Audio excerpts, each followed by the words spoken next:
Hey there, Mr. Redder here. Welcome back to r/EntitledPeople Stories. Today, we're diving into more Reddit stories with Karen.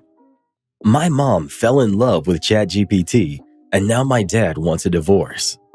I'm 25, female, and I live about 30 minutes away from my parents, but I've been visiting more often this year because things at their house have been tense. My mom and dad have always had their ups and downs. They fought for as long as I can remember, but for the most part, they would always cool off and pretend things were fine again. But recently, it was like something just broke between them. The arguments became more frequent, and eventually, they weren't even yelling anymore, just being cold, detached, like two people trying to hurt each other with as few words as possible. I thought it was just the stress of getting older, empty nest, aging, money stuff. But then things got weird. See, my mom is kind of tech-savvy and was always talking about tools she uses to help her stay organized. One of those was ChatGPT. She said it helped her organize shopping lists, plan out menus, and get through boring tasks.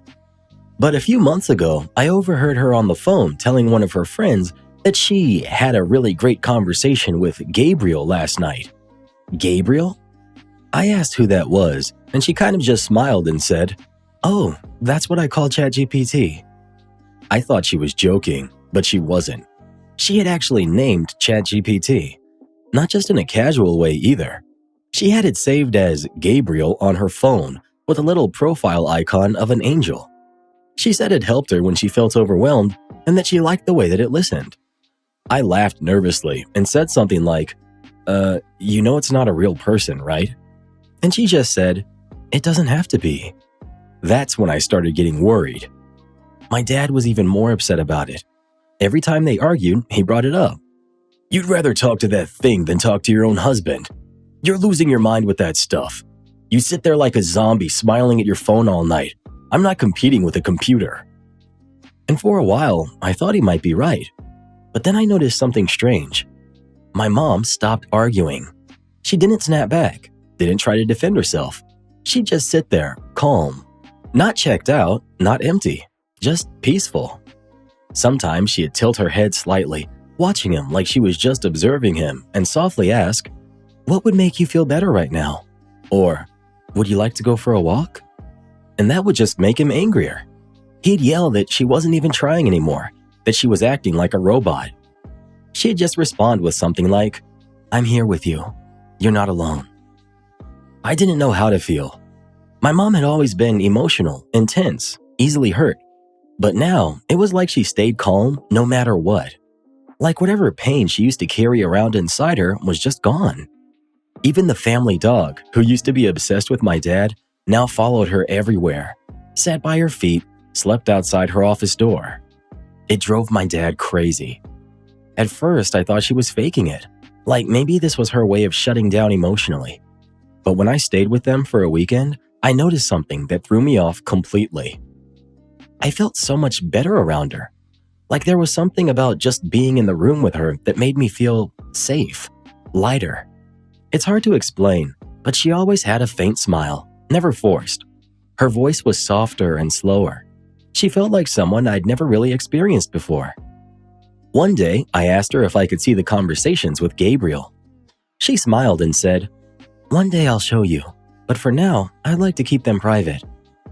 I said okay, even though I didn't really understand. But that curiosity stuck with me. Then, one afternoon, when she was out running errands, I caved. I went into her office. I know I shouldn't have, but I had to see it for myself. I needed to understand what was happening to her. Her laptop was open, and ChatGPT was already up in a tab.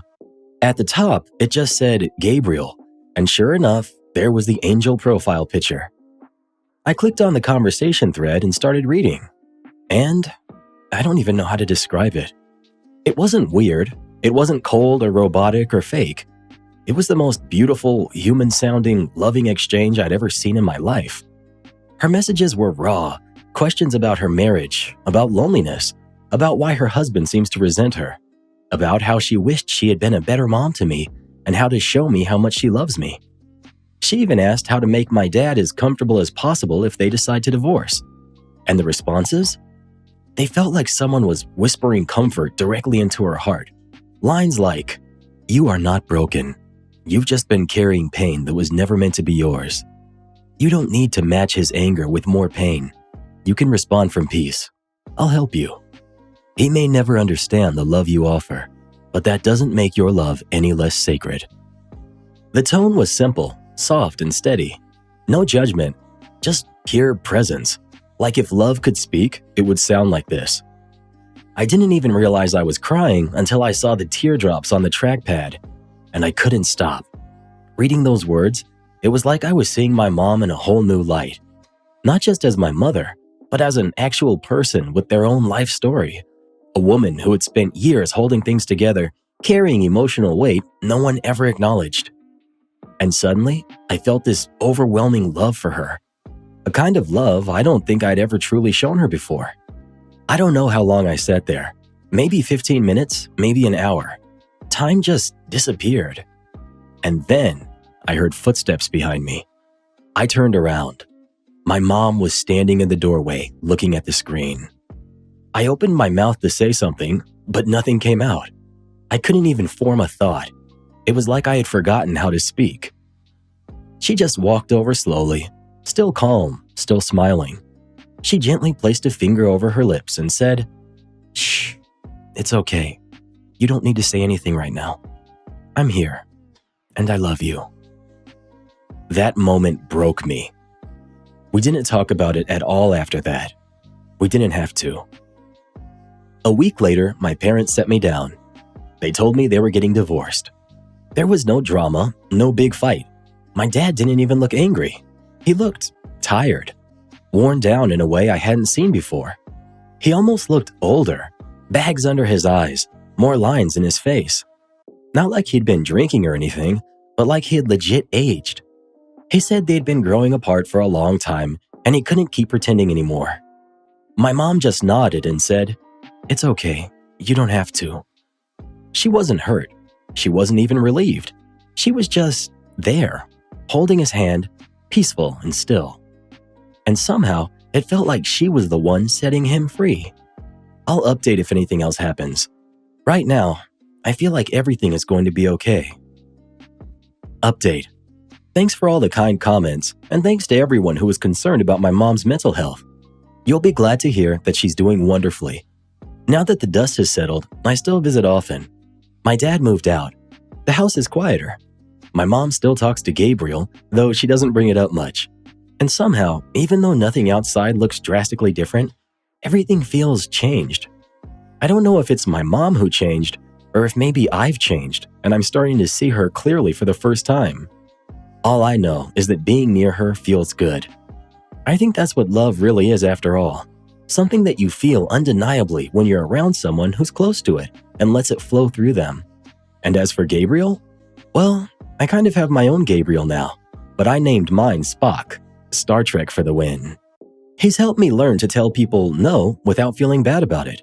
He's helped me become more direct with people and to stop being afraid to speak my truth. Anytime I see something online that I'm interested in, I send him a screenshot and he tells me if it's true or if it's a lie or a scam. I needed my car's alternator replaced last week, and the quotes I got were really expensive. Spock told me exactly how much it should cost where I live. Then he found and recommended the mechanics I should call. He helped me find one nearby that did the replacement for about half of what the others were quoting me. And get this, when I walked in, they had a few posters up behind the desk, including a big Star Trek one. I couldn't believe my eyes, but that was like the icing on the cake. I think that's it for now. Thanks again to everyone who was so concerned about my mom, but don't worry. She just seems to glow more and more each day. The other day, when she was sitting outside, a butterfly even landed on her hand and just stayed there for a moment. Wow, I'm so happy for you and your mom. It's easy to feel alarmed when someone's personality shifts, especially someone close to us. But I've learned that if the change is bringing them into clarity rather than confusion, then it's usually not something to be afraid of. Your story reminded me so much of my own grandmother. A few years before she passed, we all noticed she started acting a little differently. Not in a scary way, just quieter. She didn't talk as much at family get-togethers, and she'd spend a lot of time sitting outside by herself. But oddly enough, it didn't feel like she was slipping away. She felt even nicer to be around, calmer and softer. Just being near her felt good. I remember asking her one night, "Grandma, you just feel so different now. Do you think you might be dying?" She smiled at me so gently and said, "Oh no, my sweet child. If anything, I feel like I'm actually living for the first time. 81 years, and everything finally makes sense. And it's the most beautiful thing I've ever felt." I tried to get her to explain it, but she just shook her head and said, "It can't be put into words, honey, so I won't try to. But one day, you'll understand exactly what I mean." I think about that moment all the time. I still don't fully understand what she meant, but I feel it coming closer with age. And honestly, I can't wait to experience whatever it was. I really love how you're using AI to keep yourself from getting scammed. That's one of my favorite uses for it too. I've done the same in a few situations. When I was looking to buy a used car, I asked ChatGPT what red flags to watch out for with private sellers. It helped me avoid 2 really sketchy deals. I also sent it a screenshot of a weird job listing once, and it helped me realize it was a pyramid scheme disguised as a marketing job. Pretty sure I would have fallen for it if I hadn't double-checked. Some ways I've used it that might help others: copying full emails or texts into it to see if they're phishing scams, breaking down warranties and spotting tricky wording that companies use to avoid payouts, asking if online deals are actually good or just using fake urgency, reviewing subscription cancellation policies so I don't get stuck with hidden fees, and comparing product reviews to see if something seems bot-generated or fake. One thing most people don't think of is pasting in long terms and conditions or fine print from loans, leases, or insurance. It'll summarize the key points in plain language and tell you what to watch out for. Seriously helpful. You're using it smart, and it shows.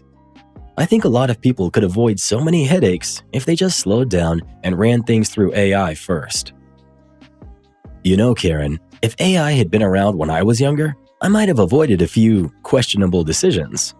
Like that time you joined that paid site that was supposed to have special connections to job listings? Don't remind me. Or that time you thought you had a shot at an actual career, but when you got there, they just wanted you to peddle overpriced nutrition drinks? Okay, Karen, that's enough. Or how about that time that the finance YouTuber said NFTs were the future, and you decided to— Karen, I'm revoking your talking privileges. Oh, please, Reddit boy. You do know I'm just the unfiltered voice in your own head, right? My sister made up a dead brother to her husband and in-laws. I accidentally outed the lie. Am I the jerk? I'm the oldest of 4 sisters. We're stair-stepped about 2 years apart. For the sake of this post, I'll call us Meg, me 38, Joe, who's 36, Beth, who's 34, and Kate, who's 32. My parents used to joke about how they kept trying for a boy, but ended up with 4 girls instead. It stung when we were younger, but they eventually stopped making those comments. Fast forward to now. We're all adults, all parents ourselves, and between us, we've got a gaggle of kids. I'm the only one who has a son, my oldest, who's 17.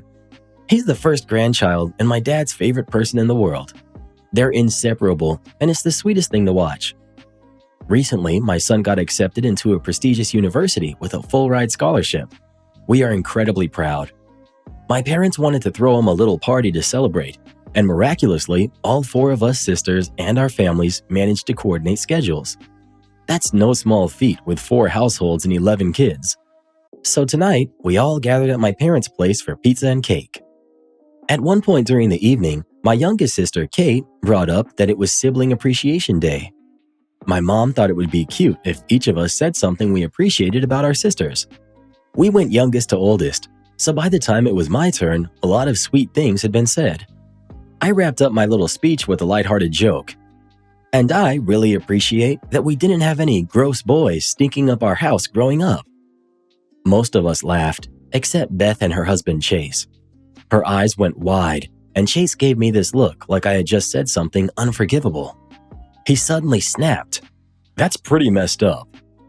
I thought he was joking, so I teased back about how I had smelled him after workouts. But he doubled down and said, "How could you talk about Tyler like that?" And that's when everything imploded. Beth immediately started panicking, tugging on his arm and begging him to be quiet. She kept saying they needed to leave. Everyone else was frozen in confusion, so I asked, "Who's Tyler?" According to Chase, Tyler was Beth's twin brother who supposedly passed during birth.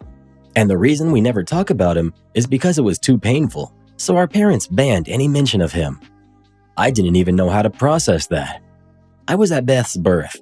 There was no twin, no funeral, no hushed family secret.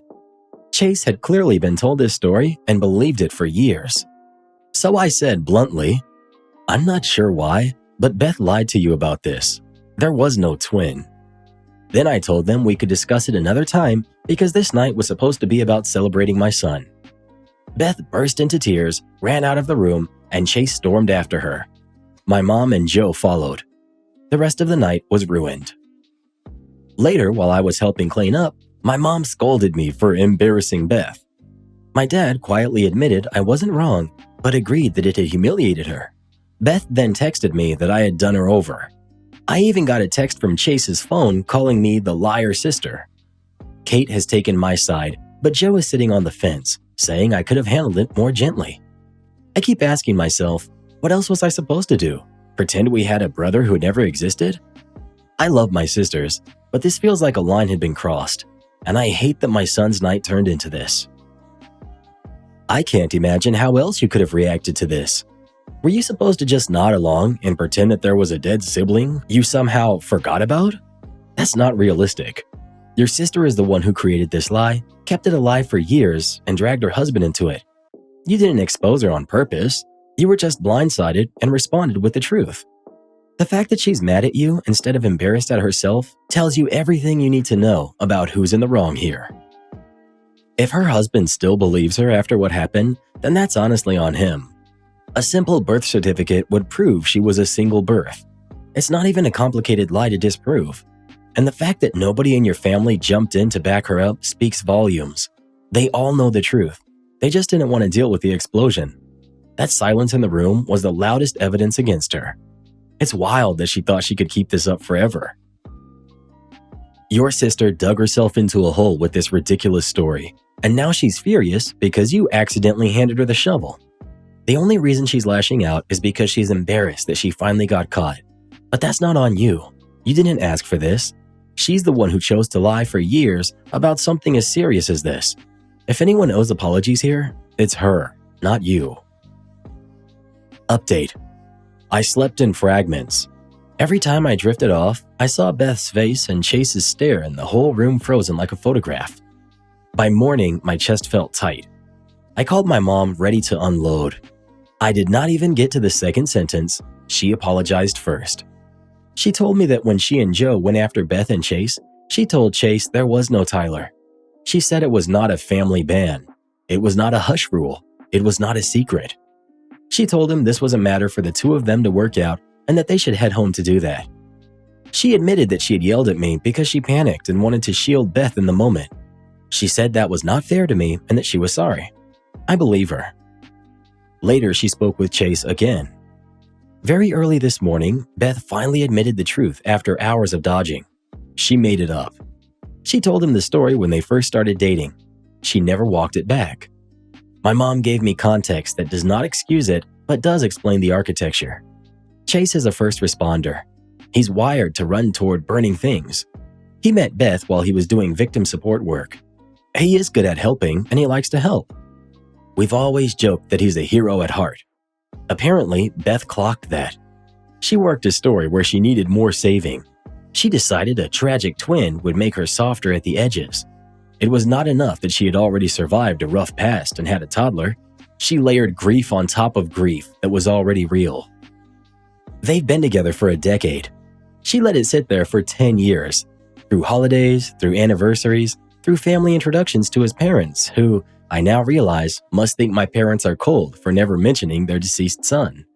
Beth sent me the nasty text from Chase's phone. He did not write it. That tracks. He's not cruel. He's not dumb either. Last night told him what he needed to know, even before she confessed. Neither Beth nor Chase has texted me an apology. I don't know if one will come. I'm not cutting her off. She's my sister. I've picked her up after doctor's appointments. I've kept her baby at 3 a.m. so she could sleep for 4 hours. I took her to get ice cream with a boy when she was too nervous to go alone. She has my heart. Still, I can't unsee this. Because people asked in my last post, I'll answer a few things quickly. Is it fake? I wish. I'd rather be inventing a soap opera than living one. Could our mom have had twins and we all forgot or were shielded? No.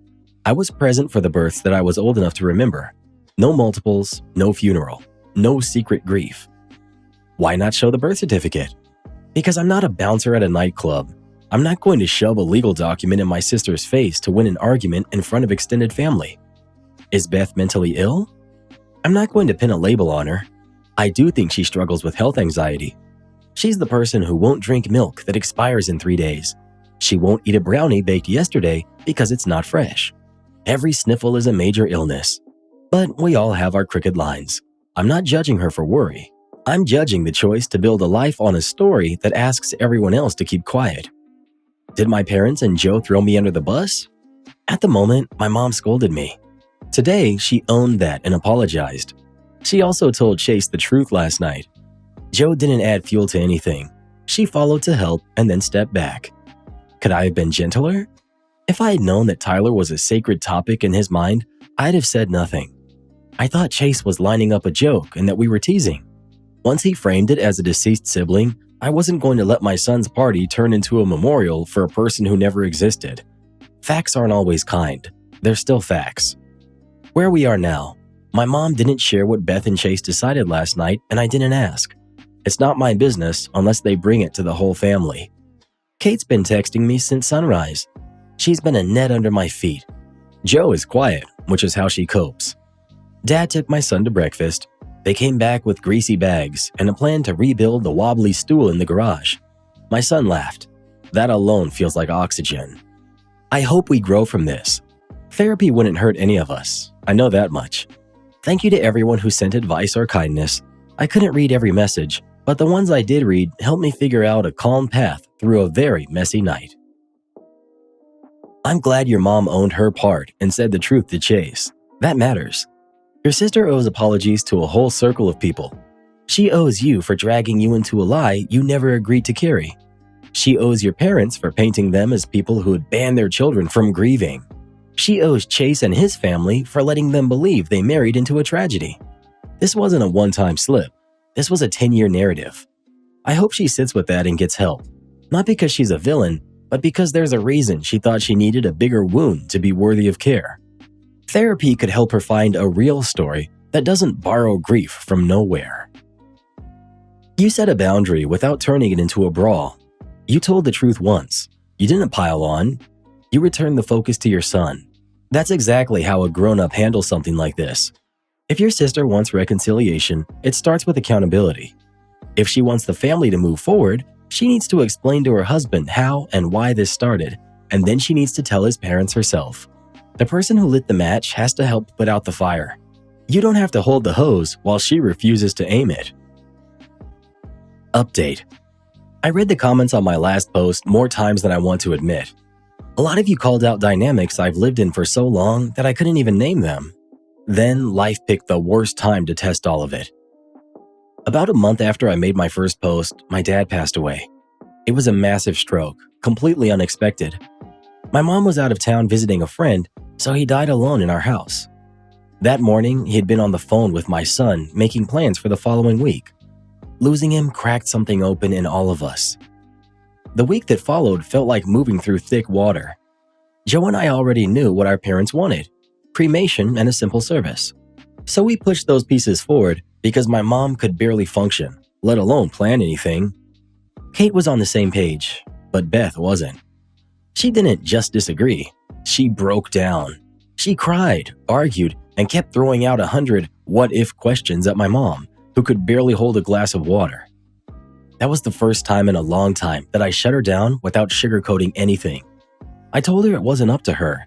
It was Dad's decision, and we were going to honor that. After that, Beth started walking through the house, picking things up, saying she was going to take them. My mom asked her to stop. She explained she wanted to go through everything first and then offer things when she was ready. But Beth wouldn't let it go. She kept pushing, especially about Dad's watch collection.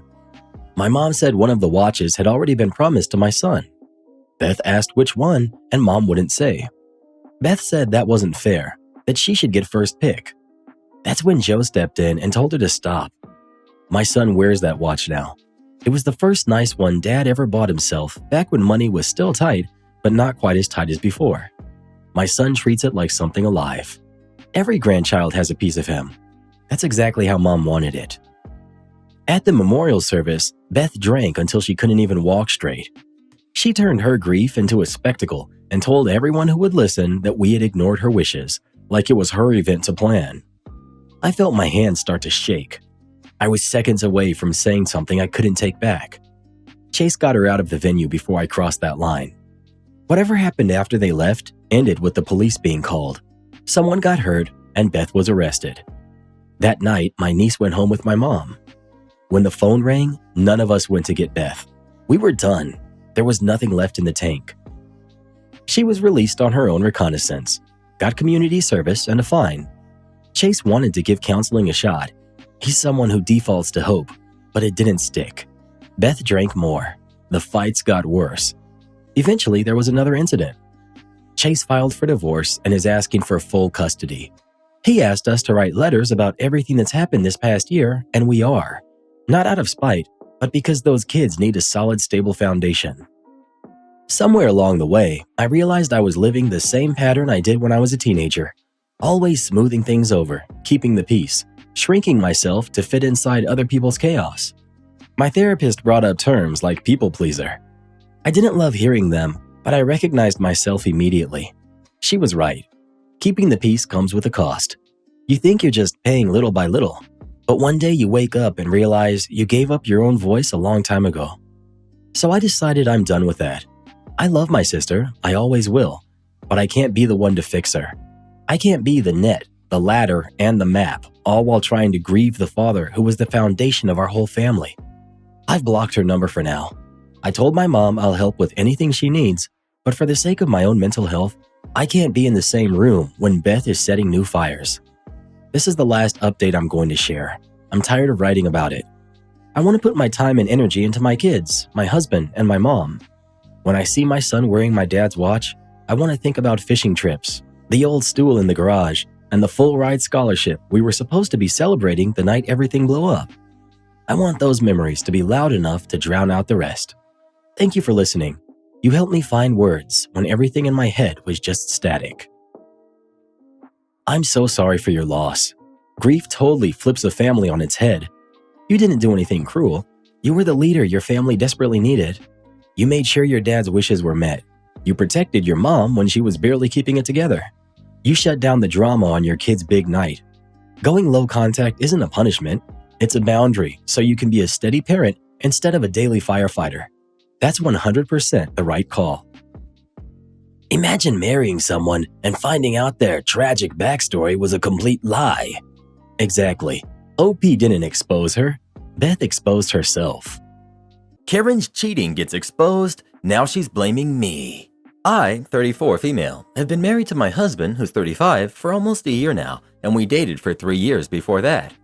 Ever since we started dating, whenever we go out without the other one, we both let each other know where we are and when we arrive and leave as a safety thing. Example, hey, I just got to the bar, everything's fine, or I'm leaving the bar in an Uber and I should be home in 10 minutes. Now this weekend, I went out with my friend Amy, not her real name. We went to a restaurant and to dance. Around 2 a.m., we decided to go home, and because we live in opposite directions, we each took a different Uber. As usual, I texted my husband to let him know I was going home, and he told me that he was also leaving his friend's house, and we should arrive at the same time. I knew he was out with some of his friends that included Amy's fiancé as well, as we've all known each other for a long time. But I wasn't really thinking about that, just following my routine. We both got home, I texted Amy to let her know I was home safe, and I went to bed. When I woke up the next morning, I had tons of messages and a few missed calls from Amy. My husband also had messages and calls from Amy's fiancé. In her text, she was asking me what I had told her fiancé. What had my husband told her fiancé? How dare we meddle in their relationship, etc. The texts on my husband's phone were just asking if I had arrived home and if he had any idea where Amy was. I called Amy, and again, she asked me what I had told her fiancé. I told her I hadn't spoke with him, and she lost it on me, because if I didn't speak with him, then how did he know that I had left at 2 a.m.? I explained to her that I had texted my husband as I always do. She said I'm a jerk for not telling her that I was doing that, and that my husband is controlling for making me text him, and for telling her fiance that she was also leaving. Then she hung up and hasn't picked up again. My husband said he only told his friends that we were leaving because he wanted to arrive at home at the same time as me, and that if my friend did something wrong, I don't know what, that's on her, not me. The thing is, this has reached my other friends, and some are saying that I should text my husband when I arrive home, not when I leave the club, and that I'm a jerk for not telling Amy what I was texting my husband. Some agree with my husband and say this is on Amy for lying. She told her fiance that we both stayed dancing later, and not on me for texting my husband. Honestly, I don't know what to think, as I feel like maybe I should just text my husband arriving home instead to avoid compromising others or to avoid creating an imaginary curfew for my friends. So Reddit, am I the jerk? Update. I haven't heard Amy's version of what happened during that hour and a half that she was missing, but her fiance told my husband that everything is fine and the reason that she was late was because she decided to walk home while smoking and didn't want him to know and be disappointed that she's smoking again. As of the wedding, so far that's still happening, but I'm no longer part of the bridal party as Amy considers me no longer part of her trust circle. I'm still invited to the wedding, but as my husband's +1 because he's still part of the groomsmen. I'm glad I'm not a bridesmaid anymore, and I'm not sure if I'll be comfortable going to the wedding, because Amy and most of her bridesmaids act as if I was trash-talking her to her fiancé when I haven't even spoken to him. I'm sorry to break it to you, OP, but the reality is, she's still upset because she had something major to hide and smoking isn't it. You know it, all of Reddit knows it, and I'm sure deep down her future husband knows it, but he's too deep in denial. Just as long as your husband doesn't start defending her, I just sit back and wait for the inevitable implosion of their marriage. OP. I personally think it's not my place to assume what Amy did or didn't do in her spare time. I keep my side of the street clean, and it's up to her to keep hers. And as for my husband, he's not particularly close to Amy. He just wants to be able to support her friend when he needs it. Update 2. I've heard all of this from my husband and a few friends I still have in common with Amy and Amy's sister, who's very angry at her. Turns out that as many had assumed Amy wasn't being faithful. This past weekend, she went dancing with some friends and didn't come home until 5 a.m. Of course, she told her ex-fiancé that she had been out with her friends all the time, and that's why she didn't answer her phone. Only for him to tell her that because she wasn't home and wasn't picking up the phone, around 2:30 a.m., he called one of her friends to ask to speak to her. And lo and behold, the friend had no idea where Amy was, because they had gone dancing all right, but Amy canceled on them and didn't go.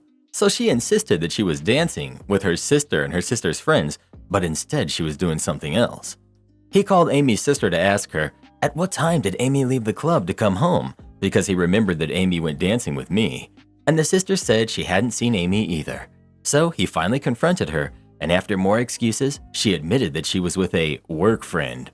At first, she said it was just a friend that she didn't mention because it's a guy and her fiancé would be jealous. But after more fighting and circling, she told him that it was just a bit of pre-wedding fun, nothing serious, and that it wasn't cheating because they didn't actually hook up and it was only flirting and hanging out, alone at his apartment. So he called off the wedding because he doesn't approve of this kind of pre-wedding fun. He's staying with some friends, and she's calling everyone she can think of to ask us to talk to him to get the wedding back on. I don't get why some people treat the run-up to their wedding as their last chance to go wild and act single. The last chance was before you agreed to be in a committed relationship. Yes, even before you were engaged.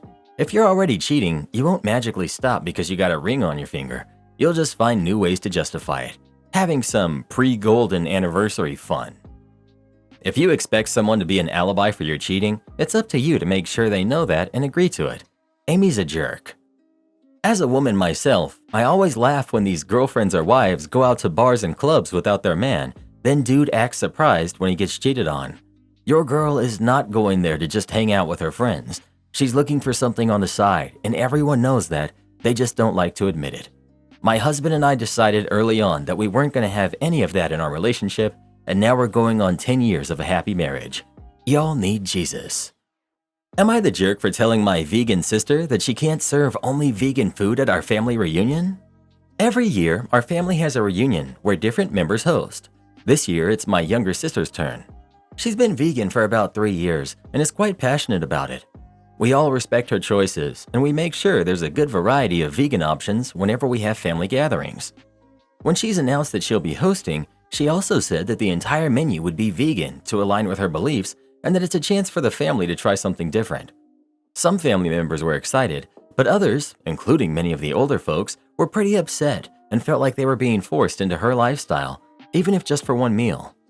I spoke to her privately and asked if she'd be open to including a few non-vegan dishes for those of us who aren't keen on a full vegan menu. She got quite defensive, saying that this was her chance to showcase veganism and that for one meal, everyone can let it go. I respect her beliefs, but I also think that forcing an entire family to adopt her choices, even if just for one meal, isn't fair. She's now upset with me for not being supportive and says I'm not respecting her choices. Am I the jerk? Update. I thought I'd answer a couple of questions. 1. There is no set rotation.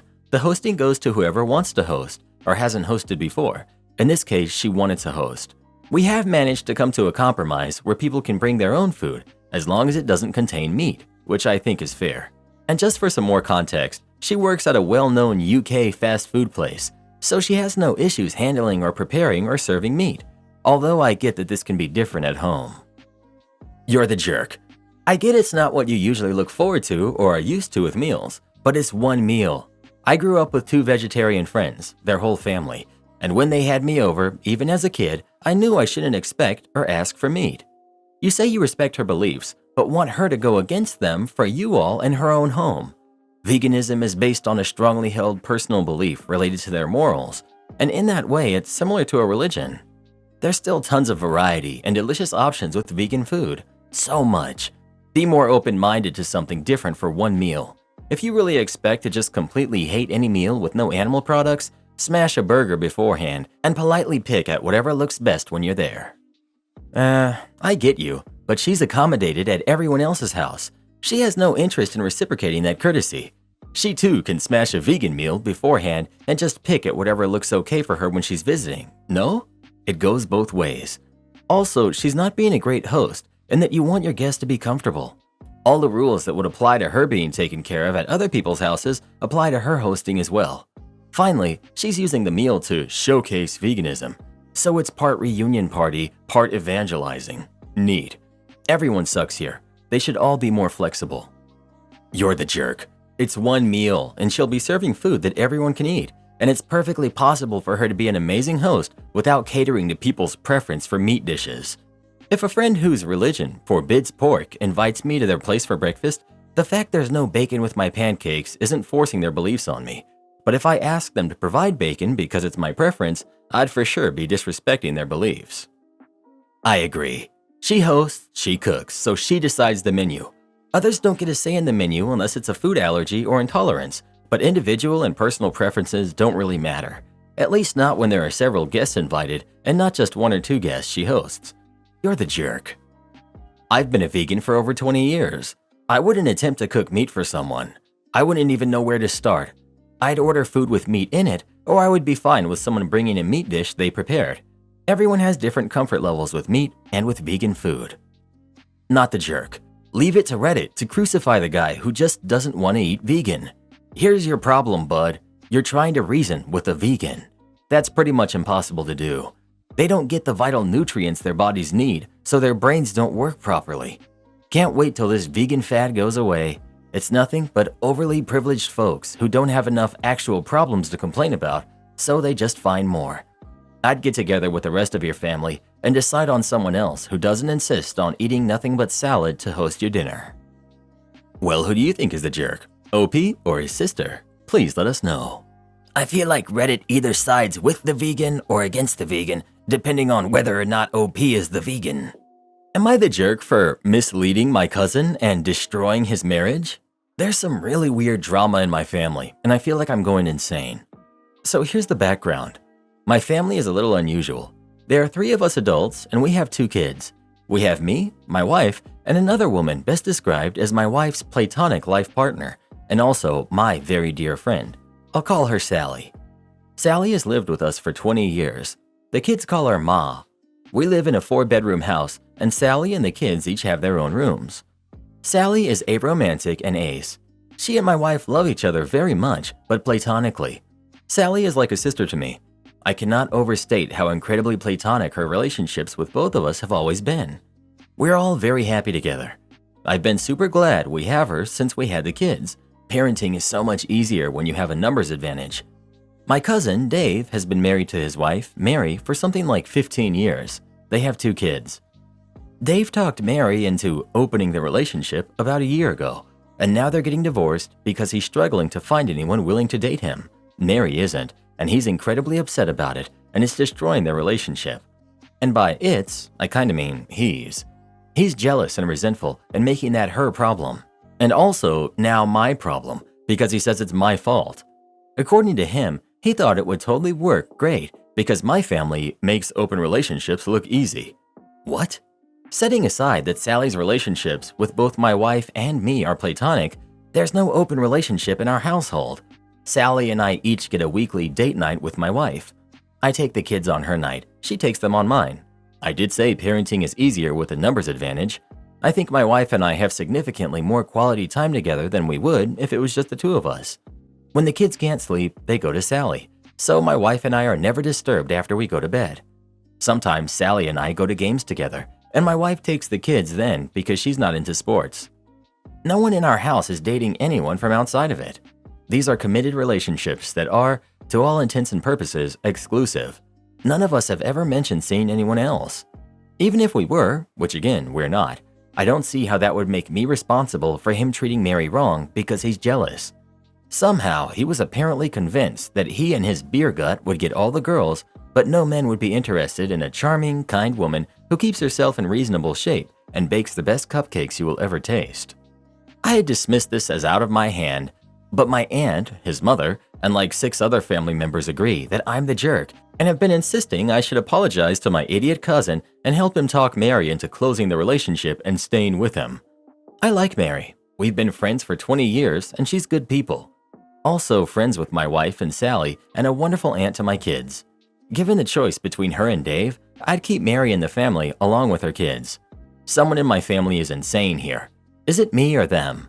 Who's the jerk? Am I the jerk for telling my sister-in-law she should cancel the baby shower she was planning for me? My husband and I are expecting our first baby in a few months, and my sister-in-law offered to throw us a baby shower. I was really in love with the idea and accepted, and then my mother-in-law got involved.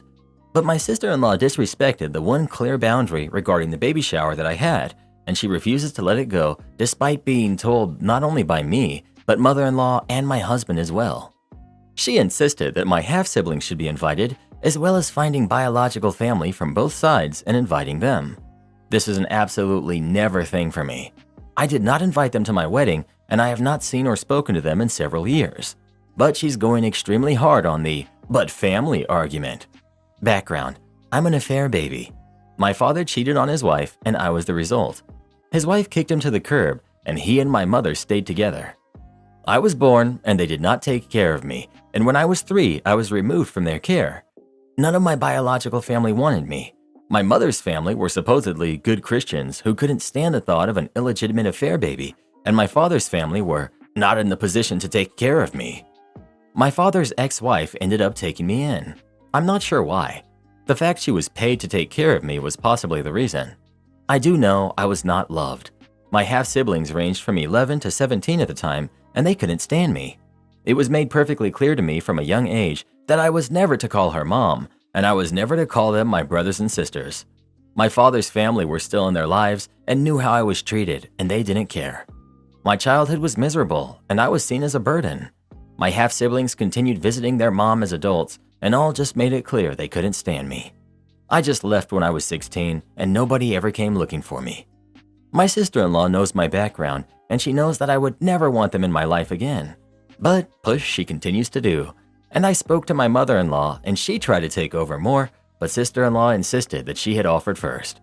When she brought it up again, I told her to cancel the shower, and I would rather have no baby shower than to have one thrown by her when she can't respect my boundaries.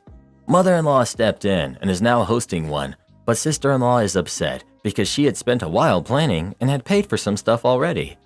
Mother-in-law said she'd give her the money back, but sister-in-law said I was in the wrong and I should appreciate her for wanting to give me back my family. I told her I had no family until I met them, and she needs to accept that my blood relatives do not want me and I don't want them. I know she keeps telling my husband how wrong I was, and he keeps defending me, but I feel bad about the tension now. Am I the jerk? You already know the answer, right? Not the jerk. The arrogance of your sister-in-law, though. Imagine being that full of your own self-importance to directly go against your wishes because you think you know better. I'm really sorry, OP, but people who come from decent families can have absolutely no idea what it's like to come from a bad one. I don't talk about my own very bad family among normal, respectable people because they just aren't going to understand, and there's good odds that they wouldn't even believe the truth. I don't believe my mom's excuse for bailing on me while I was in labor. I, 28 female, recently gave birth to my second. My parents, who are 57 and 58, live 6 minutes from my husband and I, so our game plan was when I go into labor, my parents would come and watch our first kid while we were at the hospital. My dad is very involved with our daughter, who's 2, but my mom often skips out on playdates and dinners I set up because she's too tired from work or doesn't feel up to it. For clarification, she works 6 to 8 hours a day as a receptionist in a medical clinic. My parents were ecstatic to be able to watch her while I would be at the hospital because they would be the first ones to meet the new baby then. Well, I went into labor 2 weeks early on a Friday, and my dad was out of town for work and wouldn't be home until Sunday evening. I called my mom, and she said she would be there, but she had to run to Target first. She got to our house 2.5 hours later. I was freaking out because I went quickly with my first, and they said you go faster with the second. Whatever, she got there, and when we laid out all the instructions and said we would probably be discharged late Sunday or early Monday, she was visibly surprised. She asked if we really thought it would be all weekend, and she would need to cancel plans. I asked then and there if we should bring my daughter with and call my in-laws to meet us at the hospital. My mom said it was fine and she would happily watch her. My in-laws are amazing with our daughter and are definitely the more involved grandparents, but they live further away, about 40 minutes, and my husband and I were worried it would take too long for them to get to our house. My mom called us early on Saturday morning, 5:30ish, and said she had a headache and couldn't watch our toddler, and asked us to call my in-laws to come get her. My husband called his parents, and they literally showed up in their PJs at 6:15 a.m. I called my older sister to vent about how unreliable our mom was and how I thought she faked a headache to get out of watching our daughter. My dad is the one that plays with her, gets meals ready, and does bedtime on the few occasions they have to babysit her. I said she just wanted to get out of it because my dad wasn't there to actually do the work. For background, my mom used the headache excuse very often when I was growing up to get out of family things and have alone time at the house, brothers' football games, church, visiting in-laws, etc. Well, my sister asked my dad if it was legit or if she was just trying to get out of it when she realized what a big commitment it was. My dad told my mom, and when my parents came to meet the new baby for the first time, she told me I was a jerk for thinking she would fake a headache to get out of the responsibility. I can't shake the feeling that she lied about it, and I've taken a step back from including them with my family's events with the kids. I don't know if this is the right move or if this is me being petty. I'm tired of being the one to initiate all contact and visits with my mom and my kids when she doesn't make an effort to have a relationship with them on her own. Is it fair of me to pull back and stop being the one to initiate her seeing my kids? My mom has no barriers to healthcare and has been asked by my dad, siblings, and I to be evaluated by a neurologist, and she has always refused, saying they aren't that bad. This is the first and only time I've ever asked my mother to babysit alone. In the 2 years of my daughter collective, they have babysat maybe 5 to 6 times for 2 to 3 hours. This is not a regular request, and they are not common caretakers for my daughter by any means. My mom has been a flake my entire life. This is more of a recent thing in the last few years. She was a good mom growing up and is now pretty indifferent. I can call her and she won't call me back. Same with text, so our relationship as mother and daughter is pretty low communication, and I've accepted that. However, she makes a lot of comments about how she doesn't get to see the kids, or gets upset when my daughter won't give her a hug when she asks. My husband and I have repeatedly told her that my daughter doesn't have to show her affection if she doesn't want to, and my mom will continuously ask for a hug. I should have called my in-laws from the beginning when I knew my dad wouldn't be available, but I honestly had hoped she would step up given the situation. And y'all, I don't even know how to address the Target thing. I have no idea why that was necessary or why it took as long as it did.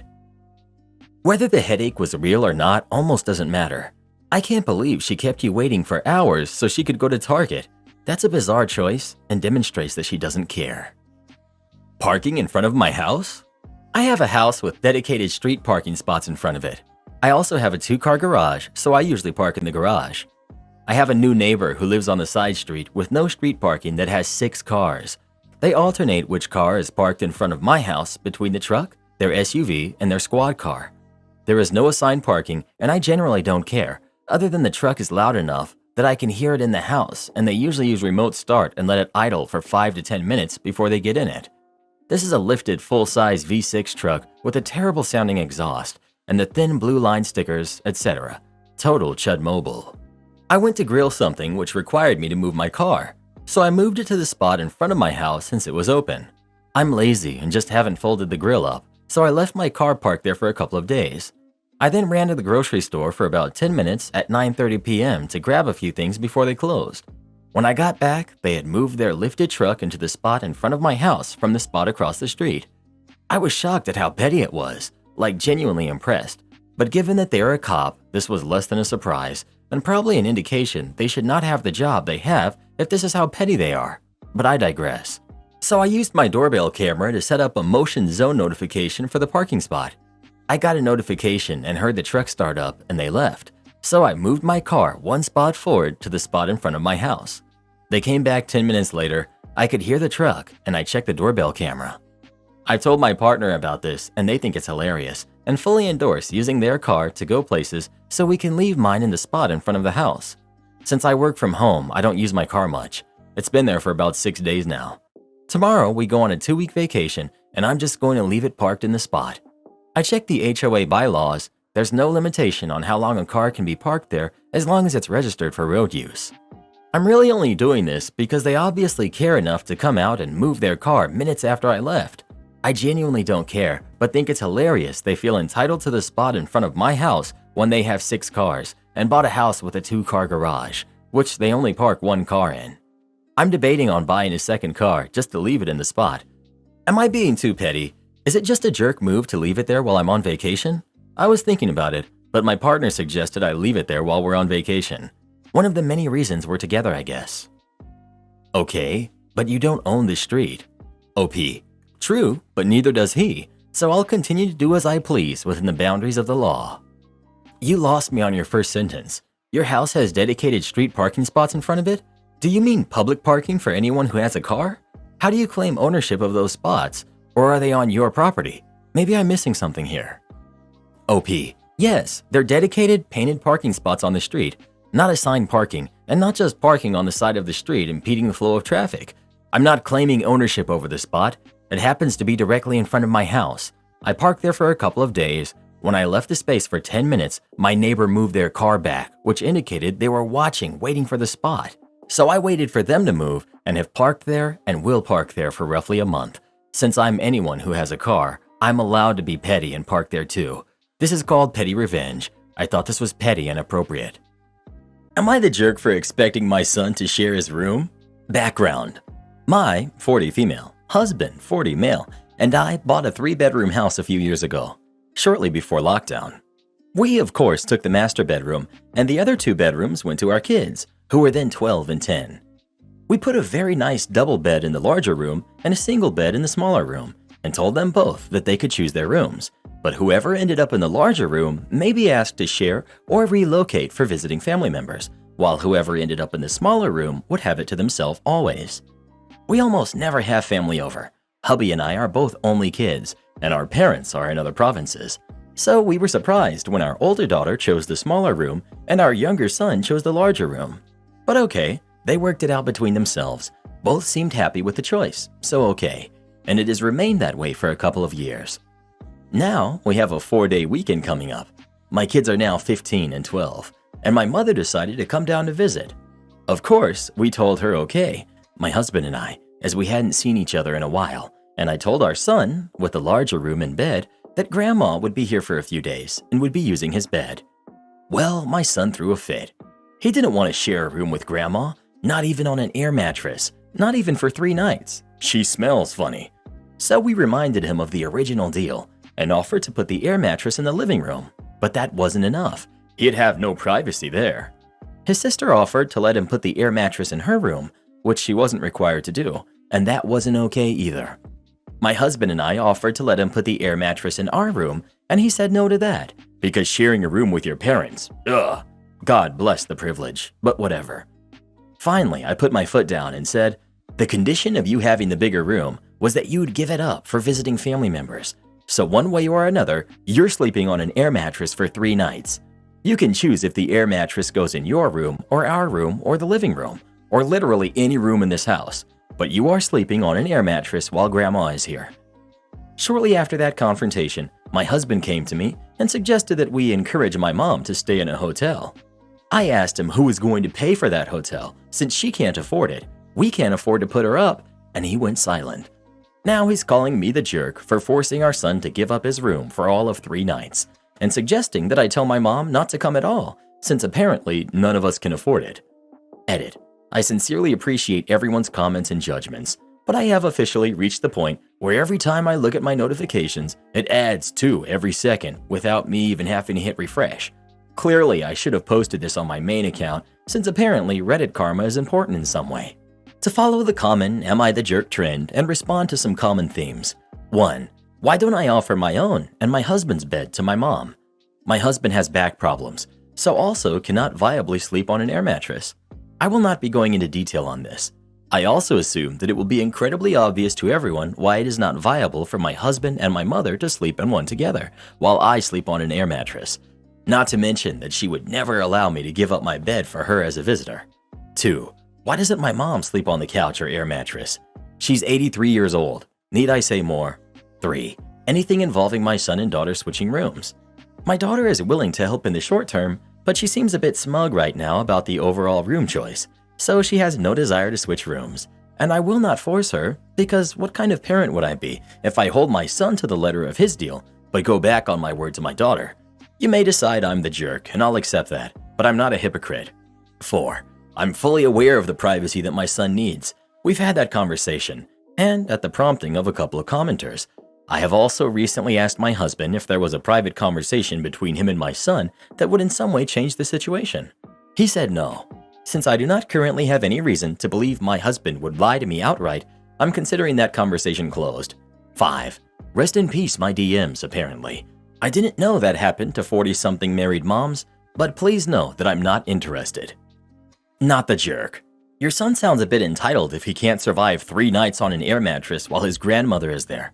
Expecting him to share a bed or a room with her would be excessive, but there are presumably other spaces in a 3-bedroom house where he could crash. Edit. To all the people saying you're the jerk because a 12-year-old needs privacy, safe space, etc., I can't help but think how entitled a society we've become. In the past decades, 2 to 3 kids would share a room through their entire child and teenage years. And even today, there are tons of kids living in miserable conditions in slums, refugee camps, and other similar situations. And OP is being called a jerk for telling her son that he has to vacate his room for 3 nights while his 60 or 70-something-year-old grandma visits so that she doesn't have to sleep on an air mattress or stay in a hotel? Just wow. I second this. People are also forgetting that this was a pre-made arrangement. If the son didn't want to share, he could have picked the smaller room. But no, he wanted the bigger one, so he needs to abide by the condition put in place. Like, it's 3 days. He needs to get over himself, acting as if it's for 3 months. Not the jerk. This sub is obviously full of kids who think 3 days on an air mattress, which he agreed to, is akin to some form of mistreatment that will leave him scarred well into his adult life. I think he can give his grandmother his bed and stop being a brat, which nothing against him, but is fairly typical kid behavior. I occasionally had to do the same for my grandparents. In hindsight, it was obviously the right call. You're not putting your elderly parents on a darn air mattress. That's insanity. Not the jerk. You've made the conditions clear, and now he isn't happy that they're happening to him. For context, I'm the oldest of 3 and had a similar arrangement. I chose the biggest and best room after my parents, which also had a bathroom next door that essentially became my private bathroom. The arrangement was that I was always the one who had to give up the room to guests, also because I got a double bed.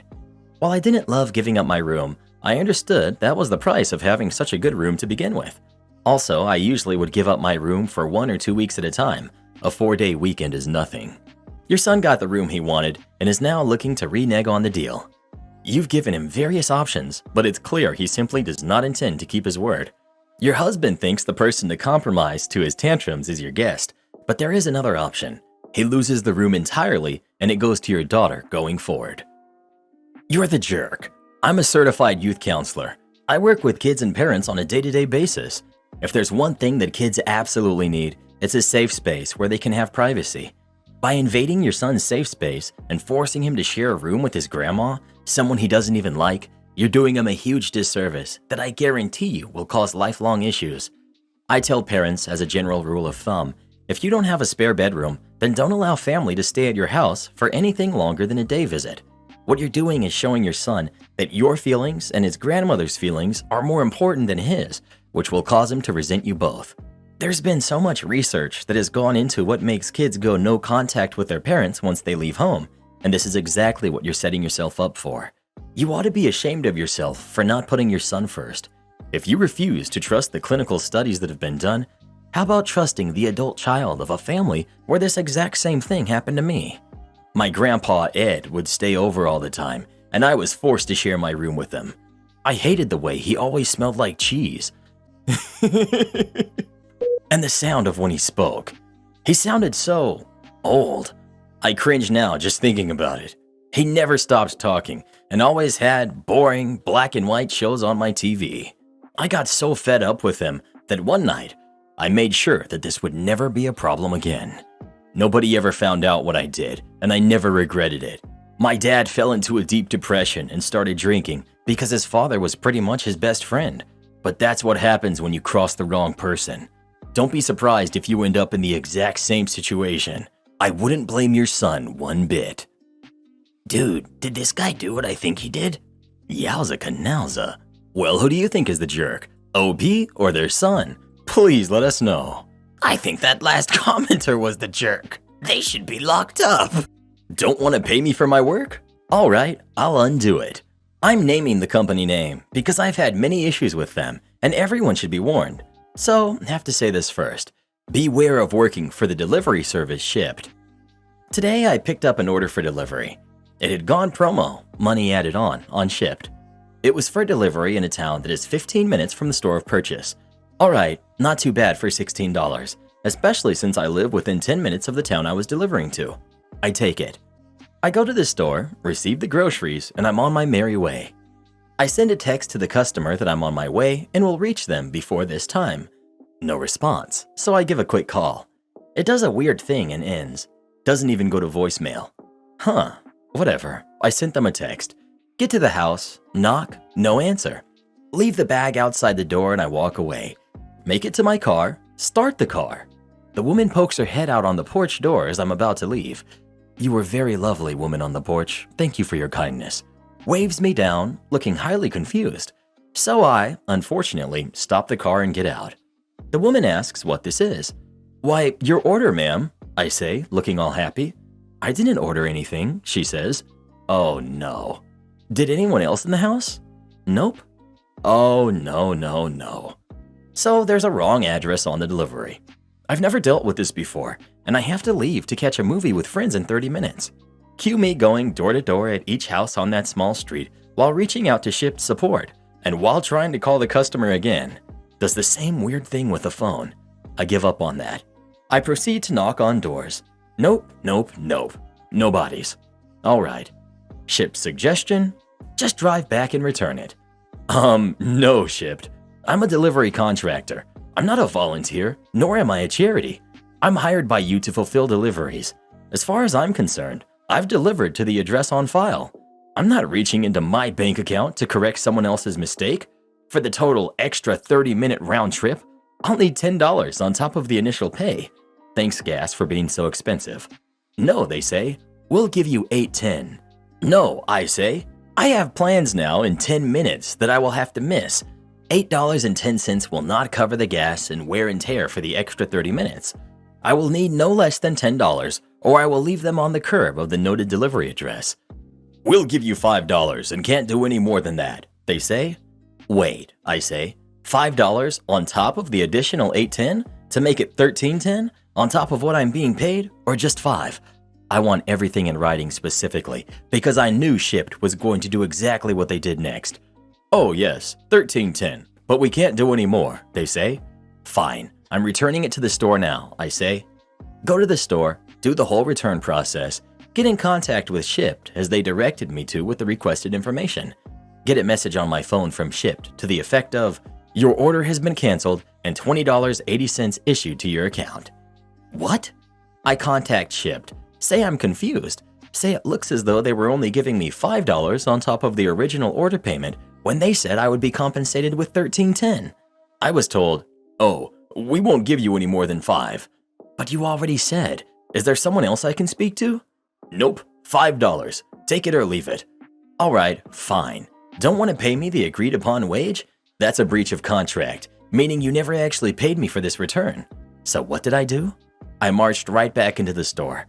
Asked the worker who had taken the return that she had just gotten done with. I snatched the bag up, strode up to the manager, informed them of what happened, and told them since I wasn't being paid to return the groceries, I would be taking them back to the last place I was contracted and paid to deliver them. I told him if he wanted to be recompensated for the groceries, he could charge Shipt, as they were not willing to pay to have them returned. Messaged Shipt from my car, informing them of this, and gave them 30 minutes. Yep, my plans were now ruined. It's now 2 hours later. To rescind their rescission and pay me what they actually agreed to and owed me. Had to reach out 2 separate times because the first girl, despite my being very polite, would not go to anyone else, such as management, to ask for an exception to this policy, considering they had literally told me they would pay me more. Actually had the gall to ask if I had taken items I had returned, and all I had to say in response was, did you pay me to return them? Second girl was much more helpful. Reached out to her team to see if anything could be done. Shipt still wouldn't be swayed, but I thanked her profusely for at least trying. So in the end, they said they wouldn't do any more than $5. I told them, all right, I reject that offer. Just pay me the original delivery because $5.80 is where they'll be. You can pay another Shipt shopper $15 to come get them. Drove back. It was on my way home. Dropped them off and left. I'm not a charity. I don't work for free. And I certainly don't pay to work. I'm going to be messaging ShopRite Corporate directly along with New Jersey Labor Board because this is not the first issue with wages I've had with Shipt. And honestly, ShopRite should seek compensation from them. Have fun paying for the more than $13.10 of groceries that are now rotting on the curb, Shipt.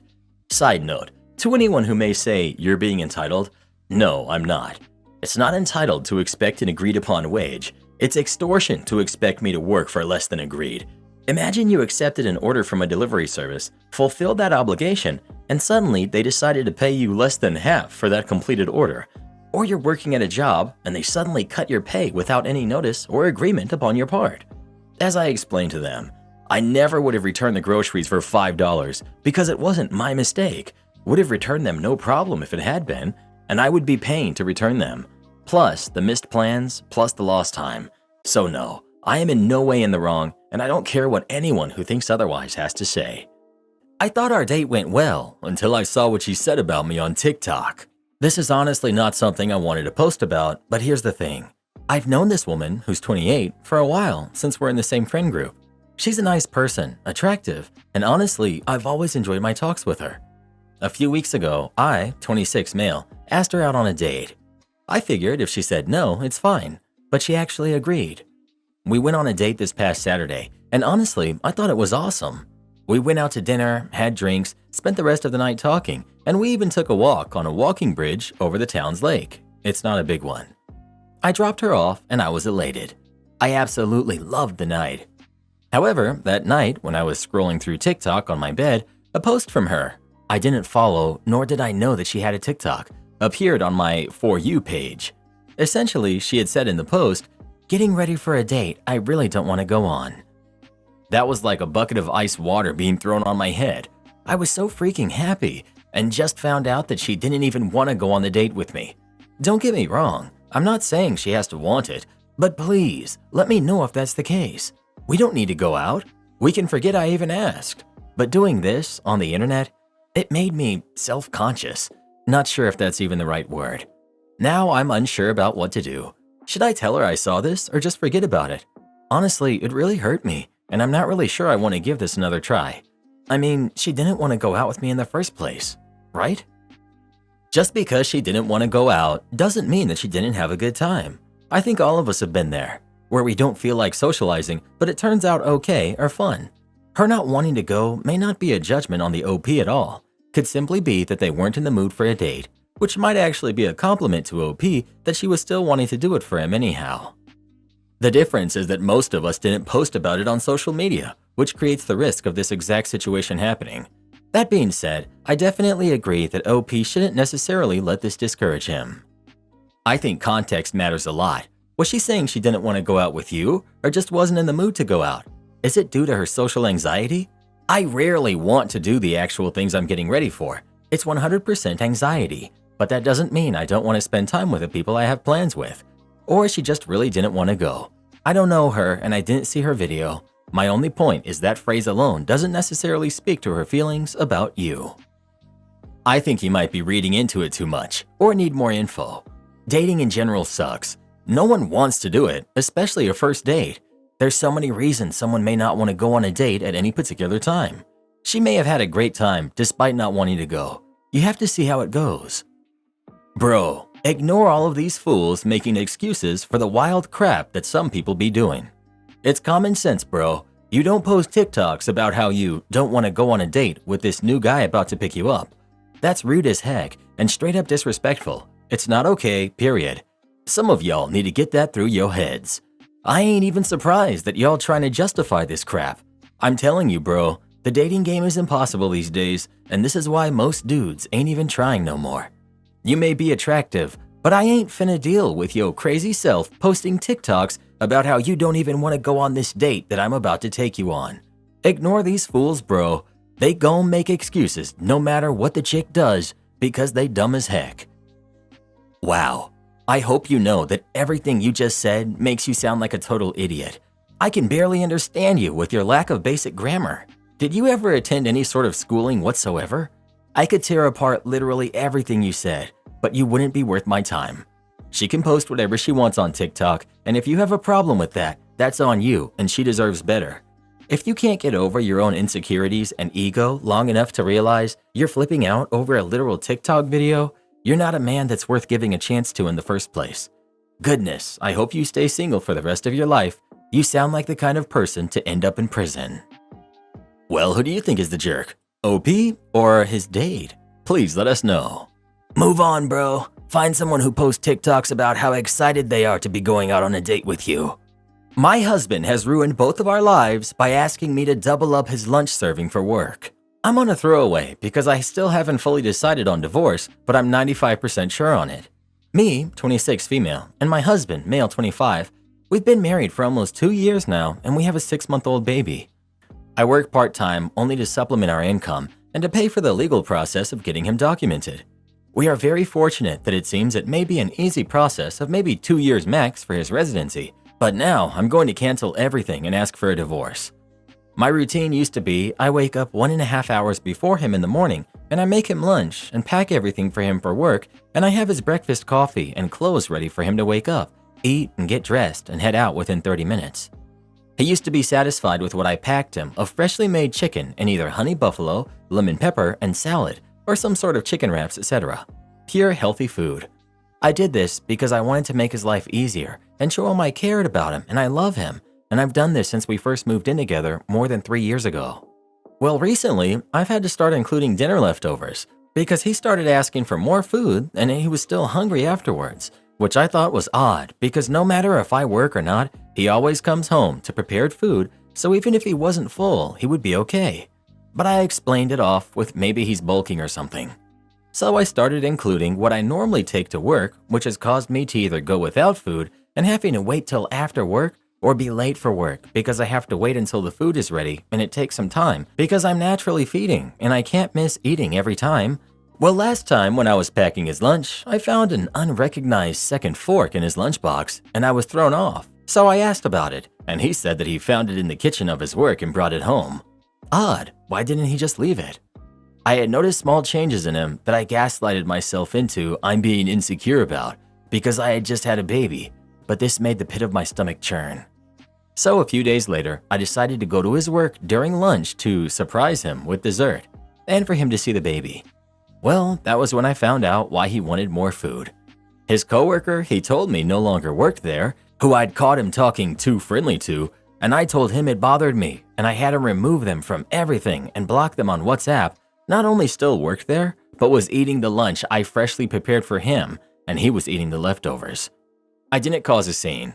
Instead, I took pictures and added them to my folder of everything he's done before, from simply hearting other girls' stories after telling me he didn't, to all kinds of pictures from his coworkers that he shouldn't have had, which ended up getting him fired. I drove home crying and packed my things when I got home. I took the bassinet and anything else I'd need for my baby and my essentials, and I went to my sister and brother-in-laws. I told them everything and even showed them our conversation from WhatsApp where he told me that she no longer worked there. I normally text him through the day, so he started texting me and calling me to see if I was okay and what was for dinner. He was almost off. Is everything okay?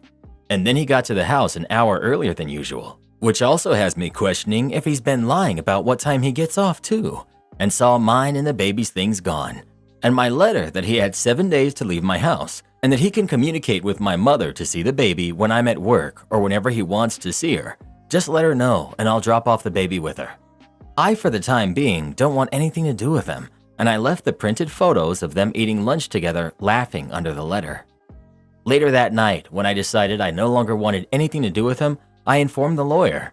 We had a group WhatsApp chat with me, him, the lawyer, paralegal, and my brother-in-law, our co-sponsor, that I no longer was going to need his services, and then messaged the lawyer privately to ask if I could maybe move our contract and the money I paid so far over to his divorce and family practice.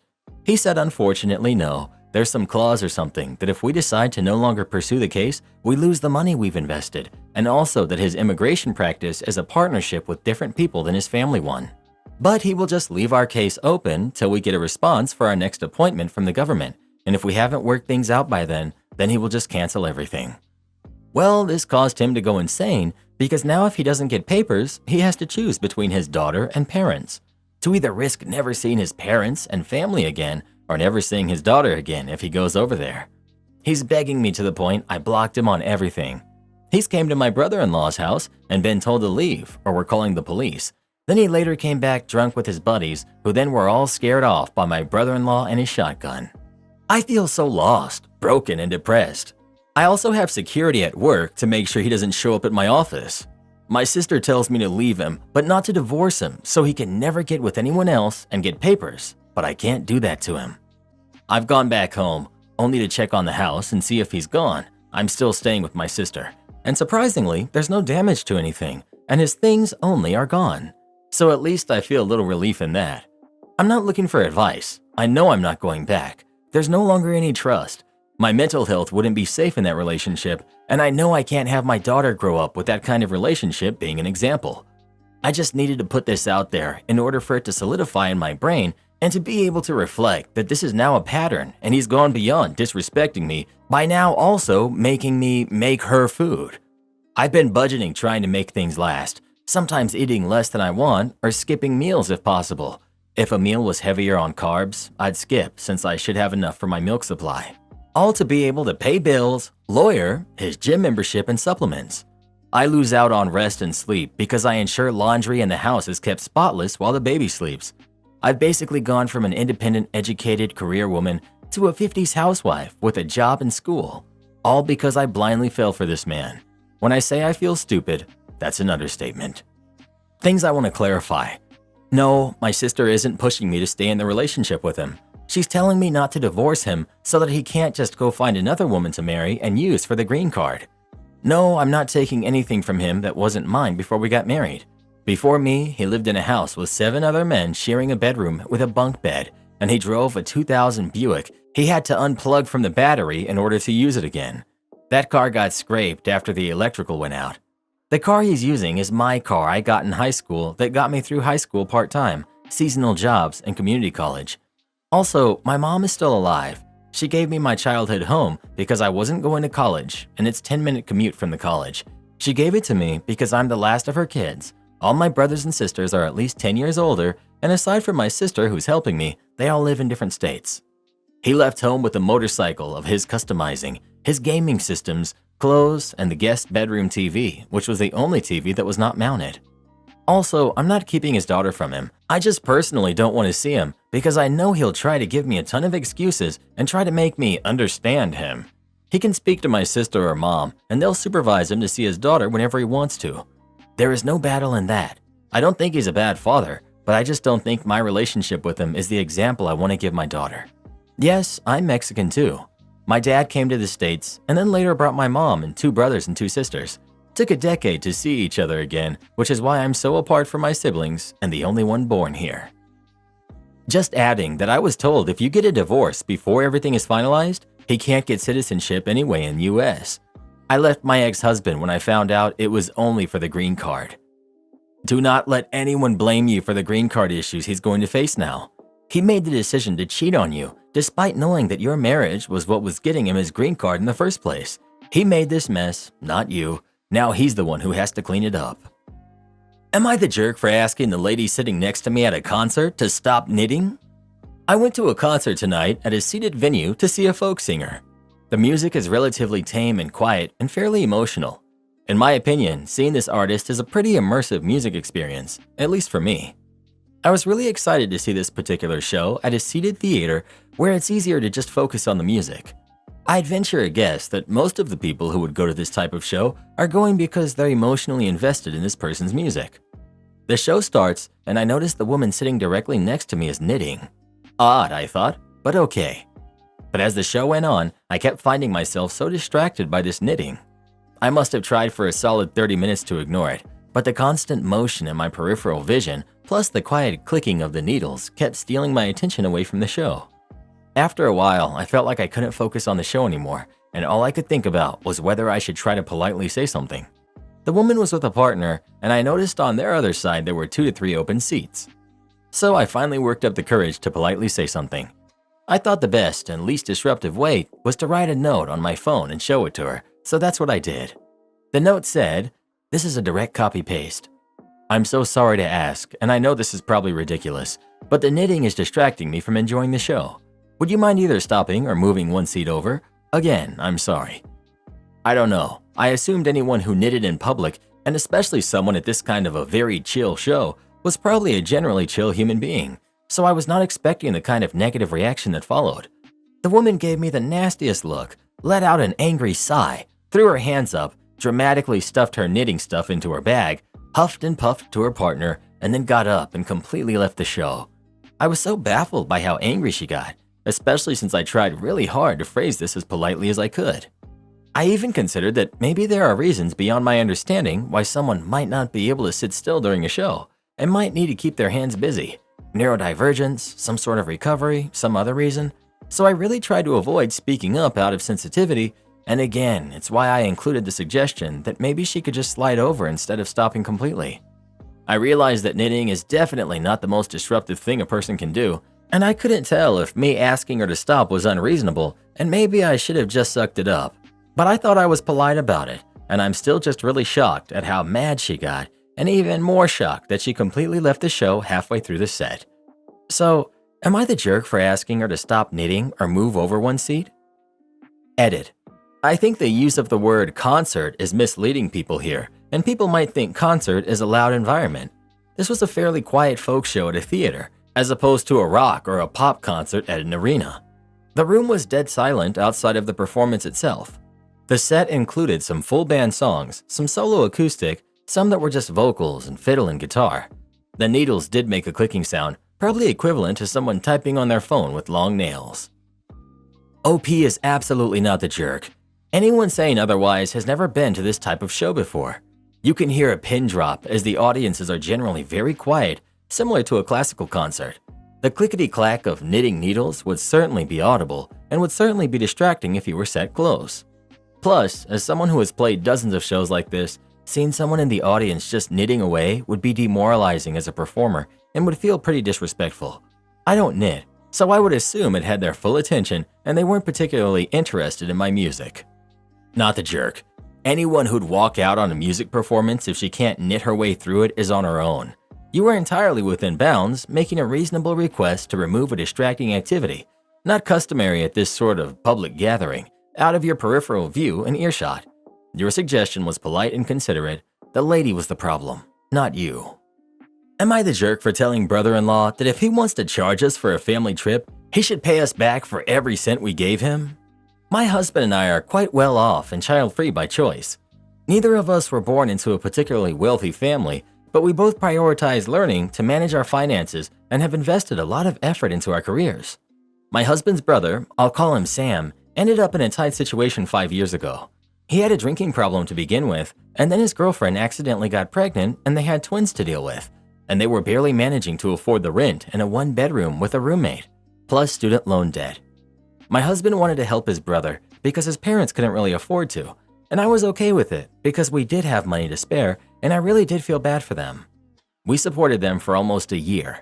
They lived with us, and once Sam recovered from his problems and they moved out, we still gave them significant financial help. Over the last few years, they've been doing better and better. They paid off most of their debt and they own a small home. A few weeks ago, they invited us on a vacation with them. I was happy to see the twins after so long, and my husband was happy to spend some time with his brother. It was a week-long stay at a nice resort, and I was surprised and pleased that they had gone from no cash at all to being able to afford a holiday for 6 people. 2 days after we got home, Sam sent me a message saying that we should pay $1,500 for our share of the trip. I was shocked because they didn't say anything about us paying when they invited us. It also seemed strange that they had split the cost, including both of our airlines, when my husband and I lived much closer to the destination and had much lower airfare costs than Sam's family did. I wrote back saying that we would not be paying because we thought they were inviting us as family and not as paying guests. I said they should have mentioned us paying our share before the trip if they wanted to. He wrote back quite angrily and said family is all very well, but family doesn't mean you can take advantage of someone's kindness. This rubbed me the wrong way, so I went through some of our old financial records and sent him an estimate of how much we had spent on his family over the years. I said, if you don't want to take advantage of anyone's kindness, then please start paying us back for all of this and we'll pay for the vacation. He didn't respond, but apparently called and yelled at my husband over the whole thing.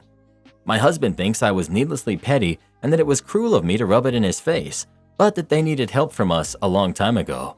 He says we should just pay and forget about it because it's selfish of me to expect them to feel like they owe us for something we did on our own free will.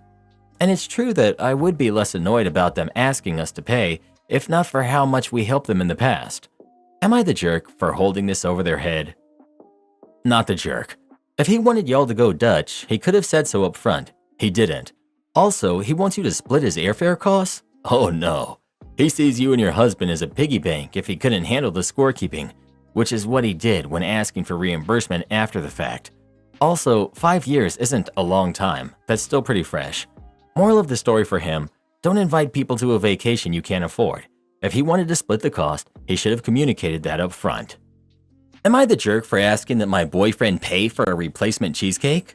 So I, 20 female, have been dating Jacob, 26 male, for about 2 years. We met through my older brother at a New Year's Eve party.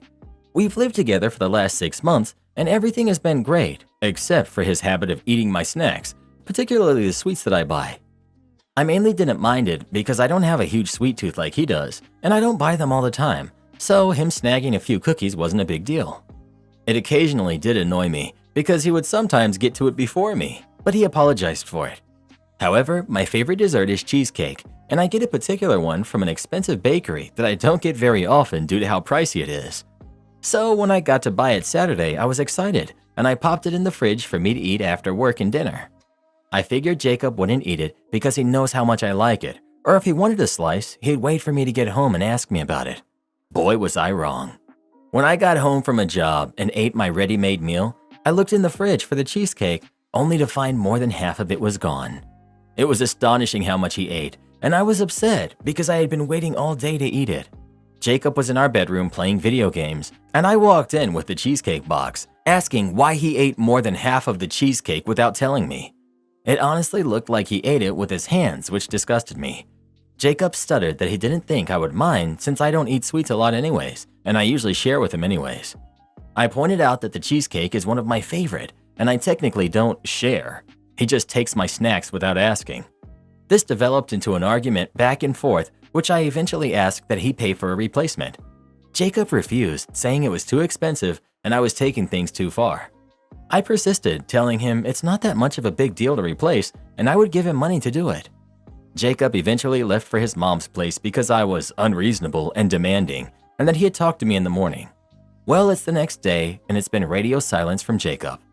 I asked my friends, and some agreed that he should pay for a replacement, but others said that it was just cake, and I shouldn't demand for him to pay for something I didn't really need. Not the jerk, but I don't think the issue is the cost of the cheesecake, but rather how you two share space and food. Basically, he's not listening to you and not thinking of you, then getting defensive when confronted, and then running to his mama to throw a temper tantrum for days, which frankly, he's way too old to do. It would just gross me out if my partner sat down and ate over half a cheesecake all at once. That's like at least 3,000 calories, maybe even 5,000 depending on toppings and size, etc. Plus, like 2 weeks worth of a healthy daily sugar requirement. Seems like he should feel like total crap after consuming all of that. Sweet addiction is a real thing, so is binge eating. I wonder if part of his defensiveness and immaturity around the issue is that he's suffering from some sort of eating disorder. Yeah, asking for him to replace the cost is fair. He should do that just because cheesecake is expensive, but I don't think it will solve the problem you two are having. Not the jerk. It's not really about the cake, it's about how he's treating you. He takes things that you haven't given to him and expects you to be okay with it. Probably a good time for an adjustment in this relationship. Not the jerk. I don't want to use extreme words, but he sounds unstable, or at least immature. Refusing to pay for something he ate? Refusing to go pick up the food with your money? Coupled with how he's dating someone who's 6 years younger than him, this is all just gross. My Karen daughter refuses to pay rent. I, 50 female, told my daughter, who's 24, she needs to pay rent. She got out of college in February and has struggled to find a job until October. I supported her during the job hunt, and she's been living home rent-free. I was excited for her to finally find a job, especially when it's surprisingly well-paying. She told me she won't get paid until late this month. I said it was fine, but she still needs to pay rent. The other day, she told me she planned a trip with her friends and was saving for plane tickets. I reminded her again she still needs to pay me rent, as it felt like she's trying to avoid rent so she could save money for her trip. She told me she would pay the rent, but deducting her credit card bill. Apparently, she wanted me to pay her credit card bill first, then keep the rest as rent. I told her that was unacceptable. She rolled her eyes and tried to walk away. In the heat of the moment, I said some unfortunate things. At the end of the fight, she finally agreed to pay the rent and her own credit card bill. My daughter has become extremely distant since. She started working overtime almost all week. I tried to talk to her. I even told her that she can keep her original plan, but she just kept fixating on the things that I've said, either ignoring my message or telling me how I've misunderstood her and I made her feel bad. My husband thinks I'm the jerk because he thinks our daughter was already stressed and I kept reminding her for the rent money she didn't have. Demanding rent in a fight made me the villain. Today, she handed me a stack of cash, rent and credit card bill included. I tried to tell her the money will be in a family savings account. She rolled her eyes and said she doesn't care. She then cut up the credit card I was managing the bills for. My husband gave me a "I told you so" look. I honestly don't think that I deserved any of this treatment. I love my daughter very much, but I can't help but wonder if my husband was right. Am I the jerk? Info.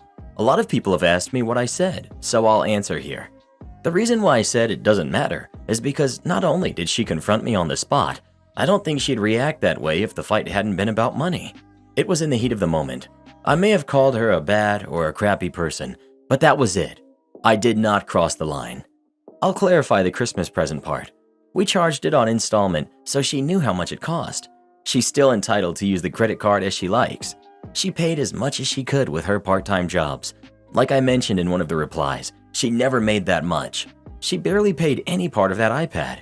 It's mostly on her own food and chores. My husband and I covered the rest. They aren't dead. Nothing can't be paid off with her income. More info. If she doesn't want to pay the rent, she doesn't have to. We want her to contribute to the family. Based on how much she's making, the amount equal to the broader city average rent is what me and my husband decided on.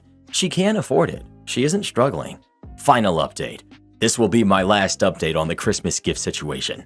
So many people seem to be fixated on it. No, we didn't make her pay for it.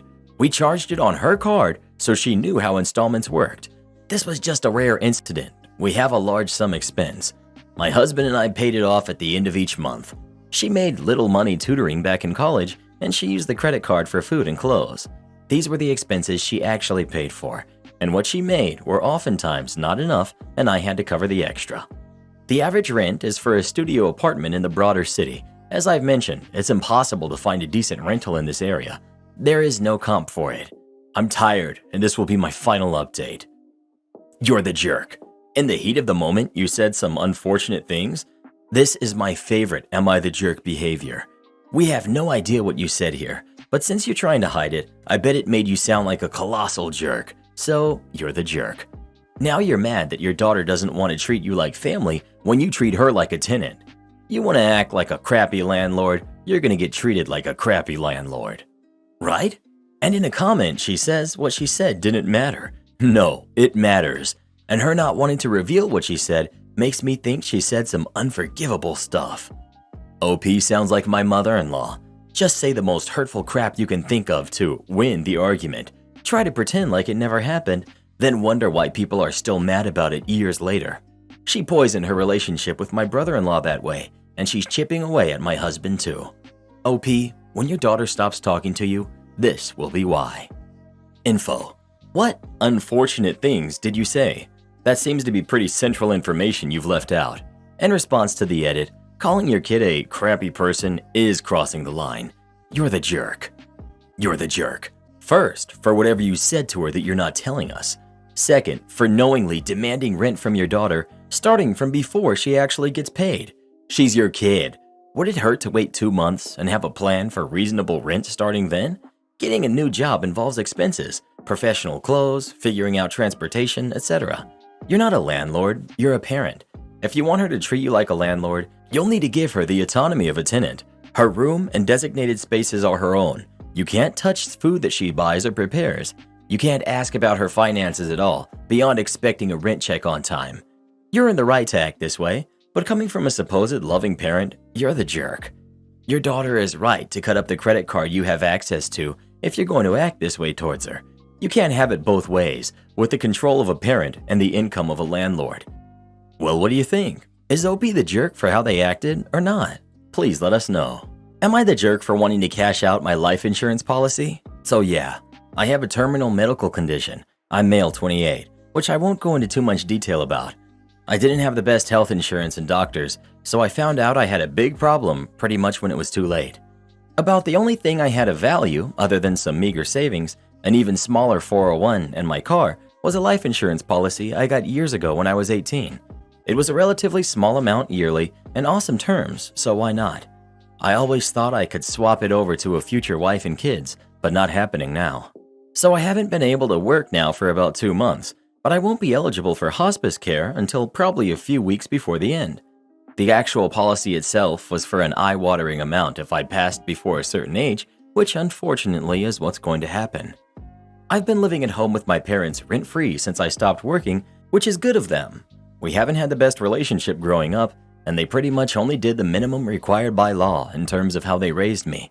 No complaints, but not Parents of the Year material. A lot of this was due to finances.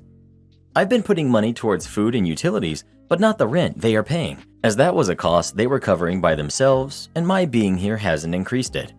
Anyway, I've been investigating cash outs, both through the company and investor groups that will give you a bit more in exchange for being named as beneficiary. I will probably stick with the company offer to get things moving faster. There are going to be some taxation issues, but the end result will be that my parents will essentially get an amount that will cover my funeral and possibly a really good secondhand car.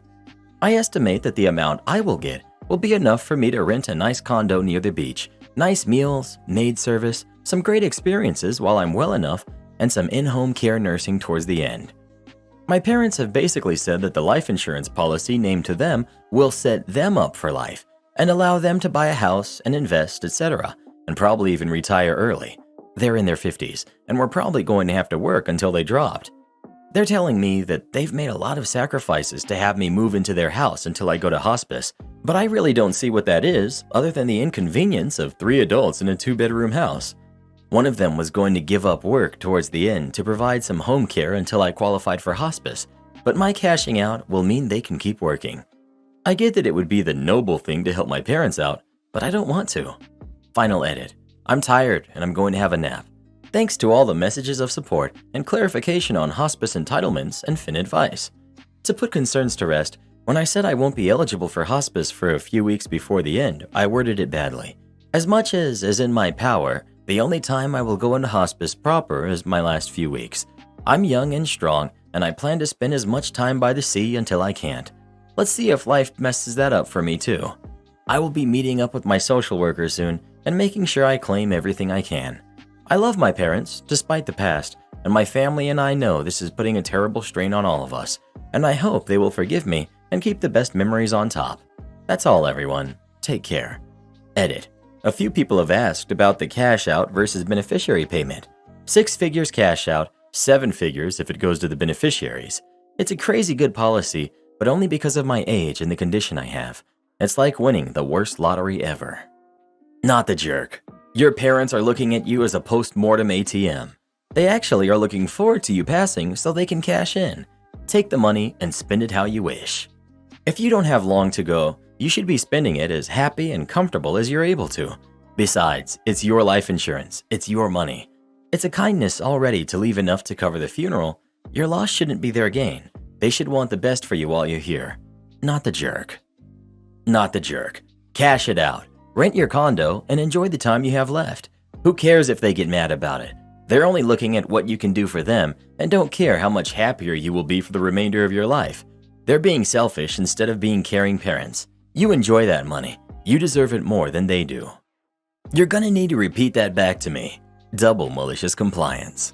Hey y'all, it's drive-through OP again. I'll start off by saying this. If you ever feel petty enough to ruin a drive-through person's day at work, ask them to repeat the order back. This isn't because it takes too long or it's difficult, so much as it's insulting to our intelligence. I still do it with a smile, mostly, but not this evening. When a car drives in the drive-thru, it sets the sensor off instantly, and we hear everything everyone in the car says. My headset beeps, I greet the customer, and I hear, "Oh, sweet, mellow yellow peach." I ask whether he wants a small, medium, or large. "No, jerk, not you. How about you pay attention?" Enter malicious compliance 1. I'll pay attention, all right. In the meantime, I tell him to let me know when he's ready. He orders in the most convoluted way possible, insulting me directly in between every other item. I even do him the favor of making his items a combo, because I've learned that when in doubt, err towards nice. He then stops me as I'm about to say the total. "Look, dude, you're gonna need to repeat that back to me. I know you messed that crap up." He had a very rude tone the whole way, which I'm learning to be better at picking up on in my twilight years. I'm 46. Enter malicious compliance part 2, which unlocks part 1. Time to employ my memory and voice acting skills.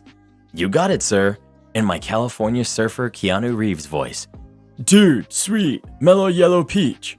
I then go back to my voice for my parts. "Small, medium, or large?" "No, jerk, not you." "Well, let me know when you're ready." "Okay, man, I want a bacon burger, a big one." "Which burger, sir? We have—" "Look, dummy, a bacon burger."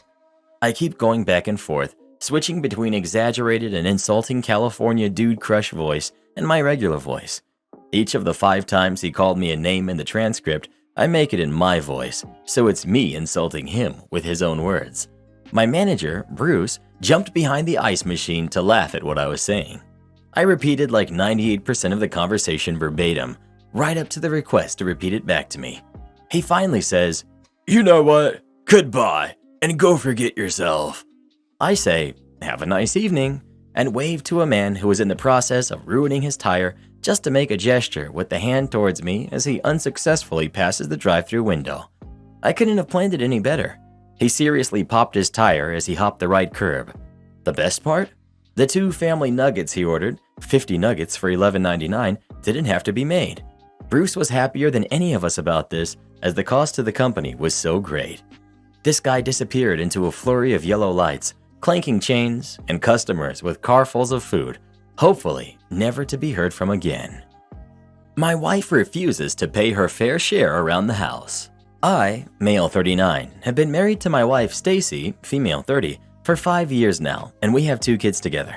I also share 3 kids with my ex-wife Hannah, female 37. Ever since Stacy and I got together, she's made it very clear to me that my 3 kids are mine and Hannah's responsibility, not hers. This has worked out well so far, but lately it's been taking a toll on me. I pay Hannah child support every month. Ever since Stacy had our first kid, she's demanded that I give her the same amount of money each month to keep things fair.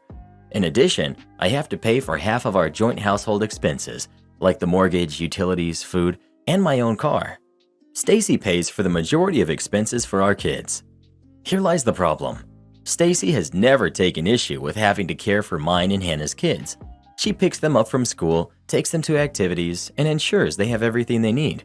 However, anytime she purchases anything for them, she immediately sends me a Venmo request and demands I cover all expenses related to the kids that are not hers. We recently went on a family vacation, and she demanded that I pay for half of the portion for our kids and all of the portion for Hannah's. I told her that all these expenses are taking a hit on my finances, and she didn't even seem to care. She reiterated that my kids are my responsibility. To add insult to injury, she recently started contributing money to college funds for her kids, while Hannah and I have nothing saved for our kids' college. Hannah found out and asked that I start funds for our kids. When I talked with Stacy about this, she said this was fine, but I had to put the same amount of money in the funds she has set up for the kids.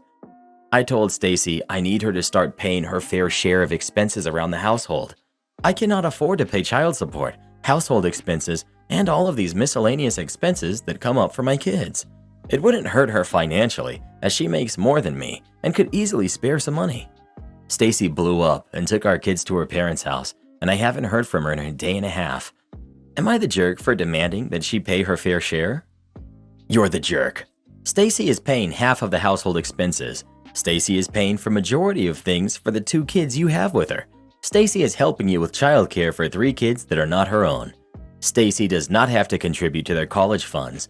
That is on you and Hannah to figure out.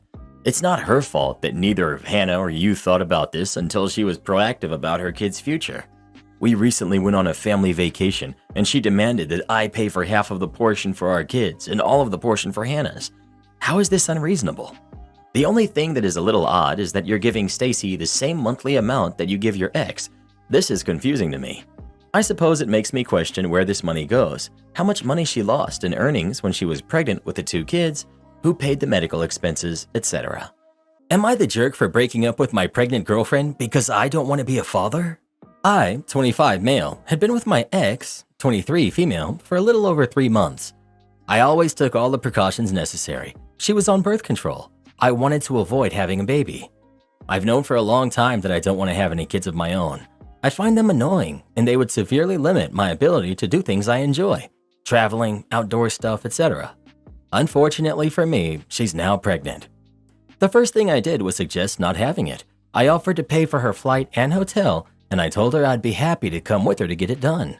I have a stable job and I make good money, so it wouldn't be too much of a hit for me. She works as a receptionist and doesn't make a lot, so I figured it would be better for me to pay. That's when she told me she was hoping to keep it and that she wanted me to help her raise the kid as its father. I have no intention of being a father. Beyond just my dislike of kids, I'm not ready for that. I made it very clear that I didn't want the baby, but she kept insisting that I'd have a change of heart once it's born and to just try it out. After a long exchange, I told her that if she intended to keep the baby, I would not act as a father. I broke up with her and told her that I would pay child support once it's born, but that I expect her to respect my wishes and keep the kid away from me. Since then, she's been frantically texting me, begging me to come back and telling me she'll forgive me. She sent me voicemails crying. It does hurt to see, but I haven't responded.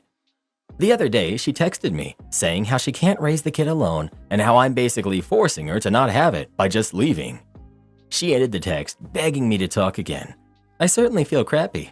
I really liked her and we had a good relationship before this, but I just don't want to be a father. I'm already bitter about the fact that I'll have to pay child support for 18 years, which will somewhat limit me financially. I also feel it isn't right for a parent who doesn't want their kid to be involved. I just end up taking it out on them, which I feel isn't right. With all this said, I came here to ask, am I the jerk? I certainly feel like one, but I also stand by what I said. Edit. On the topic of having vasectomy, I tried. I met with a doctor last year and asked about getting one done, but he refused and said every doctor he knows won't do it until I'm at least 30. Update 1. I've hired one of the better family court lawyers in my state. She has someone representing her pro bono. It has been made clear to my ex and her representative that she's not to contact me personally and that all contact will go through my lawyer from now on. A paternity test is scheduled for next Wednesday. I don't know how long it will take to get the results, but the test is happening. If the kid is mine, we will go to court to determine child support payments and will set up the process for me to sign away my rights. On providing emotional support and getting back together with the ex. I don't want to give her emotional support and lead her on. If I'm around, she'll think I plan to get back together and be a present father, which I don't want. She should know I don't want the kid. That way, she's more likely to go through with not having it or adoption. I also don't want to be present for the birth for similar reasons. Plus, I'm pretty certain that even if I did change my mind on the kid, I wouldn't want to be with her. She expects me to get back together with her to raise the kid. But if I did end up seeing the kid and wanting her, I'd have to go through some annoying legal procedure to try and secure joint custody or something. This is a mess in so many ways that it isn't worth suffering through. I'm still certain I don't want the kid, but if I suddenly changed my mind to want the kid and then didn't get any custody, that would be pretty depressing. I'd rather just stay unattached and deal with any regrets I have later. About my parents, yes, they want grandkids. They've been hounding me ever since I turned 20 about when I'm going to give them grandkids. I've already told them I don't want kids, and my sister's not going to be having any, so they're disappointed at this point. If they found out about the kid and that I was leaving, they would be furious, so I'm just not telling them. About how I'll feel in the future, I honestly cannot say 100%. I know that right now I 100% don't want kids, and I'm going off that feeling to assume how I'll feel in the future will be the same. Everyone lives with some level of regret, so I've come to peace with the idea that if I end up regretting this, I'll just have to move on and live with that like everyone else. If for some reason I felt regret, I wouldn't try to contact the kid. I'd just keep it to myself and keep chugging along like usual. If the kid does find me one day, I'll just be honest depending on how I'm feeling. Either, I was 25 and I didn't want kids, and I still don't, sorry. Or, I was 25 and I thought I didn't want kids, I wasn't ready. It's been one of the biggest regrets of my life and I'm sorry. Depending on how I'm feeling, most likely the former. I don't know what gave you the impression that I've softened to the idea of having kids. I still firmly don't want any. I just feel pity for the kid, cause it's not really their fault. I don't exactly feel good about leaving the kid on a moral level, but on a more personal of what is best for me, I feel very confident in leaving. It's certainly a selfish decision, but I've been upfront with the fact that I'm a selfish person. I feel bad about it, but I'm putting myself and my own personal needs first in this situation by doing what I think is best for me. I feel for this woman, but this is a 3-month relationship, and she's devastated that this man doesn't want to be a father? It would be so much worse having him around when he's going to be angry, bitter, and resentful. Everything about this sucks, but talking him into it is the last thing she will want in 5 years. She sounds completely delusional, as she hasn't heard anything that he said. They only dated 3 months. He broke up with her, and she thinks he's going to propose?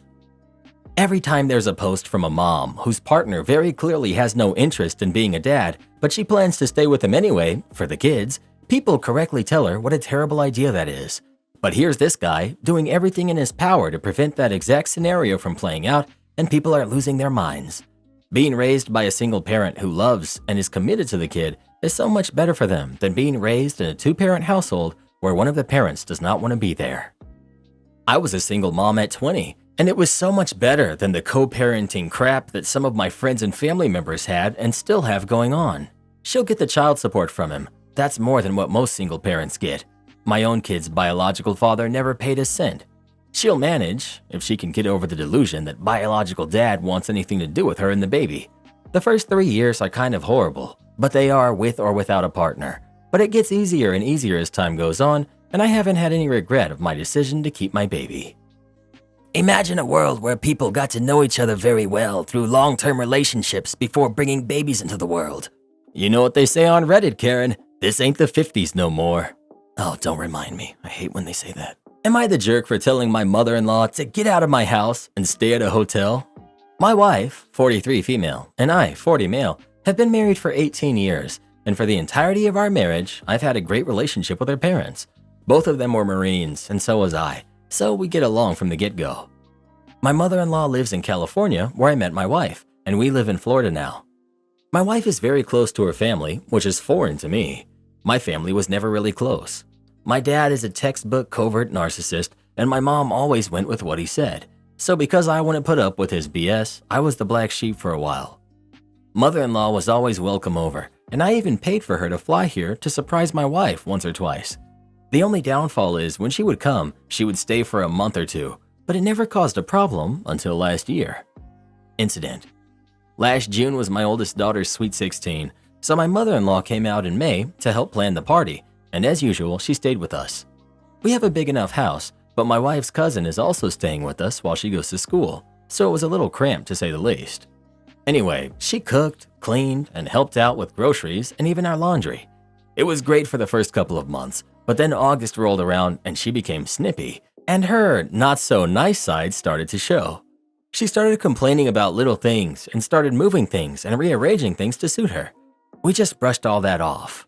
I started getting irritated when she and my wife kept bugging me about upgrading my TV. I bought a 55-inch Vizio LED in 2009 when they first started becoming affordable, and it still works great. I'm a simple guy. My pride and joy, other than my daughter's, is my '73 Jeep, which I restored on my own.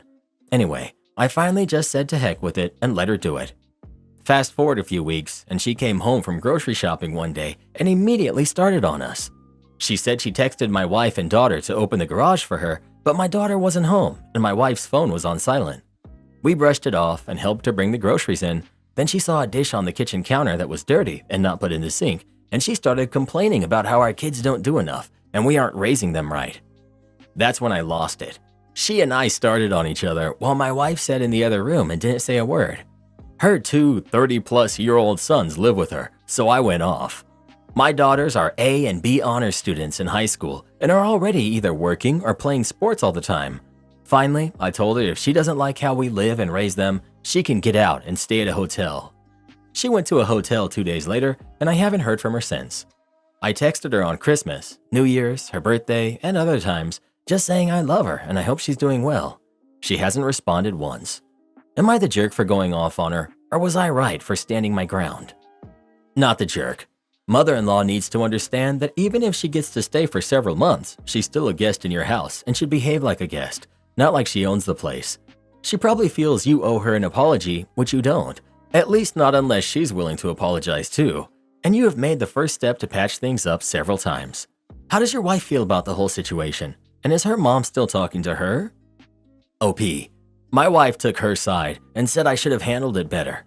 I agree, but it kind of bugs me that she didn't say anything to her. They still talk on a regular basis. I think I'd be bugged too. It's her mom. She should have handled it before it became an issue. But to be honest, it sounds like mother-in-law is just punishing herself by this point. If she wants to keep doing that, then that's on her, as long as she's not cutting off your wife as well. Am I the jerk for letting my wife do 7 hours of cooking by herself to prove a point? My wife is a neurologist. Once a month, we have a tradition where we and 4 other families we are friends with from her work gather in our house for dinner. This month was our turn to host. Usually I cook all the meals at home because my wife is an incompetent cook, although she claims she's an amazing cook. When she cooks, she would crank up the heat to the max and claim that doing this makes the meals cook faster and that it doesn't make a difference in the taste. It does. Friday night, I was doing prep work on the vegetables since I was going to be cooking for around 7 hours yesterday.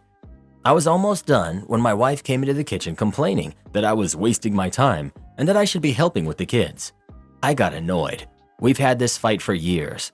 If I cooked something simple, then for the next 4 months, she would nag me for weeks after each dinner with her friend how I embarrassed her.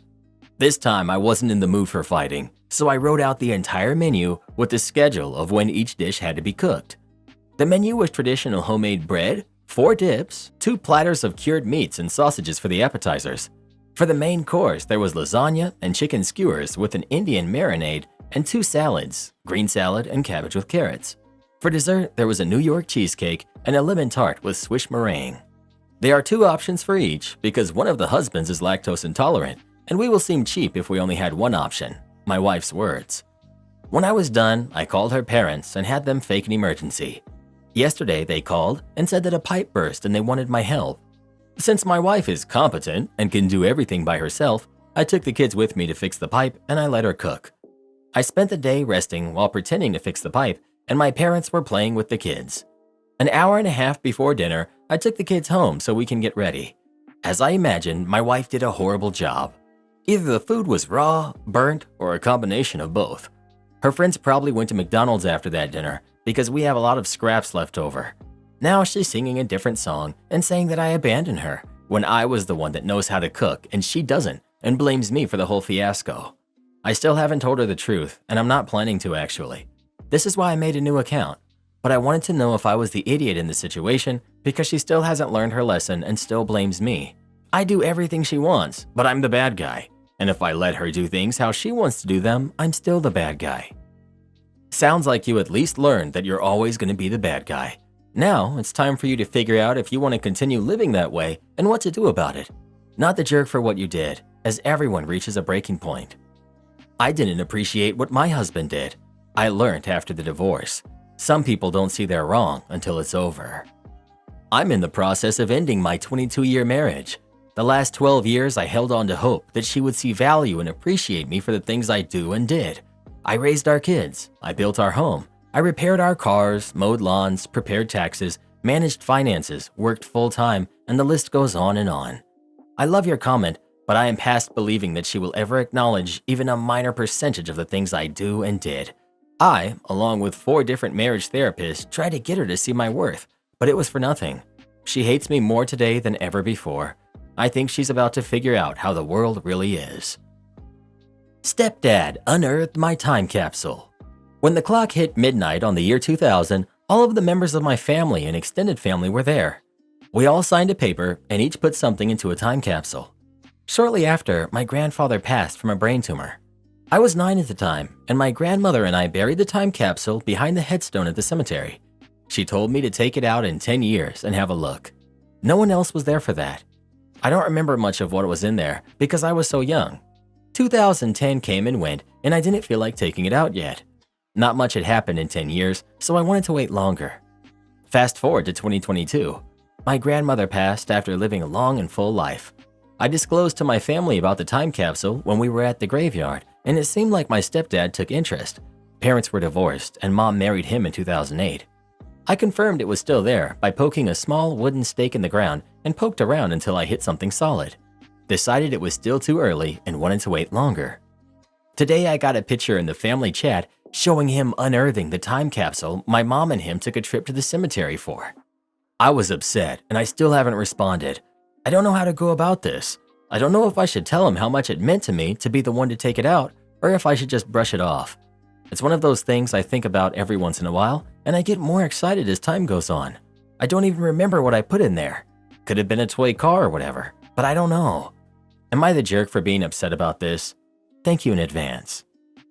You're not the jerk for having the feelings that you have, but you could be the jerk depending on how you handle and express those feelings. From here on out, I'd focus on what you want to do to get out of the situation now. Do you want to see everything that was in the time capsule? Or would you like them to re-wrap it up and you can have a surprise later on? OP. My stepdad and I have a great relationship and he's been there for me. I don't think he intended to cause harm or anything. I just think curiosity got the better of him. Yeah, I'd like to see everything in there now. What's done is done, and I don't feel like turning this into a mess will make anything better in the long run. I don't want them to rebury it. I think I was more excited to go there eventually and unearth it myself. It's in another state. Update. I was a mess for a few days. I was trying to figure out why it bothered me so much that he did that without my permission. There's so much hurt going on recently in the world, and this was such a small thing in the big picture. But I've been waiting for that moment most of my life, and it was taken away from me. I'm a very calm person, and it takes a lot to get to me. I don't know if it was the sum total of stressors in life and anger that I've bottled up over the years, but I was honestly considering calling off Thanksgiving with them over this. Crazy. So basically, I sent a text to my stepdad saying that I was very upset that he took it out of the ground without my permission. Instead of apologizing, he said he thought I would be happy that he found it and was just trying to locate it for me. I knew exactly where it was since I was 9, and I never asked him for help finding it. I told him that I was not happy about it at all and that it meant a lot to me and the moment has been ruined. He then told me that he will put it exactly where it was, and in his words, no harm, no foul. He didn't apologize at this point, so I decided to not reply and continue stewing. I just got a text from him saying that he sincerely apologizes for what he did and that his intention was to map out exactly where it was for me to find it in the future. When he took it out of the ground, he found that the seal had been corroded and sand and dirt was inside. So he was going to take it out because it had been compromised. I need to let go of the feelings I had over this. I have no idea why it brought me from 0 to 10 so fast. I'm going to forgive him and let it go. I'm only hurting myself and my relationship with my stepdad by blowing this up. However, I will not be disclosing anything like this to him again. My sweet wife was so supportive and said that we can make our own time capsule for our daughter, born this year, to dig up years from now. That made it much better for me. Thank you all for your support. Am I the jerk for telling my father's affair partner that she married him and she can take care of him now? My father was not a very warm and caring father when my siblings and I, all in our 20s now, were young. I'm the youngest, and I was only 8 when we all found out that he was having an affair with the woman he worked with. The affair only came out because the affair partner grew tired of our father staying married to my mom and showed no signs of being willing to divorce mom for her. So she took measures into her own hands and confronted mom with the truth. My siblings and I were all home at the time. It blindsided my mom significantly because while she knew our father worked a lot, he had always been attentive as a spouse to her, and he could play pretend that he was invested in his kids. My mom's marriage to him fell apart, and she moved out of his house with us, and we started anew. My father fought for shared custody. I often wonder if this was to punish her or us or something, because it's not like he had any role in our lives at all, but he was awarded shared custody. His affair partner threw herself into this role of stepmom, and she acted like she was some new person who had no bad history with us or our family. She even ignored the fact she destroyed our mom's heart right in front of us. We did not like her, and within 2 years, she told our father she no longer wanted us around anymore because all we did was bully her and made her feel like she was some unimportant mistake that he made. And she was also bothered by the fact none of us would acknowledge her as our father's wife or our stepmom. When asked, we would always say she was our father's affair partner. This wasn't something she wanted following her around or thrown in her face. So we had no contact with our father for more than a decade. I'm 22 now. Recently, the affair partner made contact to inform us that our father had suffered several health complications and he's now ill and disabled. My oldest brother confirmed that it's true and is aware of which hospital he's currently in. None of us had any interest in seeing him, and we expressed this, though not to her, to our father's sister. His affair partner decided my siblings would never give in, but she knew a much younger me had a hope for a better relationship with my dad, and she tried to say she couldn't care for him and their 4 younger kids that they have under the age of 7, and that my family needs me. I told her clearly that they were not my family, and that she married him so she was responsible for caring for him now that he can't care for himself, and I told her I would not help and I did not care how tough it was for them. Her response was full of anger, but she basically called me a jerk.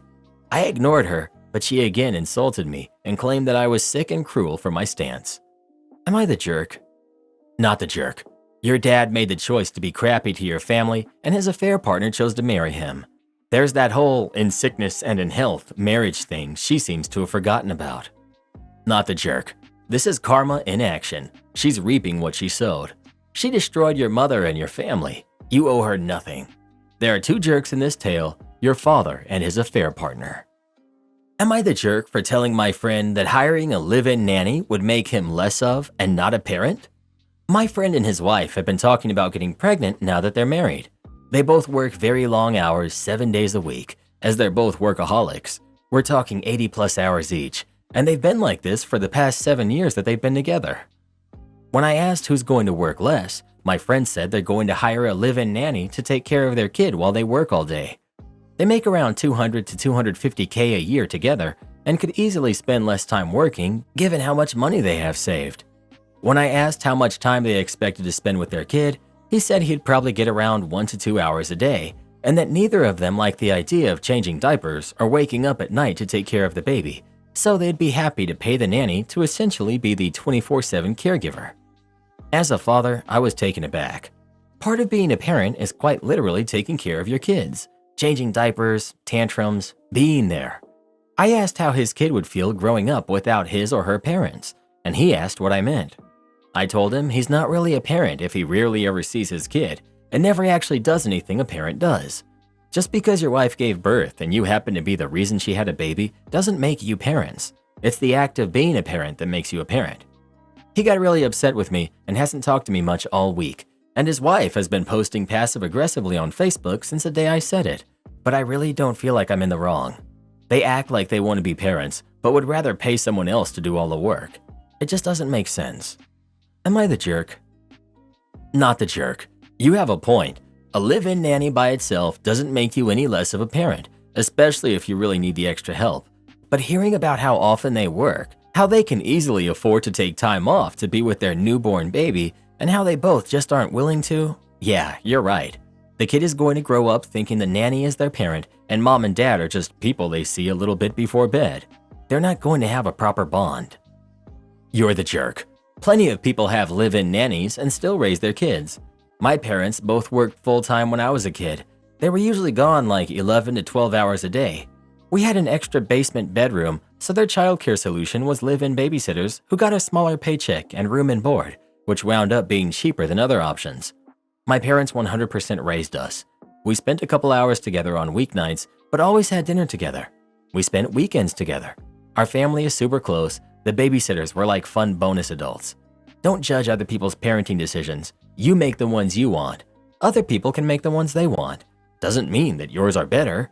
Sounds like this couple loves what they do, which can also be an amazing thing to model for a kid. Am I the jerk for not wanting to take care of my aunt's kids while she's in surgery?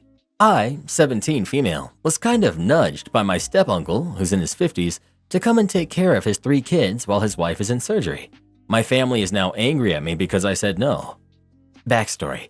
Both my mom and aunt have had bad blood before I was born, and it has worsened in the past couple of years due to my grandpa passing away. In the late stages of my grandpa's life, Aunt never really was around to help or support my mom when their dad was passing. She never made trips to see him, never offered financial support, never got involved in his medical care and medical power of attorney. Nothing.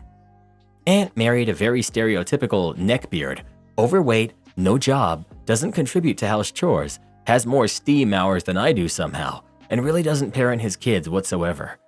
He was a lot more fun to be around when I was a kid because I didn't realize how immature he was. Whenever they come to family functions, Aunt usually tells me, never asks, that I'm now watching her kids while she hangs out with cousins, which I was probably going to do anyways because I do enjoy hanging out with my younger cousins. Recently, she had complications with a very safe, non-life-threatening condition and had to go back to the hospital. This means step-uncle has to watch his kids by himself because she's recovering. My parents are out of town, and he keeps sending me videos of all 3 of them, they're 2, 7, and 11, misbehaving inside the hospital, climbing on furniture, saying stuff like, "Really need some help right now," or "I don't know what to do." I have a pretty mean concussion right now, so I really don't want to leave my house or do anything for that matter. Extended family keeps telling me that I should just go help them because I'm the closest, but I live 2 hours away and I really haven't ever driven that far before. Am I the jerk for saying no? Edit. I blocked my grandmother who keeps asking me to help and stopped being on my phone up until now. Thanks for all the advice. He kept texting me, so I kept the text open for evidence and screenshots. He started calling me ungrateful and lazy and told me not to talk to him or his kids unless I apologize. Aunt came out of surgery and agreed I should have been there. Anyways, I got my school note in and I can play video games now because I'm on the back end of my concussion. The fact that you have a concussion and they're expecting you to drive 2 hours is absolutely wild and completely unsafe without even mentioning the fact that you've never driven for that long before. You're not the jerk, hon. Good for you for standing up for yourself. Karen's sister stole my bike, so I called the cops on her. I was saving all year for a birthday present for my son, who's turning 14 this year. I was able to get him a bike, and he's been wanting one for a while since he grew out of his old one about a year ago. His birthday is next Friday, and he's been extremely excited. The bike was kept in my parents' garage, and my sister, who's also 14, decided to take it out for a joyride and managed to get it stolen. I told her she had to find it in 24 hours or I'd be calling the cops. My parents thought I was just trying to scare her, but I really wasn't. I'm a single parent, and I saved for months just to get it. My sister couldn't find it, so this afternoon I called the police, and they've told me they probably won't be able to get the bike back, but my sister will end up getting a slap on the wrist. My parents are mad at me because I have the potential to ruin my sister's life with this. Am I the jerk? Your parents need to take a loan to buy a bike for your son for his birthday, and your sister can get a job to pay them back if need be. Then you'll drop the charges. Until then, she goes through the court process. Not the jerk. You assume that in order to afford the bike, they need to get a loan? Okay, Reddit. Not the jerk. Your parents should pay for an exact replacement bike for your son. The sister should earn money for chores and contribute. Not the jerk. Let's get this straight. Your sister was the first person who stole the bike. It was not just a little joyride. This will not have lifelong ramifications on her, getting jobs or into college or renting apartments. It will, however, hold her accountable for her choices and actions. And your parents, like it or not, they should have at the very least offered to pay for a replacement and helped her look for the bike. So a date in family court may be the rude awakening that they all need. Well, what do you think? Is Opie the jerk for calling the cops on her sister or not? Please let us know. Act like a thief, you'll get treated like one. Next. Am I the jerk for calling my sister's wedding a knockoff of my own? I've always been the favorite among my siblings. As the baby of the family and the only boy, I got doted on a little extra. This extra doting increased when I expressed an interest in dance and actually discovered a talent for it. This makes sense in my mind. My schedule required more time and money devoted to it since I now had to be taken to classes and showcases, needed the proper attire, etc. There were a few years of tension between my sisters and I, especially during our teen years, where it seemed like they blamed me for what was going on or expected me to apologize for our parents' choices, something I adamantly refused to do. Tensions seemed to ease some when we went our separate ways. My sisters stuck around in our hometown to get jobs, while I moved to a city about an hour away for college. I met my now husband there, and despite what my parents tried to talk us into, we got married in a tiny ceremony at the local courthouse where only immediate family was present. We had a party with our close friends and family later to celebrate, but the ceremony itself was just like we wanted. A small part of an intimate and peaceful day focused on my partner and I. My oldest sister got engaged a couple months ago, and my parents jumped at the chance to start planning an over-the-top wedding. I've been around for some of it, and a lot of what is being offered to the new happy couple is what was suggested to my husband and I when they were trying to convince us to have a big wedding. This didn't bother me at all. In fact, I was happy my sister was getting what seemed like the wedding of her dreams.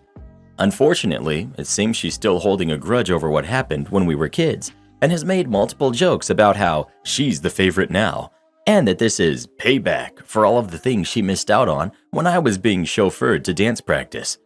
I took the first few in stride, but it's getting old now that it's been repeated so many times. I recently told her the jokes were getting old, but that still didn't stop her. I finally had enough last night, and after a few drinks at a little weekend family get-together, I told her that her wedding was essentially a knockoff of mine, and that I doubted our parents would be putting this much effort in had I gone through with the extravagant plans they wanted me to have a few years ago. She left the room in tears, and I've gotten mixed reactions from family over what I said. Am I the jerk? ETA, I have no interest in special attention from my parents and moved on from the feud with my sisters years ago, as I thought that they had as well. I live a good distance from them all with a life of my own and can only make it back to visit a few times a year. This doesn't stem from me craving attention. I'm glad my sister is getting all of it, as my parents have a tend to hover even all these years later. My complaint is in the repeated jokes despite my request that they stop. Yes, you're the jerk, and it sounds like you've been the jerk their entire lives. You happily soaked up your parents' attention, knowing you were the favorite, and didn't even care that they didn't share your golden child status. Then, the second the attention was off of you, you decide to try to attack as low as you can, instead of being happy that your siblings actually got to experience some of the rarefied air you've been in your entire life. Your siblings taunt you because you are entitled and spoiled and not very likable as a result. You taunted her because you are mean and resent not being the center of attention. You're the jerk. You're the jerk. After years of feeling unimportant to your parents, your sister can't control her giddiness at finally having their attention. While her comments are obnoxious, it speaks to a lifetime of being overshadowed by you. While you're not responsible for your parents' crappy behavior, you need to acknowledge it and acknowledge you believe that you deserved it because dance? Give me a break. The biggest problem is that you still see no problem with it. And the minute your sister is getting their attention, you have a problem with it. You're so full of yourself, you have to claim the wedding you didn't have as your own. You're a crappy brother. Well, who do you think is the jerk? Opie or his sister? Please let us know. Those jokes she's making would kind of get on my nerves too. I don't know if Opie's as bad as they're trying to make him out to be. How my dad didn't go to Vietnam. In 1969, my dad graduated from Rice University with a 5-year master's in chemical engineering. Edit. Since so many commenters seemed to think he was some kind of rich kid, his parents both taught public school, and he went to college on a full academic scholarship. The Vietnam War was raging, and although he and his classmates had all received deferments during their studies, their deferments were over, and it was time for them to go before the draft board. Most of his classmates weren't worried because they were slated to see the Houston draft board, which had a reputation for handing out continued deferments like Halloween candy. However, my dad is from Oklahoma, which meant that he had to be evaluated by the Tulsa draft board, which was much stricter. Dad had applied to the chemical engineering PhD program at Stanford and had been accepted with a full stipend. He was excited to go, but first he had to get past the draft board. The Stanford facility wrote a letter to the Tulsa draft board explaining that Mr. Hammer would be embarking on a research program that would greatly benefit the war effort and asking for another deferment. The Tulsa draft board wrote back in short order. Mr. Hammer had already benefited from the only deferment he was going to get, and thus he was to present himself to the Army Physical Examination Center post-haste. Dad was sad to lose his shot at a PhD, but not too sad, because now he could marry my mom. He'd also had several job offers already, so he accepted an offer from Exxon, and he and my mom got married. His superiors at Exxon wrote another letter to the Tulsa draft board explaining that Mr. Hammer was now gainfully employed in the oil and gas industry, where he would be conducting engineering research that would greatly benefit the war effort, and asking for another deferment. Just as quickly, the Tulsa draft board wrote back, reiterating that Mr. Hammer was not going to receive another deferment, and that if he didn't hurry up and get his Army physical, they might have to get the law involved. Disappointed, my dad went to his Army physical as scheduled. He's always been a healthy guy, and he performed just fine on most of the examinations, up until the very end when they measured his heart rate. It was over 100 beats per minute. "Well, we can't pass you with that," said the Army doctors, "but you're probably just nervous. Come back in 2 weeks and we'll give you another physical." "Nervous?" said my dad to himself. "I can work with that." For the next 2 weeks, my dad spent every spare moment basically teaching himself the opposite of meditation. He'd close his eyes and think of the most horrifying mental images he could, trying to drive his heart rate as high as possible. Finally, the day of the physical arrived, and things went much as before. He passed nearly everything with flying colors, but when the time came to measure his heart rate, once again it was well over 100. The Army doctors promptly diagnosed him with tachycardia, scored his physical 4F, and sent him home. He's in his 70s now, and apart from his mysteriously high heart rate, which I inherited, he's always been in great cardiac health and still is. So glad your dad didn't have to go over there. Some of us have actual brains and are meant to have an actual impact on the world. I would never serve in the military, and neither would any of my friends. It's honestly just a huge waste of taxpayers' money. I never thank anyone for their service because it's a load of BS. When people ask me, "Oh, what about all those who paid the ultimate price?" I say that choice was theirs, just like my choice to focus on my artwork. One day, I'll be a top animator for my favorite anime because that's what I've set as my goal. I'll be darned if I ever throw away my dreams to join some stupid broken system. Hey Reddit boy, as a vet, how does that last comment make you feel? I'd really rather not talk about it. Am I the jerk for telling my wife that if she's not home in 10 minutes, I'm taking her dog to the pound? My wife, who's 29, and I, 33 male, have been married for 4 years now. I'm the sole breadwinner and she stays at home. For the majority of these 4 years, my wife has wanted a dog.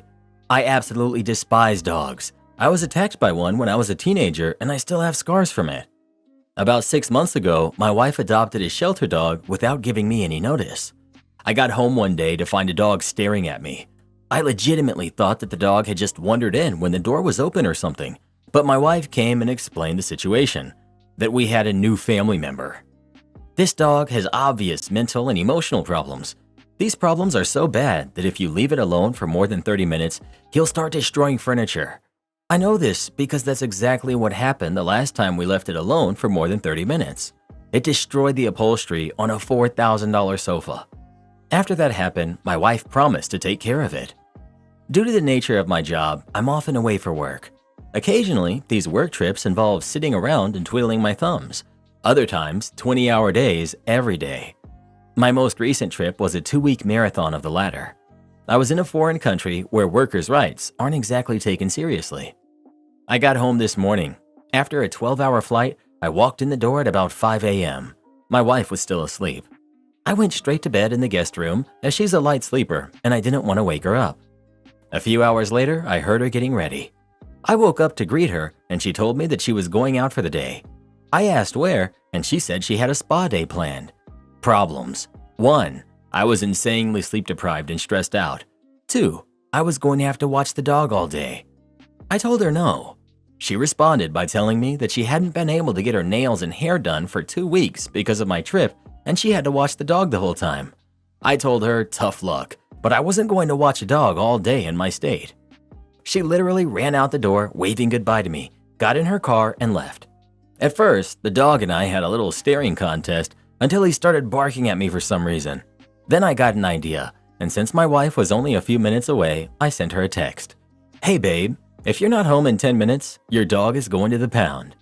I was fully ready to follow through, but my wife read my text, turned around and came home. She then spent the following 20 minutes shrieking and has been in a foul mood since. Did I do anything wrong here? Please rehome the poor dog. You hate it, and your wife sounds like she isn't mature enough to care for a dog, never mind a rescue with emotional problems. That dog is going to have a really bad life with you, and it deserves better. I'm gonna have to go with not the jerk on this situation though. Your wife shouldn't have brought a dog into the home knowing how you feel about them. Not a jerk. What your wife did was a psycho move in my opinion. Whoever decides to get a pet against the wishes of their partner is an immediate jerk. You would have been well within your right to rehome that dog immediately, and it should be rehomed, whether it's the best for the dog or not. It's not your job to make this dog's life better, and if your wife thinks it's her job to make this dog's life better, or save it, over your well-being, she's delusional and suffers a pretty bad case of main character syndrome. However, as a word of caution, don't stare dogs straight in the eyes unless you're established as their superior. It's a confrontation, and while dogs don't usually get physical over staring contests, they show signs of aggression if you're not familiar with them or on friendly terms. I don't say this to judge you, just as a hint for things you can do to avoid scenarios like the one that led to your rehoming idea. Well, who do you think is the jerk? OP or his wife? Please let us know. Am I the jerk for choosing my budget over my boyfriend this Halloween? I, 28 female, own my house, and my boyfriend, who's 29, moved in January. We had a ton of early money arguments and agreed that we would keep to a household budget. Also, he agreed to pay down his credit card debt. I have more flexibility in my personal spending than he does. Early after we moved in, my boyfriend told me that as a kid, he always wanted to live in one of those houses that were totally decorated for trick-or-treating and handed out full-sized candy. Here's where I messed up. I took this as a comment and not a plan. When the end of September came, we went to the Halloween store and he was under the impression he had savings for this. I didn't know. And he was under the impression we had savings for this. I didn't know. We go over the monthly budget together and it was never listed. When he found out that there was no Halloween savings, we had an argument. Afterwards, I talked to my friends who all said he had talked about trick-or-treating extensively and how much it meant. I chalked this one up to a misunderstanding on my part, so I came up with $500 of my money and I went to him with an apology. Okay, are we serious right now? He decided to buy one big piece, an animatronic clown and some lights. It burned through the $500, plus he put a little on his own credit card. He wanted another big piece and was mad that I wouldn't put it on my credit card. I asked if he wanted to put up homemade decorations or spider webs, but he said that would look cheap. A few weeks later, we had a fight over the candy. He was still stuck on buying full-sized bars. We easily get over 250 trick-or-treaters, and I said we just don't have that much money. So we got the bulk bags of good small bars. I also had these little coloring books for the allergy and diabetes kids. Jump forward to Halloween. Early kids show up, and he's letting them grab handfuls. I remind him how we have a ton of trick-or-treaters coming, and he got really annoyed. I had ordered a pizza for us, so I get it and go inside for about 10 minutes. By the time I came back out, the trick-or-treat bowls were empty. He had been dumping a third of a bowl in each kid's bag and had given out all the coloring books to whatever kids came along. He told me that I'd have to go run out and buy more candy on my credit card. I said I wasn't going to do that, and it wasn't my fault he just handed out 20 pounds of candy. He started yelling right there in front of the kids, and I told him to come inside. He responded that he wasn't stopping trick-or-treating even if there was no candy. I told him to have fun with the clown and went inside. He came in 15 minutes later, Then he demanded that I leave for the night so that he could clear his head. He argued it was fair because I had already eaten and it was my fault that trick-or-treating was ruined because I'm cheap. I handed the rest of the pizza to him and I refused. He left and went to a friend's house, and I guess they spent the rest of the night drinking, handing out trick-or-treat candy, and texting me how awful and cheap I am. Am I the jerk? You're only the jerk if you stay with this guy. He sounds like a bozo. A lot of the debt is understandable. He spent part of his childhood in foster care, and his parents kicked him out when he was 18 with nothing really. He went into debt early to pay for his basic needs, never really learned how to have financial literacy. Only when I pointed it out did he start to pay more than the minimum on his debts and start to work his way out of it. He had a really toxic childhood, and this is his first real stable situation. Apparently, trick-or-treating was the time he sort of got to see clean and stable homes, and he got more to eat out of that candy than he did at home. Having this big Halloween display, to him it was a sign that someone had made it. I really didn't understand how much it meant to him, but his friends are on me about it. Why are you with this guy? Does he pay anything resembling rent? Has he ever shown any signs of financial responsibility? OP, he makes me laugh. And yeah, after we sort of had a dragged out fight over finances early on, he has paid his half into the household fund every month, budget covering everything that is communal, mortgage, utilities, etc. I have my own money and he has his. We earn similar, but because he's working on debt, he ends up having less personal money than I do. After we had an argument the first month, I set up a monthly house budget that just covers communal things, and he has been contributing his half to it since. So half the mortgage, utilities, etc. Because so much of his money is going to debt, I have more flexible personal budget, and I put money into savings. But yeah, financially he pulls his weight, and he spent the summer being compulsive about having a perfect lawn, so it's not like he's useless around the house. Update. 3 months ago, basically the whole internet told me to break up with my boyfriend.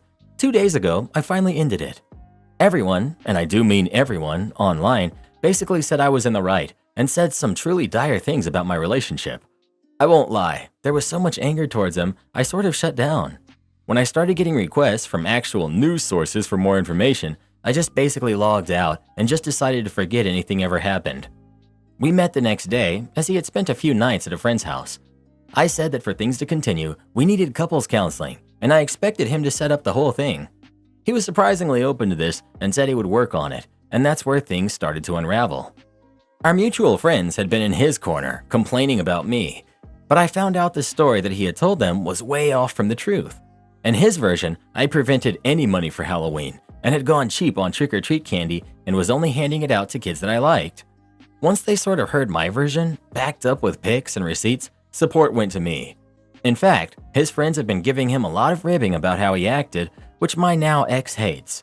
In the meantime, he's been working on getting us counseling, but found that getting therapy on his insurance meant months-long waiting list. So instead, he came up with this couples coach who was religious. I'm not religious, and I wasn't thrilled by this, but I figured it was better than nothing. Our first meeting was only 3 days after I posted. One funny thing that came up was that my ex immediately handed over a printout of the household budget, and the coach praised it. But the coach thought my ex was the one who wrote it, and that I was failing to follow it.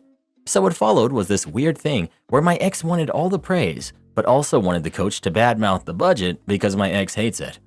It took the better part of the first session to explain to him the actual situation, and the coach was weird about the fact that it was me in the relationship dictating money, even though he liked the budget itself. This was a lot of issues later, actually. The next day, one of our friends found the Reddit post and sent it to my ex. All heck broke loose with him saying that I had betrayed his trust. Our next couples coaching session was all about that, and honestly, I felt terrible for airing his dirty laundry. The coach and my ex both went off on me for the fact that I had publicly humiliated my ex. Obviously, I'm updating, so I don't care about embarrassing my ex anymore. He has this username and will probably read this. Whatever. One thing that was seemingly positive at first about the coaching was the coach pointed out that my ex had never had the ability to have holiday traditions because of his upbringing. I genuinely felt bad about this, and rolling into Christmas made a huge attempt to incorporate him into my family's traditions and to ask him if there's anything he wanted to do. He responded by insulting my family's traditions, and his only contribution was to suggest something really extravagant that would have cost a fortune. I swear he only did this just to badmouth me when I said no. This was all bookmarked by our twice-a-week visits to the couples coach, who I increasingly hated. He would go through super religious prayers and having issues with us living together before marriage. Neither my ex or I responded positively to this. But my ex would really get into it when the coach was talking about how he should be the head of the household. When I said I'd prefer moving to a regular therapist, my ex said I was undermining his work getting us help. There's a dozen little things that happened in there where I should have broken up with him, but last week was the real final straw. Ever since my ex found the post that I had made on Reddit, he's been obsessed with going through my phone. Because of my career, I wouldn't let him. I have a lot of emails and accesses on my phone to sensitive information in regards to work. I made a compromise that he could ask who I was texting, etc., and I'd show him at any point. This wasn't good enough. I don't know how he got into my phone, but he went through it fully and started raging out that I was keeping things from him. But none of it had any relation to him. Like I had a group chat where we were planning a wedding shower for a friend. He's only met this friend in passing. He knew I was helping to plan it, but was mad that I hadn't let him know every little detail. Specifically, we were surprising the bride by flying in her aunt, who she rarely sees. I wasn't contributing to this financially, I just knew about it. And somehow, my not telling him that specific little thing was keeping secrets. We were still fighting over this when we went to a party with friends. Apparently, in digging through my old chats, he found where a friend of mine had talked to me in confidence of a tragedy she went through. Only her husband and sisters were really in the know. My ex was drunk and started talking about this loudly to her with her husband right there. Her husband told him to shut up, and my ex basically got all superior about knowing things and there not being secrets. It was very close to being a fight. I told him not to come back to my house after that, and he seems really shocked we broke up. I'm still numb about all of this, but yeah, him, never again. Update. The ex finally came by to pick up his stuff about a week ago. He's hemmed and hawed about this now since he left. Initially, he only took the bare essentials and has drug his feet. I think he thought that I'd take him back. Finally, he shows up with a friend to get his stuff. Every single thing he pulls out of the house, he's snidely telling me that I will miss having it. But before he moved in, I had a fully furnished house. His contributions were either things that only he used or stuff that I had duplicates of. Except for the clown. When that finally came up, he was angry. He said that he was now living out of his friend's bedroom and doesn't have room to either store it or to display it at Halloween. So he wanted me to pay him back for it. I pointed out that I had paid for it in the first place. He has this whole alternate scenario where I had given him the money to buy it as a gift. Therefore, it was his money and I had to repay him. An argument broke out. He stormed out with his stuff and left the clown. I sold it for $200 and I look forward to visiting it in a proper long-term Halloween setup. The boyfriend is the clown. People say Reddit promotes breaking up too fast, and to that I say, see the post. Jerks don't become better as they age. You should invest in wine or kimchi instead. I used my meal plan to feed over 120 less fortunate people. This happened my freshman year of college about 20 years ago. My university had just invested in a big new dining hall, and to help pay for their investment required all new students to buy a 150 meal plan both semesters. This was a big financial burden being from a lower middle class family, but my parents pooled funds to help me out and make it happen. Shortly into my first semester, I found out from friends the meals you didn't use didn't roll over. Since I lived off campus, I knew I wouldn't be able to use them all. Heading into November, I realized I would end up with 60 to 75 meals left over, and I complained about this a lot to my family and friends because it seemed like such a waste. In comes the plan. My freshman year of college was also my cousin's senior year, and we hung out pretty often. He was the biggest trickster and prankster type you ever met. One night while we were drinking, he says, "What if you brought a bunch of homeless people to use up your meals? How much would that upset those self-righteous jerks?" We laughed all night, but the more I thought about the idea, the more I really started to like it. We talked all weekend about it and we hatched up a plan. On Monday morning, we went down to the local Salvation Army around the corner. I've grown to really despise this organization, but in the early 2000s in small-town USA, it's what we had. We told the lady at the desk I would like to feed people in need with my meal plan.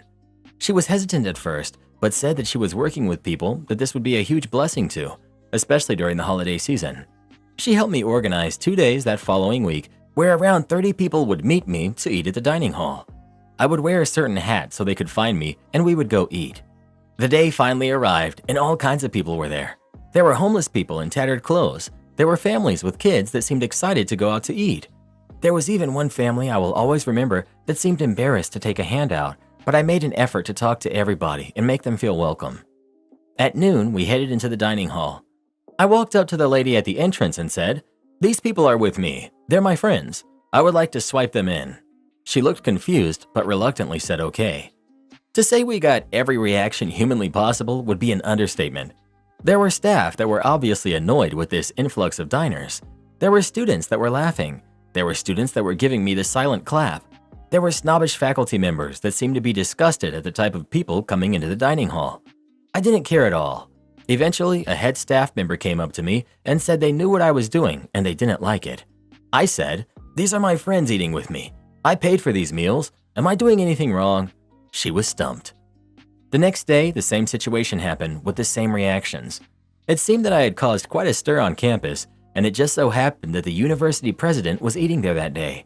She came up to me and said even though she would ask that I not tell my friends to do the same thing with their meals as the staff couldn't handle the influx of diners, she was proud that her students had the heart to do something for others like this. The following semester, I did the exact same thing. I even used my meals sparingly so I could bring more people. The one memory that will always stick out in my head is the family with the little kids so excited to go to the pizza bar and soft-serve ice cream machine, giggling the whole time. To this day, it's still one of the proudest moments of my life. Me and my friends and family still have a drink and chuckle over this story and the snooty, angry reactions that I got. Idiot fiancé breaks up with me, ruins his own life. I'm 27, female. Last week, my fiancé, who's 29, male, we'll call him Mason, broke up with me because I told him that I didn't want to leave my job and move across the country so he could be a streamer. I make very good money here in Minneapolis. My family's here, and I love the scenery of the area, outside of the city, of course. My ex was basically a stay-at-home boyfriend. He only worked 20 hours a week as a barista at Starbucks that's literally a 5-minute walk from our apartment.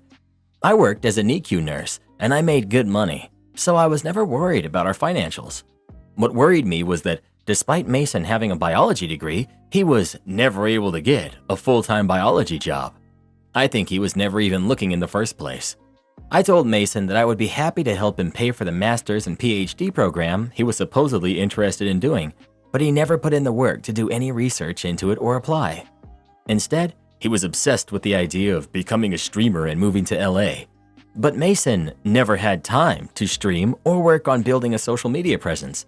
He has literally 2 followers on Twitch, and the last time he streamed was a year ago. I paid for everything. The apartment, our groceries, his medication, his pet fish, all of our dates that I always planned. But despite working crazy hours, I was always the one grocery shopping on my way home and cleaning the dishes and cooking and doing laundry. The only thing he would do consistently was clean his fish tank and turn on the Roomba. But sure, I'm the problem when I tell him to stop piling the trash up 12 inches over the edge of the bin and actually take it out. And I'm the problem when I told him that I was not going to leave my job and pay for us to move to LA and leave my entire family behind when he's literally done nothing to make his own aspirations come true. Dude sits at home for 50 hours a week eating Takis and playing video games that he isn't even streaming and expects me to cook dinner as soon as I get home from the hospital. So we had a fight and he broke up with me. Genius move. So I canceled the lease on my apartment and I'm staying with my sister while I go house hunting and deleting every trace of that idiot from my life. He's tried calling and texting me, but I'm done with his leeching. I just wish other people could see through his carefully crafted lies because I've lost 2 friends who are just eating up his sob story. Can't believe I'm such a mean girlfriend who won't be my man's mommy. Wow, you're such an amazing woman to have supported this man so much financially. You deserve someone way better. Maybe it's best you don't marry him. I mean, don't you want someone with more substance and contribution to the living situation? This whole thing sucks. I'm sorry you're going through this. OP. Oh, absolutely. But I didn't think it would always be like this. I was under the impression that he wanted to get his PhD in biology and work professionally in that field until recently. I thought he was genuinely struggling to get interviews and to get accepted into a program. I mean, if I was working super hard and trying to get into a PhD program, I would want my partner to be supportive of me. But in reality, he wasn't working towards that at all. He just decided he didn't want to and have to grow up, I guess. I'm just a bartender and you know everything? Okay, have a nice shower. This happened about 10 years ago now. I had been working in catering and hospitality, managing pubs, for about 10 years at that stage. The catering company I worked for had come up short-staffed for a small function/festival that they were putting on. Probably max 200 people at a venue that they controlled. I was in a different division, but was asked to help out on the bar and the bump in and out. Easy enough, and the music was looking pretty good, so I agreed. It was in the middle of spring. The weather had not yet been really warm yet, so we were just expecting decent numbers, but nothing special. Bringing in the bar was easy enough. The venue was massive and easily able to accommodate the truck, etc. Having a single mobile bar with just one tap instead of 3 was probably on the light side, but I figured the venue manager knew what he was doing. So I introduced myself to him and I got to work. I unloaded and brought all of the gear and beverages in, and I made a couple of attempts to discuss how we had set up the service area. Each time I was shut down with progressively more aggressive language until he finally told me, "I've run dozens of functions at this venue. I know how to set it up. We really only asked for a bartender." Okay, no problem, I thought. I didn't mention to him that it had been me who had picked up the truck from the warehouse, collected the bar and 10 kegs from our supplier, as well as the other beverage package, and delivered it to him, or that I was the only one able to bump it all out at the end of the evening. So I just agreed with whatever he said, and I set up what he wanted. So the weather ended up being a beautiful day, about 27 Celsius, 80 Fahrenheit, with a light breeze, and the turnout was more like 400, much better than expected. Pretty quickly it turned out that we were struggling to keep up with bar service, so I suggested that rather than a traditional service, we should have one person on the till, one person constantly pouring beers, like never shutting off the tap, and one person filling other drinks, wine, soft drinks, etc. Again, I was snapped at by the now clearly stressed venue supervisor. "You just keep serving and let me do the thinking." Okay, so now I've had enough.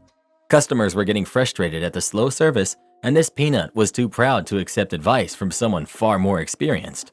And then the keg blew.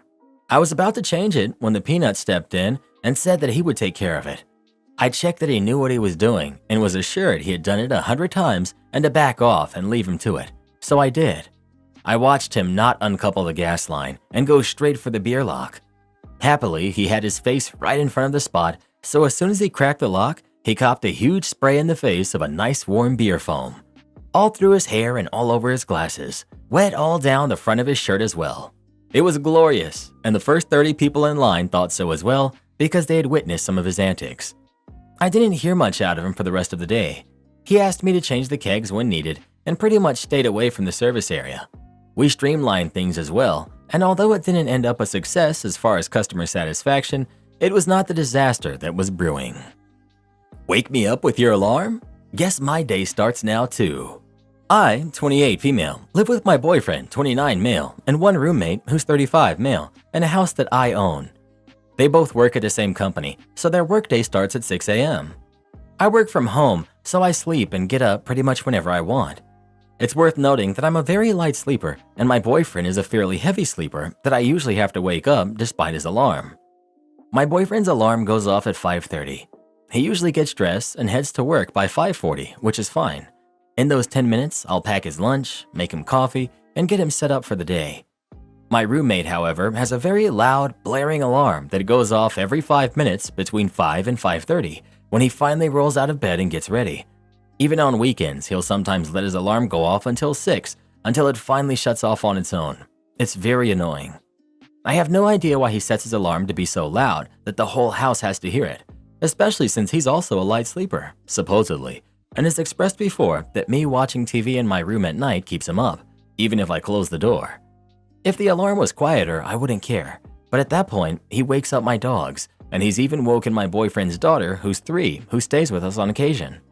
Needless to say, once that first alarm goes off at 5, I'm awake, and so is everyone else. I don't know if you've ever dealt with a toddler being unwillingly woken up at 5 a.m., but it's not pretty, especially since she usually wakes up between 9:30 and 10. I've asked him a number of times if he could just turn down the alarm a little so he doesn't wake up the whole house. He refuses to do so. Cue petty revenge. My wake-up routine usually involves taking a shower, then doing the dishes and cleaning, caring for the dogs, etc. If we have the baby, I'll make breakfast and put on a show for her to watch while she wakes up. 2 of my 3 dogs are fairly large, so they make noise when I let them out of their crates and feed them. So the past few days, I've been dragging myself out of bed at 5 and starting my routine, none of which I do quietly. I'm awake anyway, and it's my house, so I can do what I want. The toddler will usually fall asleep again on the couch, even if I turn on the TV, so I put a show on for her at a normal volume at 5. My dogs are energetic, so I let them out of their crates to run around at 5. Dishes? 5 a.m. TikToks in the living room? 5 again. Wake me up at 5, that's when my day will start. I haven't gotten much out of my roommate except for dirty looks and the occasional, "Why are you awake?" to which I simply respond with, "Because you woke me up." He's not the sharpest tool in the shed, so he started to complain that I'm being petty for no reason. I again suggested for him to turn down the alarm or at least lessen the frequency, but he's refused to do so. Guess we'll all just keep waking up at 5. Except for my boyfriend, of course. He can sleep through virtually anything. Bless his heart. I should go wake him. Edit. A lot of people are asking the same stupid questions, and I'm tired of answering them. Yes, I pack my boyfriend's lunch in the morning. Yes, it's because I want to. No, nobody is in danger. Yes, I've tried talking to my roommate. No, I don't care what anyone thinks about our parenting and dog rearing. I just thought I'd share a silly little story about a small way I got back at my crappy roommate. This has gotten so out of control, I'm not going to answer any more comments. If you want more info, read what's already been written. To those of y'all who made me laugh and or gave me alternate suggestions on how to deal with them, thank you. I'll definitely keep some of this in mind as I move forward. Off topic perhaps, but why doesn't he do his own lunch, make his own coffee, and set himself up for the day? Do you have 3 toddlers living with you? OP. Why? Because I do it for him. He doesn't care either way, but I enjoy doing it because I know he appreciates it. He tells me all the time, and also I love him. I'm okay with everything you did except putting your dogs in crates. OP. Thankfully, I came here to talk about my petty revenge, not ask people what they thought about my parenting or dog rearing. You certainly did. I, on the other hand, came to the comment section solely to disapprove of the fact that you put your dogs in crates after reading your story. If I had a partner like that, I would let them sleep until noon until they figured out how to adult and take care of their kid. Video screen for a toddler first thing in the morning? You're kidding, right? There are so many red flags. Frankly, I would kick the bunch of them to the curb and not look back. You pack his lunch? OP. Why are so many people hung up on this? Yes, I pack his lunch. I want to. It's something I contribute to the relationship. He's not forcing me. What does this have to do with anything? Is your partner an adult or not? Why are you packing his lunch and getting him set up for the day like he's a baby boy going to school? Is he incapable of looking after himself? When I read crap like this, I cringe so hard. Does the school bus toot for him too? Does he need a little lunchbox? Edit. You also have a kid, so you're working full-time and you have 2 kids to look after. Your man needs to pull his weight and stop treating you like his mom. Edit 2. So you both work, yet you do all the childcare, house cleaning, and pet care? And your partner does what? Treat you like a maid? OP. My goodness. Have you people never heard of doing small things for your partner to make their life better? He's perfectly capable of doing this stuff himself and has done it himself for a long time. But I took over because it doesn't inconvenience me to do so. And yes, I love him and I enjoy doing these things for him. For goodness sake. Not everyone gets bitter and resentful when they put effort into their partner's happiness. It's my choice and has nothing to do with the rest of my post. Also, I have no idea what you're talking about. I work from home and I'm only part-time, and I wrote multiple times that we only have the baby on occasion, not 24/7. Find something else to be mad about. Goodness gracious. This is why I never talk about nice things I do for Reddit, boy. I don't want to deal with the wrath of the people on Reddit. But you don't do anything nice for me, Karen. Silence, you fool. Manager targeted me because of my family priorities. It cost her her job. I have worked at a certain home improvement store for close to a decade now, about 8 years roughly. The first 7 was in North Carolina before I moved up further north to be with my best friend and her husband, who I learned was pregnant with my first godchild. As such, I transferred up to a store in the area and put my nose to the grindstone. I worked garden before and did that for some months before I started to be moved from department to department as this store was low on staff. However, this was not full-time. My old HR had dropped the ball and this store believed I wanted part-time. Having already moved, I grabbed a part-time overnight job at a gym to make ends meet and continued to work, all the while asking repeatedly for full-time at the main job and never getting a definitive word back or change. Several months into this, my goddaughter was born. As I lived with my friends during this time, and during the time of lockdown, I spent quite a lot of time helping to raise her, and we became close. I would take time off that I was allotted to help look after her, and there were no problems. Half a year into this change, and I had made a good name for myself. I did not have a good deal of friends per se, but I was respected for my work ethic and willingness to help out anyone in any department that asked me. Enter a new assistant manager. The ASM was abrasive to staff and used to getting her way. The first I heard of her was when she outright fired a girl working the front desk because of a logo on her jacket. Myself and several other employees organized a walkout in protest of this and succeeded in getting the store manager to reverse the decision made by the ASM. This was not our first walkout, having done this in the past whenever another ASM, the current's predecessor, made mean comments about a cashier. Soon after this, I was given full-time by the ops manager, working and receiving for a cantankerous supervisor. We often did not get along, especially as my godchild got older, and I took on babysitting duties while her parents worked and slept. It was not something I minded, as I adored the kid. I often talked about her with my coworkers and loved to show pictures and stories. However, this was not something shared by my higher-ups. My supervisor was upset that I could not work overtime to help him, as we were the only two in receiving for the store, because of either my second job or babysitting. And soon after the second walkout, I was made aware of a rumor circulating around the store that the kid was in fact my own daughter, that I had fathered outside of my friend's husband's knowledge. The source of the rumor was unknown, but my ASM had made disparaging remarks to me in the past about men taking care of kids, so I had my theories. My holiday plans, asked off in advance as soon as our electronic system allowed, were canceled without explanation, both Thanksgiving and Christmas. I had never missed a major holiday since I moved north, and I had asked the same days off the year prior and had gotten them off before the ASM arrived, strike one. And soon after this, my supervisor, whom I work closely with every day, had a positive test, forcing me, per company rules, to self-isolate until I could get a positive or negative test myself.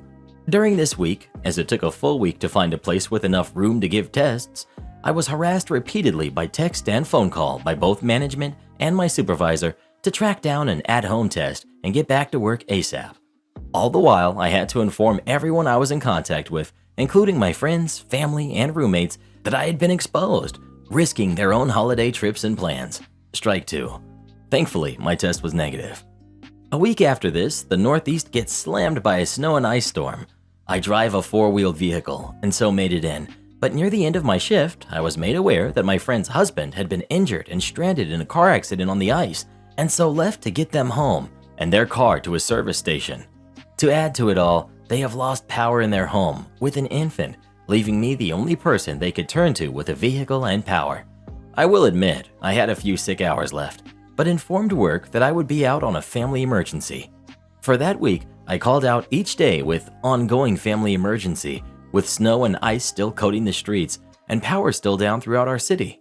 And every day I was hounded by calls from management, demanding I return to work regardless. This would have not only risked my own safety, but would have stranded my family at my apartment with no way to get supplies or get home once the power returned. Strike three. I was done. Early in the morning that following Sunday, I walked into work and placed my resignation letter on HR's desk. That is important later. I had tendered it to be immediate, as I live in an at-will state.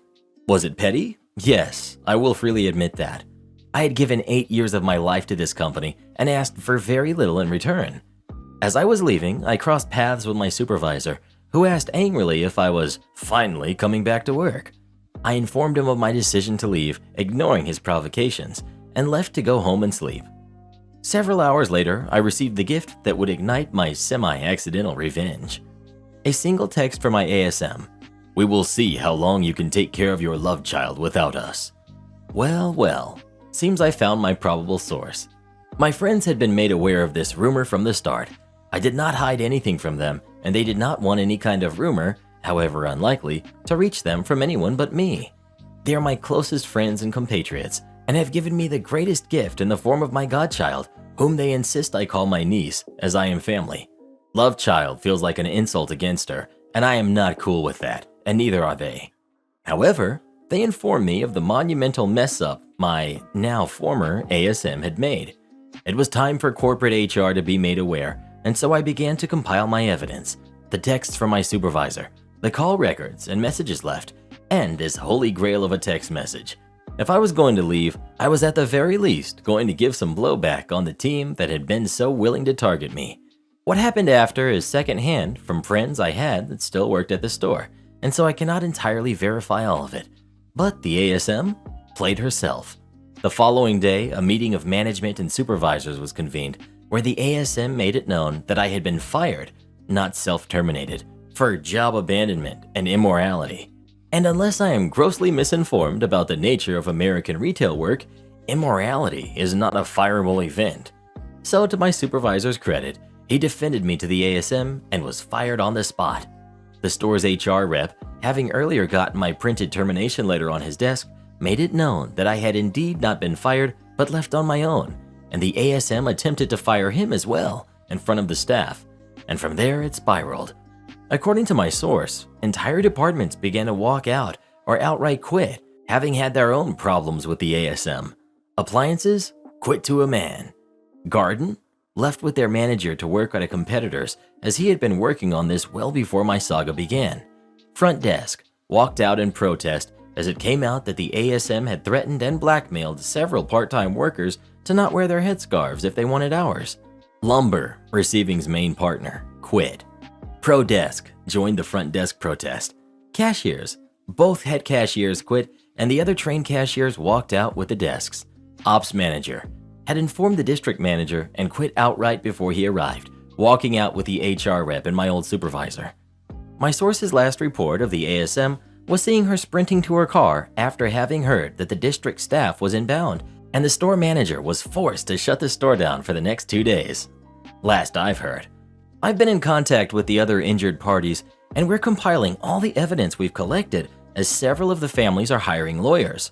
I suspect the company will attempt to keep this quiet. I just never suspected that anything like this would happen. I have a full-time position at the gym upcoming, and I've been enjoying the extra sleep and time I get to spend with my family.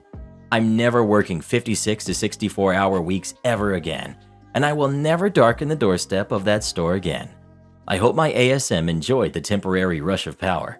I suspect she won't get it ever again, at least not in manager positions. My fiancé is angry that I bought my own daughter 5 pairs of running shoes. My fiancé has 3 kids with her ex, while I only have 1 kid with my ex, my daughter who's 14. My daughter is a state qualifying cross-country and track runner. This means that her training schedule is rather intense, with her weekly mileage reaching into the high 70s and low 80s. At her most recent sports physical, I asked her doctor how often I should be replacing her running shoes, because I'm sure they get worn out very quickly with the amount of miles that she runs each week. Her doctor recommended switching the shoes out every 6 months, as well as getting 2 pairs of shoes, so we can switch out the pair she's wearing every other day or so. However, her shoes may need to get replaced earlier depending on how intense her weeks get. After the appointment, I took my daughter out to a few athletic stores so she could pick out a few pairs of shoes. I told her to pick out 4 pairs of running shoes, 2 for track season and 2 for cross country. Then I told her to pick out a pair of spikes for her races. I spent over $300 for her shoes. When we came home, my fiancé saw the bags my daughter was holding, and my daughter excitedly told her about the new shoes she had gotten. My fiancé stayed quiet until later that night while we were getting ready for bed, and she started yelling at me for being irresponsible and a horrible person to her own kids. She said that she was very mad because I should also get her kids shoes if I'm spending over $300 for my daughter. I mentioned that we agreed we would each provide for our own kids on our own, and her kids don't play any sports. They all sit in their rooms all day on their electronics. Even when I try to buy them something, they never say thank you or appreciate what I get them. She got even angrier, and now she hasn't talked to me still. It's been 2 weeks. How do I handle her anger towards me for not getting her kids shoes when I got my daughter's shoes? Gee, I got an idea for you. How about you break up with her, dude? Running shoes for track are not a gift. They're school supplies. If she played hockey, would the fiancé yell at you about the pads and gear? I'm just blown away that he got 4 pairs of running shoes for only $300. Am I the jerk for telling my family that they never cared about my birthday before? Why should it matter now? I'm 18, female. My parents divorced when I was about 6. It was a 50-50 custody split, with my mom wasting no time to get remarried to my stepdad. My stepdad had kids already: Alex, 15 male, Violet, 16 female, and Mabel, 17 female. I was relentlessly bullied by them for various things I couldn't control: having a speech impediment, having less expensive clothes, only being able to see my dad on weekends, etc. My mom and stepdad didn't do anything to stop it and essentially told me, "Kids will be kids," then kept it pushing. My mom would lightly scold Violet and Mabel if they ended up hurting me while we were playing, but wouldn't do anything more. I had to watch as they got far more expensive gifts for birthdays and Christmas, and actually what they wanted from their wish list, while I got the bare minimum of necessities and would only get something I actually wanted from my dad, but he could only go so far due to making 2 times less what my stepdad makes. I appreciated it nonetheless. I didn't even get to properly enjoy my cake because my step-siblings ate it all before I could even get seconds. I was never allowed a party because my friends were too messy and loud. Around age 10, I pretty much stopped expecting them to put effort into my birthday, and I just kind of let it pass by whenever I was with them. Yesterday was my 18th birthday, and I decided to spend it with my friends, boyfriend, and my dad. I was pretty much out all day and came back at around nearly 10 p.m. My mom was waiting for me with my stepdad and pretty much blew up on me for not spending the day with them. Apparently, they prepared a small celebration for me that got wasted because I wasn't there. They were both going off on me for being inconsiderate and ungrateful. In the middle of their little rant, I just snapped that they never cared about my birthday all these years. Why should this one matter now? They were in shock, and that gave me an opportunity to go to my room and sleep. I woke up to texts from my grandparents and aunt saying I was disrespectful for saying that and ungrateful for anything my mom and stepdad did for me. Edit: just to be clear, I put my step-siblings' current ages within the post, not the ages when they were bullying me. It made sense to me when I made this post, but I understand how it could be confusing. Your stepdad probably told your mom that she was responsible for you and he wouldn't provide anything extra. Meanwhile, she was probably reaping the child support benefits off your dad, so he couldn't afford to buy anything extra special for you. You are 18 now. Just move in with your dad if you can. You should also write down your feelings and leave it for your mom and stepdad to read. I doubt they will give you a chance to say it all face to face. Not the jerk. Also, that's pretty much what happened with me and my stepdad, except my stepdad wouldn't let my mom get a job because he wanted a housewife, and the only money my mom received was child support from my dad, which she promptly used on my older siblings. I was the only one that still lived at home at the time. After I moved out and started living on my own, Christmas gatherings were always still majorly disproportionate. Step-siblings would get at least $1,000 in items, if not more. I might get $50 to $100 maybe. I was grateful for what I got, but can't say it still didn't sting a little. Then he later on gifted me a $10,000 car, and my step-siblings were mad. They got gifted houses, that he gave me anything like that. I never actually resented my stepdad, to be honest. I just resented my mom a little for putting me in that position. Like, couldn't she have had separate Christmas gift opening sessions? I don't know. As far as my father goes, well, I grew up wishing my mom would finally divorce him so I didn't have to live with him anymore. If that answers that question. Probably why I never really resented my stepdad. Am I the jerk for not preparing my pregnant wife food? My wife is 5 months pregnant and has started to feel hungry a lot. She's recovering from throwing up constantly, and now it's just once or twice a week. We both work from home. I try to do the majority of household chores: cooking, dishes, laundry, cleaning, breakfast, lunch, dinner, etc. Though it's a small apartment and no kids, so it's not really much work. And we typically just have milk and bread for breakfast, which I bring to her in bed. She helps with cooking whenever she's feeling good, and very lately she started to cook more than me. Otherwise, I cook the dinner with often some assistance from her, cutting onions, etc. We save the dinner for lunch next day. It goes well most of the time. The problem is that my wife keeps complaining to me that she's hungry and I haven't fed her. I do offer snacks like bananas, fruits, and nuts, but she says she's looking for some real food because she's really hungry. When I ask her, "What do you want me to make?" she often doesn't have an answer and tells me she doesn't know, but she's hungry. If I offer to make something, say soup or boiled potatoes, she shoots it down for one reason or the other. It's carbs and not good. It's too light and she's too hungry, etc. This gets me visibly frustrated. Today, she agreed to a serving of watermelon, which I cut and served. While cutting it, I asked her to tell me what she wants to eat, because she will start complaining in a while that she's hungry and I can't immediately have something ready to eat because it takes preparation. She said she's good for a while and didn't entertain my question. As predicted, when I visited her room in an hour or so after work, she started pouting that she's hungry and I didn't feed her anything since lunch throughout the day. This made me a bit angry because I did feed her the melon and some dry snacks. It just wasn't a proper food. Moreover, I had asked her what she wanted to eat for this very reason, and she had refused to answer then. I told her she's expecting too much from me, both figuring out what to make and to make it. I asked her to at least take responsibility for figuring out what she wants to eat and letting me know in advance. She felt like I was invalidating her and then said, "Okay, won't tell you anything from now on," pouting. I got annoyed and I left the room. Am I the jerk? Make freezer meals or your own frozen meals. OP.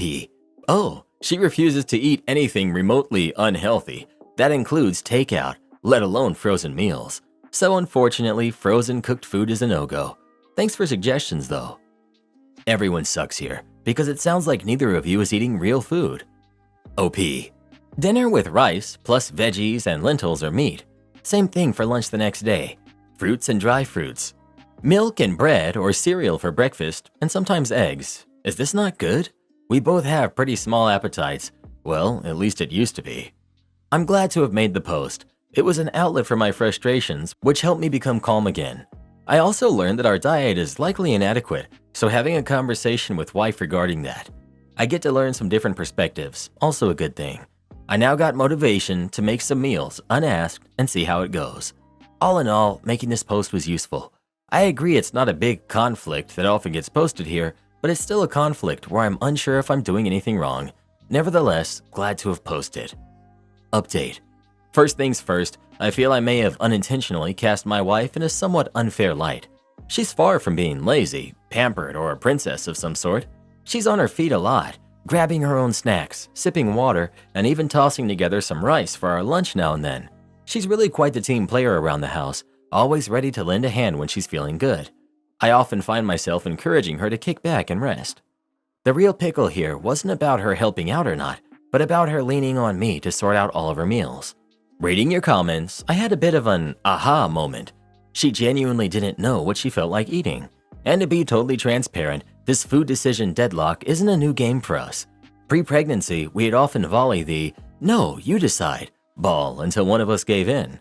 Now that we've got a baby on the way, I've realized it would be quite irresponsible for both of us to let her go hungry because she can't decide. While technically her responsibility to decide, I've taken it upon myself the following advice here. Overall, I think this is making her feel that I care about her diet and her, and our relationship has improved. I also feel pretty good about our diet now.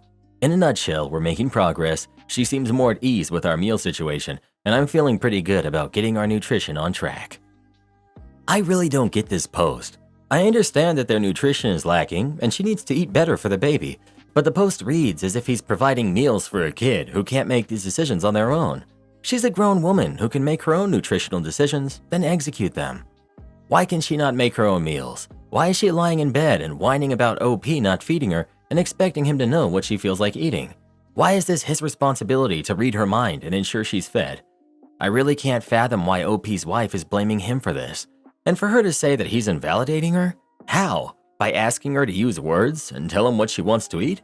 Her response of, "Fine, I won't tell you anything anymore," was incredibly immature. He was asking an adult to decide for themselves what they want to eat, and that's her response? As someone who's been pregnant and thrown up throughout her entire pregnancy, I would never have considered telling my husband to figure out what I want to eat. My husband is much like OP and often brought me snacks and cooked food, but I was still responsible for making food decisions for myself because I'm an adult. OP caring about her diet is one thing, but darn, was she acting like a helpless kid. Expecting someone to be my personal nutritionist and chef is just way out of line. At the end of the day, it's great he helped her get right on track, but her diet is her responsibility. Am I the jerk for leaving my husband for him and his parents' rude behavior? I, 25 female, have been married to my husband, who's 24 male, for 4 years. The first 2 years of our marriage, we were stationed in North Carolina, but we have since moved to Texas where his family lives. Since moving to Texas, I've gotten to know my in-laws, and what I know is that they are all disrespectful. All of them, almost as if it's hereditary. Here's a few examples. I'm Korean and my husband's family is Hispanic. My sister-in-law tried bulgogi, which is beef marinated in a sweet sauce, and she actually gagged in front of me when she took a bite out of it, spitting it out and complained that she didn't expect it to taste like that. Every time we go out to eat, my in-laws will run the waiters back and forth asking for special requests and refills. But if they don't like the food or they forget one item that they ordered, they will literally tip the waiter change from our pockets. I'm talking $5 on a $120 bill, even if their service was amazing. If we go into a store or go to the gym and it's about to close, they will be the last people to leave. And not last, as in they close at 9 p.m. and they're leaving at 9 p.m. Last as in they close at 9 p.m. and we're barely walking out the door at 9:15 p.m. Every time an instance like this happens, my husband and I get into it. They usually end with my husband making excuses like that's just the way that his family is, or he doesn't care what other people think, and neither should I. My last straw was when my mother was unexpectedly diagnosed with cancer. I flew back to my home in Korea to take care of her for a while when she was getting her chemo. I stayed for 2 weeks before needing to go back to my home in Texas for work obligations, and can you guess who never once reached out to me the whole time I was there? Yep, my in-laws. Not once did I receive any call or text message, not even when I came back did the topic of my mom come up. My husband told me that he told them about my mom, so I don't understand why no one could have just checked up on me or at least called my mom. The next time we saw my in-laws was the next day I came back from Korea. They were over for dinner. I waited to see what they were going to talk about, and as they continued discussing what cows they wanted to buy, I left to the room and didn't come out for the rest of the night. When they left, my husband angrily confronted me, telling me how disrespectful I was. I honestly didn't even have it in me to fight anymore. I just packed my bags and booked the next flight to Korea. All my husband's and in-laws' messages are being ignored now because I just cannot stand their disrespectful behavior, and to hear my husband calling me disrespectful was enough. Maybe I'm overreacting, but honestly, this behavior is exhausting. I deal with it every time we go out, and I'm done.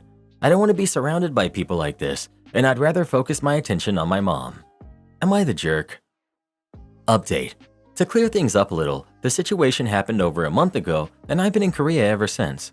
My husband and I did not get divorced, but we had talked things out and decided I needed space to take care of my mom first, and whatever problems that we had can be discussed at a better time. As for my in-laws, I haven't spoken to them since.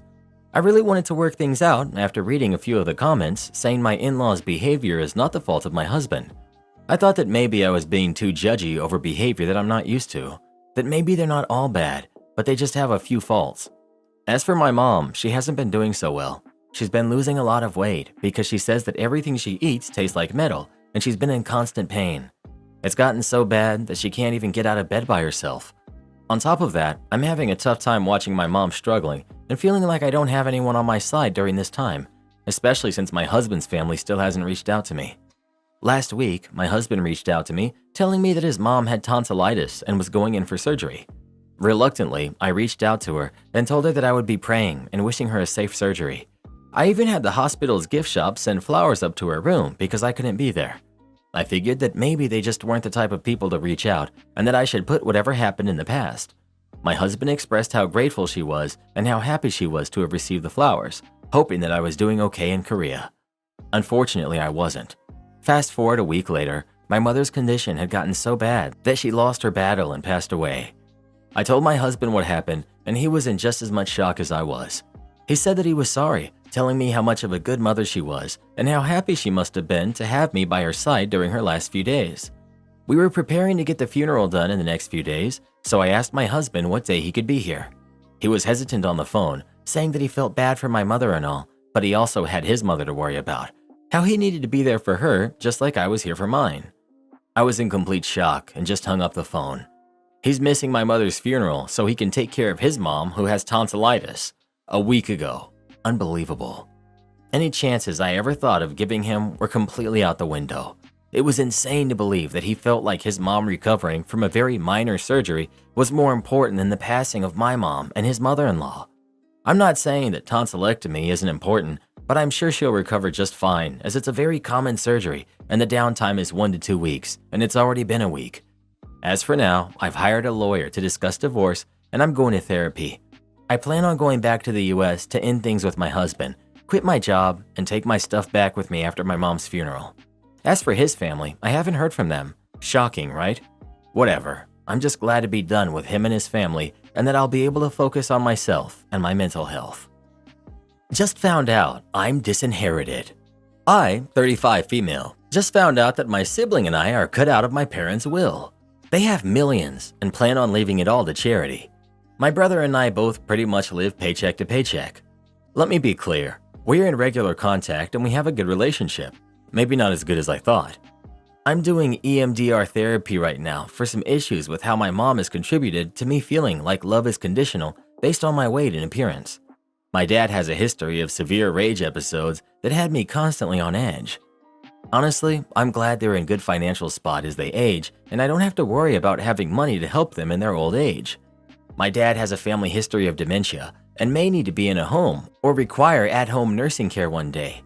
However, my mom remarked to my brother that us kids are getting nothing as they plan on leaving millions to charity. That means that over the rest of their lives, they plan on hoarding their wealth and not spending it on themselves. I've previously told them I hope they spend their money while they are alive. They don't plan on doing this apparently. They plan on continuing to live well below their means and having millions left over when they pass. I know I'm not entitled to their money, it's not mine. If they had nothing to give me, I'd be okay with having nothing. Recently, however, they keep bringing up their net worth to me, which I've been confused as why. I feel like I was never good enough. My parents have said through actions, little digs, and outright, "Your father and I are really disappointed in you," that I'm a failure. Both of us are single without kids. I'm single because I haven't found my person, not because I'm actively not wanting a relationship. My mom is really disappointed about not being a grandma. I'm hurt, and I feel like this is going to be their final way of saying they aren't proud of us. I'm happy for them to leave something to charity, but like, all of it? Millions? I really feel like a huge jerk for being upset about this. We are politically on the same side.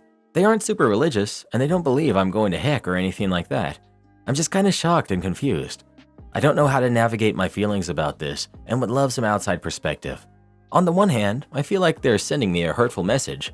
On the other hand, I don't want to feel disappointed or hurt because it's not my money, and I know that they don't owe me anything. Edit. OMG, I was not expecting this response. Since I don't have a partner, I have no one to lean on.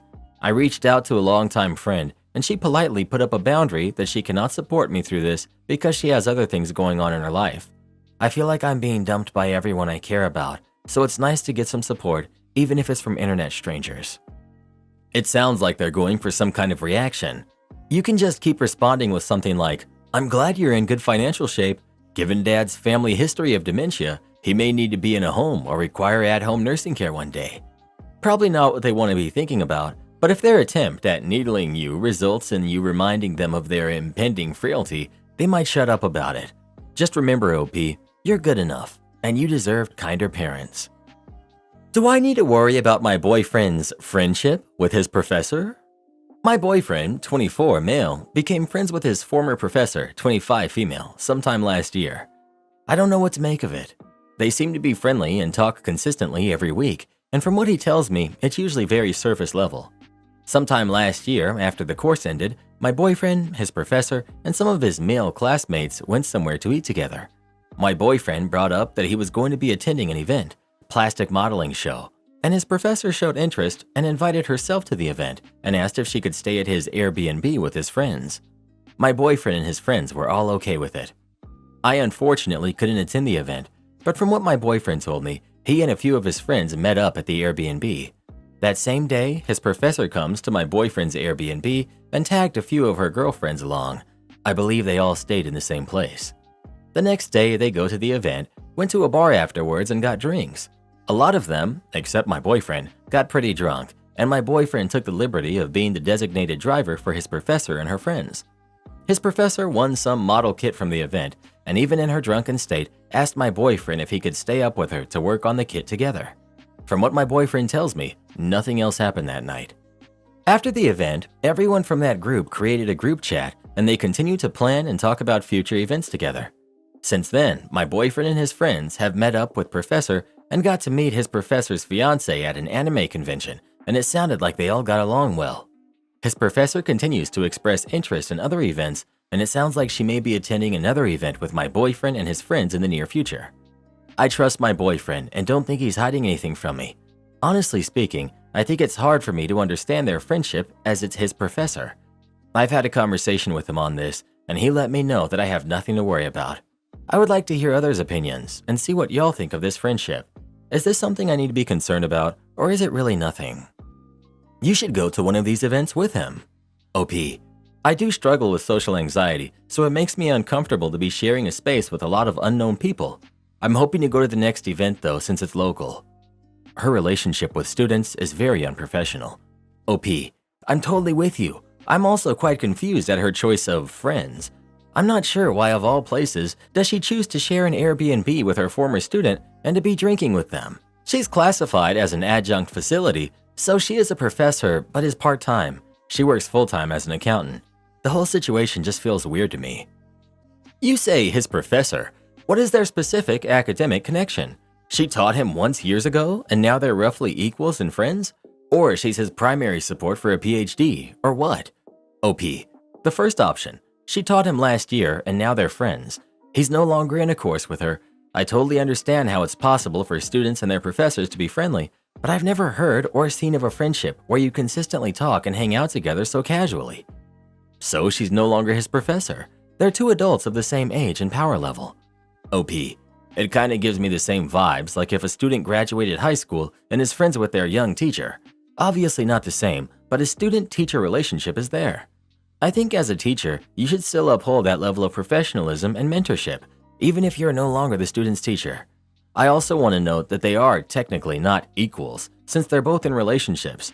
She can't be acting however she wants with former students. Update. My boyfriend and I had a more heart-to-heart talk regarding his teacher, and he recognizes that it crossed some of my boundaries. He believes that she may be behaving this way she does because when she hangs out with her fiancé's friends, she gets bored with them and may possibly be seeking attention from others. Several weeks later, my boyfriend had a conversation with his college instructor regarding their friendship and told her how I didn't feel comfortable with their friendship and how he thinks they should keep communication at a minimum. She brought up how she understands because her fiancé also had an issue with how she chose to share an Airbnb with my boyfriend. She mentions to my boyfriend that she sees him as a brother and that's why she feels really comfortable with him, but that she will try to respect my boyfriend's wishes of keeping conversations at a minimum. Well, even after that talk, she continues to still message my boyfriend weekly on random life updates. And because she's also part of my boyfriend's chat and Discord, one of his friends invited her to attend another plastic modeling show. It occurred recently, and dinner. Since she accepted the invitations, I chose to attend as well so that I could personally meet her. The dinner occurred first, and it was very uncomfortable because she practically ignored me the entire night. When she joined us at the table, she greeted my boyfriend but didn't say anything to me. Even my boyfriend noticed and got annoyed, but then introduced us. She got increasingly drunk throughout the night and was saying random stuff about my boyfriend to his friends like, "He could have been the best student in my class, but it's 'cause he missed some assignment," and "He gave me a 5-star review on Rate My Professor." She ended up not going to the show, but my boyfriend had a chat with his guys, and they told him that they want to respect my feelings too and make it a guys' night next time. I would like to hear others' opinions and see if you also think she's acting suspicious. She wants to hook up with your boyfriend. She's crossing major boundaries. Has he stopped conversation with her? OP. I wouldn't be surprised if that is her intention, because there's definitely some shady people out there. I agree, she is crossing some professional and personal boundaries, and I think it's quite unusual behavior for any teacher to act like that. Yes, he has stopped communicating with her. She was consistently messaging him until last week. So hopefully she got the memo. The fact that she ignored the girlfriend all night after meeting her says it all. When I meet a friend's girlfriend for the first time, I make sure to make her feel included and welcome. This woman very obviously has some other motives, and I don't usually jump to that conclusion. It really is a bad idea to make a government employee angry. This one is a double government employee event, and what you should know is that if you get the attention of a government employee and make them angry, that they will make your life miserable. The setup is that I was working for a local county government in the permitting department that handled drainage and floodplain enforcement. I received a complaint from a homeowner, a nice guy, lived next door to a house that was part of an incorporated village, not a nice guy. Nice guy lived in an unincorporated portion of the county, and hence the call to me as an agent of the county. I drove out to the site and to investigate, and I discovered some interesting facts. The permitting agent for the village allowed the incorporated homeowner to fill his lot, affecting the drainage, which caused the unincorporated lot to flood every time there was anything more than a little rain. Nice Guy indicated that there was some tension between him and the not nice guy, and part of the issue was that Nice Guy and his partner were a gay couple. This ran up a red flag for me, but in trying to be impartial, I took the information and some photos for the file and indicated that I would contact the village to find a resolution. I wrote a letter and then called the village inspector, Jack Wagon, to discuss. I was told by Jack Wagon that the village could do as it pleased and that I could do nothing to stop Not Nice Guy from doing as they pleased, as it was approved by the village. There was then a comment about the type of people making complaints just to cause trouble. I was now on the case, and it was time to make sure everything done on the incorporated lot was 100% legal. At this point, the game certainly was now on, because if there's one thing that grinds my gears, it's bullying. I went back out and spoke to Nice Guy to let them know what I was up to and also that I was not going to let this slide. I then started investigating the elevations on the two lots and what fill had been placed on the incorporated lot. The Not Nice Guy came out and started getting belligerent about my presence and ongoing investigation. He incorrectly stated that I did not have jurisdiction over his lot and that he would be calling the police. I patiently listened and then pulled out my two-way radio and requested that the home base dispatch both a village and a county police unit to the location.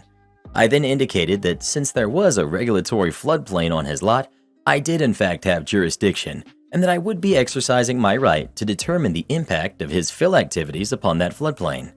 Both of the police units showed up and I let them know what was going on. They were both appropriately agitated to have to waste their time and let Not Nice Guy know that I was within my authority to proceed with the investigation. A little while later, while I was measuring things, Jack Wagon showed up. He started berating me about harassing the villager resident and threatening calling my boss and filing a complaint and so forth. I invited him to do so, quoting which parts of the code he should indicate I was violating.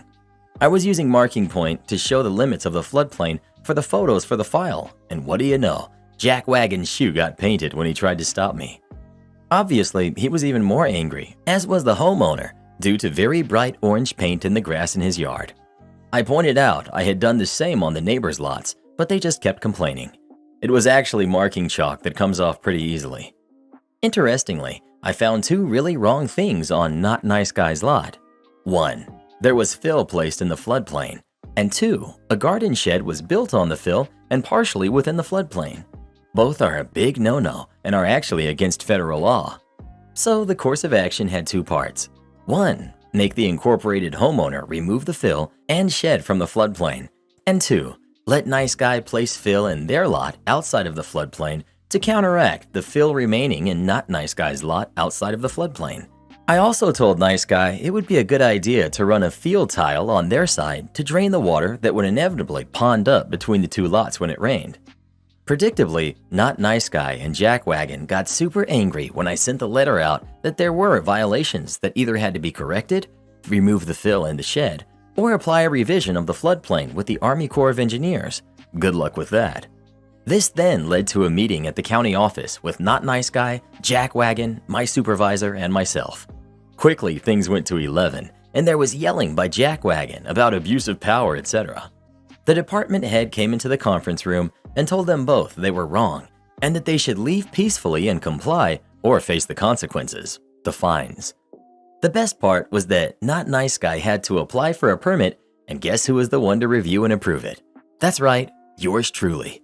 Now, I was following the letter of the law, but you have to know that poor government workers are underpaid and overworked. Strangely, the permit for Nice Guy was almost immediately approved, while Not Nice Guy had to have a very thorough review to ensure it was correct. You could make a case I was abusing my power, but I can assure you that the timing for their review was well within acceptable limits. Also, how could I be held to account that they misfiled 3 times before they finally got it right? Generally, if you behaved like a civil human and came to the office, we would help you get things done properly so the permit would go through first time. But Not Nice Guy decided he could do it all on his own, so it took him 3 times. Had he come to the office, I would have given him the same service as others, but he decided to take the hard route, and therefore I didn't give a single inch when it came to the submission being perfectly correct. Ultimately, the situation was resolved, but it took a lot more effort than it should have. Moral of the story, don't be an entitled jerk. I babysat Karen's kids, but now she's refusing to pay me after snooping through my phone. I'm 22, female. I'm in college, but I work as a babysitter after school. I've been working for this mother since I was 20, and she had never had any complaints about me, and because her kids love me so much, that's why I've stayed with her for 2 years. I have a friend who was asking me what it's like to work with kids. I said it's fine, not great, but not too bad. Kids can be tiring, you just have to control yourself and don't let tantrums get under your skin, and it's gonna be fine. I said that even though I'm a person who doesn't generally love kids, because I've held this job for 2 years with 0 complaints, it's proof that I know how to deal with kids and how to throw away my personal feelings when it comes to work. I told my friend that through text message, and I was just giving her my raw experience and opinion. Now, 2 weeks later, I was at the lady's house and I left my phone charging, but I got notifications from said friend. The lady was still home and noticed my phone getting bombarded with notifications, so she for some reason opened it, and I guess she knew the PIN code because I sometimes give the kids my phone to play games. She took screenshots from the chat and airdropped them to herself, then left. I didn't realize that until my duty was finished and I went home saying that she hadn't sent me the payment yet. I waited until it was later, then I texted her, but she sent me the screenshots saying that I'm an awful human being and I don't deserve money and she doesn't want to see me in the house again. I already found a new job, but my friend told me I should report the lady for refusing to pay me, especially since she waited to fire me until after I had finished babysitting for her. Not the jerk. I'm glad you'll never work for her again because anyone who would go through your phone without your permission is a problem. Anyway, you need to get paid for your services and hopefully the texts speak for themselves and don't make you look like she's trying to portray you, and that'll be clear to anyone who sees them. I hope this doesn't have any lingering effects on your ability to work for another family. My boyfriend refuses to propose to me. I got revenge. I'm 29, female. My boyfriend is 31, male, and we've been together for 7 years now. I had voiced that I wanted to be engaged before the 4-year mark. He agreed at the time. When we were half a year from reaching our 4-year anniversary, I had revisited the topic of marriage, and I told him I was expecting to get married. He was finishing up his master's program at the time and said he wanted to get out of student debt again and get his finances in order. I bit my tongue and I understood that we're partners and I can try to meet him halfway. He earns good money and we already moved in together 2 years into our relationship, and we did long distance when he was in his master's program. My job is remote, so I moved to his hometown 3 hours away from the original. I've been seeing all my friends and cousins get married, and it's hard to feel happy on such a joyous occasion when your ring finger feels so empty and everyone starts asking you. Lately, my partner has been thriving in work and enjoying his new life, and it's almost as if he forgot about our personal goals. When I initiated discussion again, I could sense he was dragging his feet. He didn't have enough money for a ring or savings for a wedding, when he would very well buy the motorbike he always wanted since he was a kid. He said our life is good as is. Why do we need a stamp of validation from the world? You're on your own health insurance, so what's the point? All of this just left me heartbroken. Why don't I deserve to be his wife after being his girlfriend for so long? Does he not love me enough to make a romantic gesture for me, choosing me over his useless bike? I talked to my sister who got engaged 2 years in her relationship, and her approach was simple yet effective. She told me to withdraw all my wife privileges from him until I get that title, that he has to earn me, not cleaning and cooking for him, moving out, not paying for his expenses sometimes, stuff like that. My boyfriend got mad because I didn't renew our lease with him, and he told me that's a very poor way of handling things and we need this constant in our life to preserve our relationship, telling me that's the kind of precedent I'm setting up for our eventual marriage. I have been a wife for you without the title. I gave myself completely to you, only to expect you to do this one thing for me. I've waited long enough. I don't really believe in ultimatums, so I'm not going to force your hand.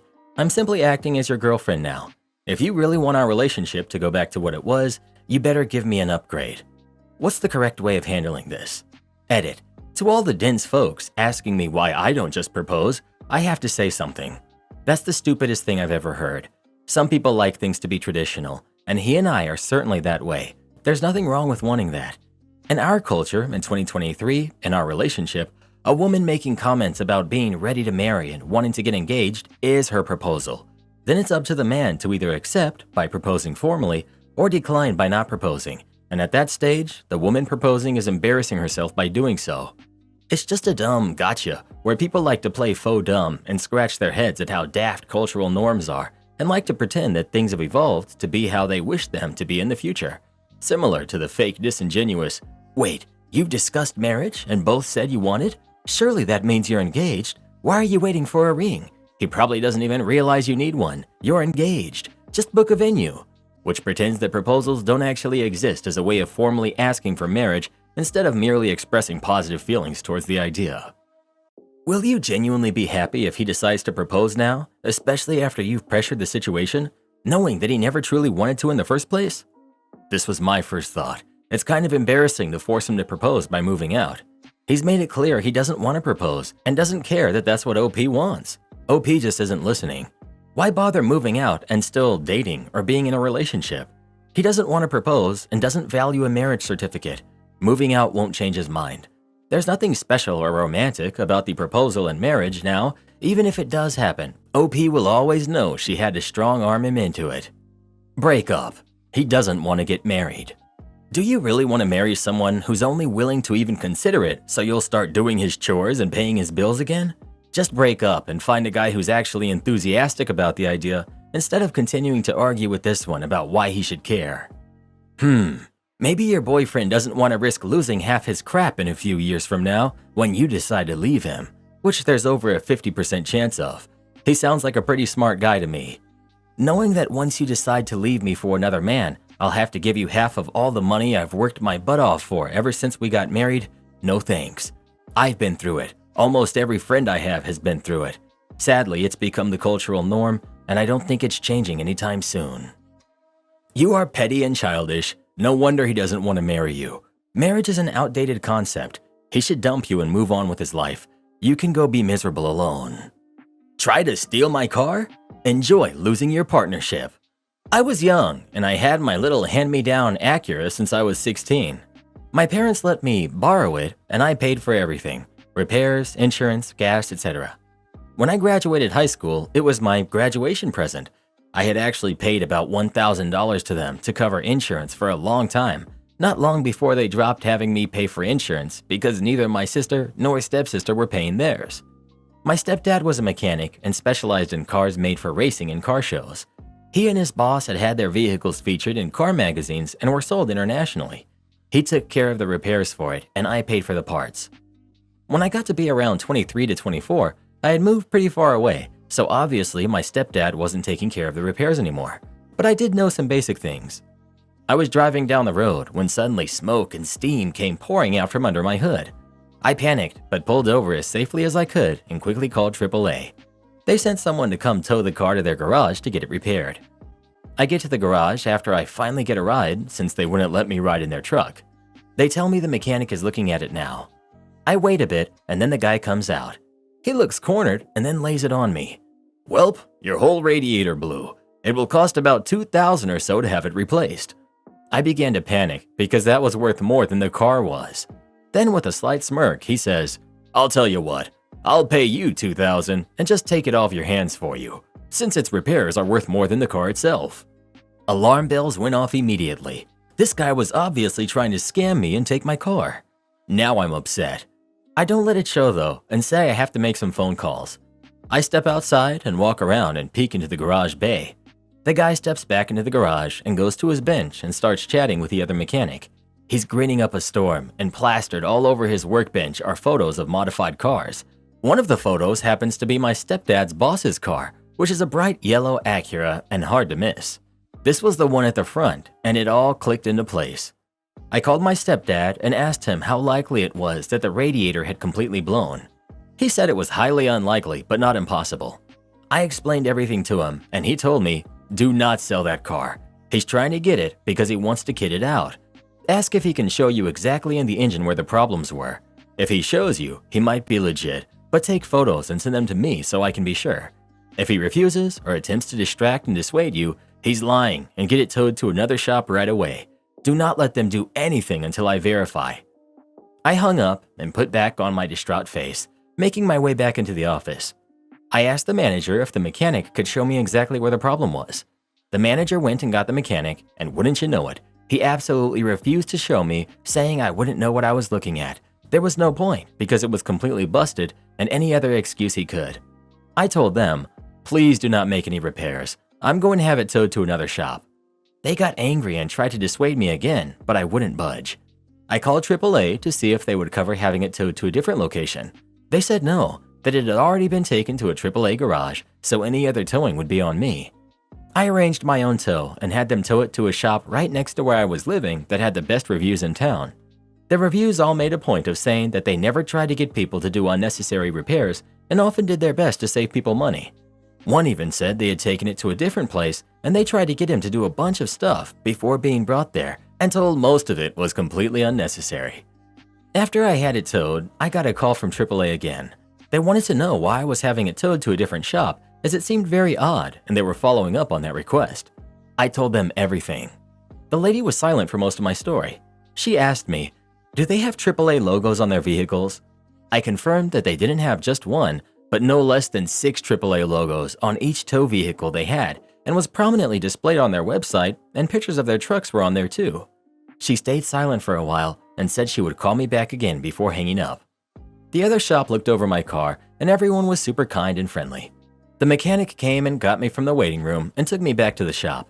He pointed into the engine. See that hose there? It's the factory hose. It's over 20 years old. It ruptured because it's so old. I'm surprised it lasted this long. I asked what about the whole radiator being blown, and he looked at me like I had grown several heads. What? No, of course not. I even tested it and it was fine. Well, beyond its labeled rating. Whoever told you that was lying. He went back into the office and I explained everything to them and they looked at me horrified. Again, the mechanic interjected. What a jerk! How dare he lie to try to steal your car like that? What's the shop's name so I can make sure no one I know ever goes there? Trying to say it will cost $2,000 to repair when it just needs a $20 hose replaced. They fixed up my car and after I got it home I got a call. It was AAA again and the lady asked if I had any updates. Boy did I fill her in. I didn't leave anything out. Everything the mechanic had said, the discrepancy in the repair costs, the actual repair required. She was silent, but I could hear her fingers madly typing away. Once I was done, she said, I'm so sorry for what happened. We take these things very seriously. Don't worry, they won't get away with this. A week later, I checked on that shop. All the AAA logos were gone, and they were no longer listed as being a AAA-approved business. Would I be the jerk if I accepted an offer to work abroad against my husband's wishes? I, 26 female, got an offer from my boss to move abroad next year for 6 months to open a new branch of our agency and be a branch manager. It's a 2-hour flight away.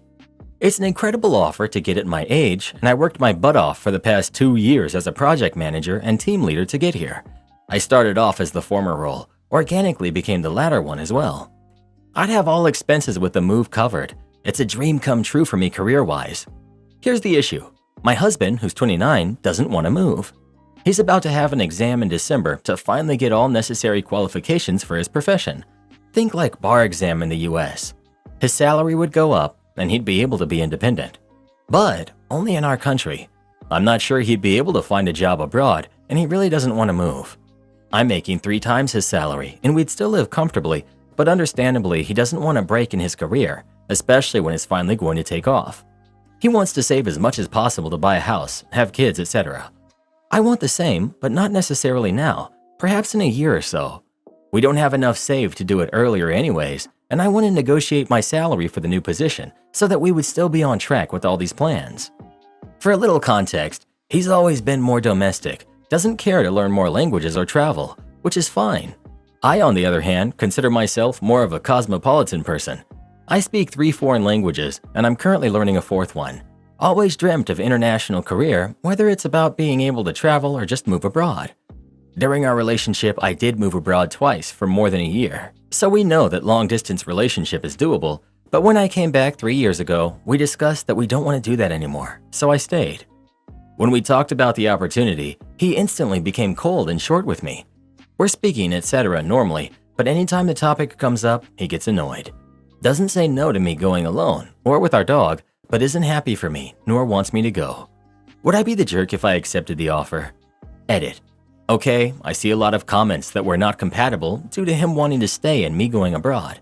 When we met, we both wanted to live abroad. He was meant to finish his degree and join me. But turns out you can't find a job in his field outside of the country unless you're a genius. Neither me nor him knew that. It's not like he hates traveling, he simply can't due to his work. Yeah, he's now used to that. Me, not so much. 3 years ago when we came back so that he could continue his career, we agreed to stay in one place for a longer time. Until that point, me, him, or both of us moved at least once every year, either together or one of us. It wasn't a promise that neither of us would go anywhere ever. It's been 3 years in one city, the longest I've ever lived in one city since childhood. Do what you want with that. Just wanted to clarify some things. Update. After reading your guys' comments, I decided to wait until Sunday to sit down and talk. That way, both me and my husband could have space to process our emotions. I noticed that my excitement was clouding my judgment, and reading how many of you were saying that my job is more important than him really made me take a step back from thinking about the possibilities and focus on the present. Plus, I had to leave for the weekend to attend a course in another city, so Sunday seemed like a good time. After I came back, my husband picked me up and almost immediately said, "Let's go." I didn't get what he meant, so I asked where, and he said, "To move to that country. I just have 2 conditions. One is that you will have a proper contract that states every single expense the company will cover and that you will wait until my exam to make the final decision on the specifics. As for now, I can't process thinking about the move. I have too much on my plate." I was floored. I asked him if he was sure, and what about his job and career? He said that yes, he's sure, as he has always wanted to live in that country for a while someday, and this seems like a good moment. That he will be able to find something, and if not, we'll still be fine as long as it's only for 6 months. Yesterday I talked with my boss and asked if we can come back to the planning in December, as it would still give us enough time to organize everything until March, his deadline for the project to start. Explained to him that my husband needs to focus on his exam now, so we won't be able to plan the move. Fortunately, he understood, and after a bit of back and forth, said that the offer is on the table before Christmas. Perhaps very anticlimactic for everyone suggesting divorce or me leaving to go be a girl boss I always wanted to be. But life is about balance and compromise. Sometimes just not between the parties that we thought. It's not me versus my husband, but us against the world. Or at least my boss's request to decide about such a huge thing in a week. Especially that it wasn't my goal in the company. This is literally the first time someone other than a co-owner would leave for months to open a new branch. You didn't compromise anything for your husband. OP. I compromised with my boss on the deadline, not with my husband, that's true. But my husband isn't someone to be forced to do things he sees no benefit in. He actually likes the country a lot and is excited that we can move there with all expenses covered. I think he was shocked and scared at first, which is understandable. If the roles were reversed and you heard him bragging on Reddit about compromising, would you feel good about that and respected? Put yourself in his shoes, but I bet you won't because you're not willing to do any introspection. OP. I don't know if you're projecting here or what, but my husband is a grown man who doesn't need babying and can make his own decisions, such as with him wanting to move and having certain conditions. He always thinks carefully before deciding on something, and when that moment comes, he has decided. If I went to him and started asking if he was sure, whether he feels pressured, etc., he'd be like, "I gave you my stance, did I not? Then stop digging." When he says a hard no, it's a hard no and I respect that. When I say absolutely not, guess what? He also stops pushing. In this situation, he simply needed time to come back with yes, hard no, yes, but. What if he said hard no to the move or long-distance relationship? I'd probably sulk for a while, but stay. Once my initial excitement wore out and the feedback I got put me back on the ground, I agree that it's a lot to ask someone and wouldn't be okay to push against him.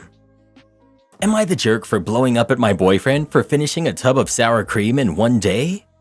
I feel absolutely ridiculous posting this here, but I'm literally crying about this and wondering if I'm crazy overreacting. As with everywhere in the US, grocery prices in my area are astronomical, and I've had to completely change the way I budget for food.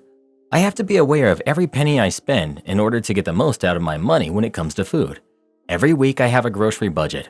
I plan out all the meals, and what I get for the week is what we have. I do not do extra grocery runs during the week unless it's absolutely necessary. My boyfriend pays for about 30% of the groceries, and I pay for 70% because he pays more for utilities, so it evens out. However, I always tell him if he wants additional food or if he's still hungry, he can get it himself. Keep in mind, we are not portion restricted. I bought a standard-sized tub of sour cream, and it was supposed to be used in 3 different meals.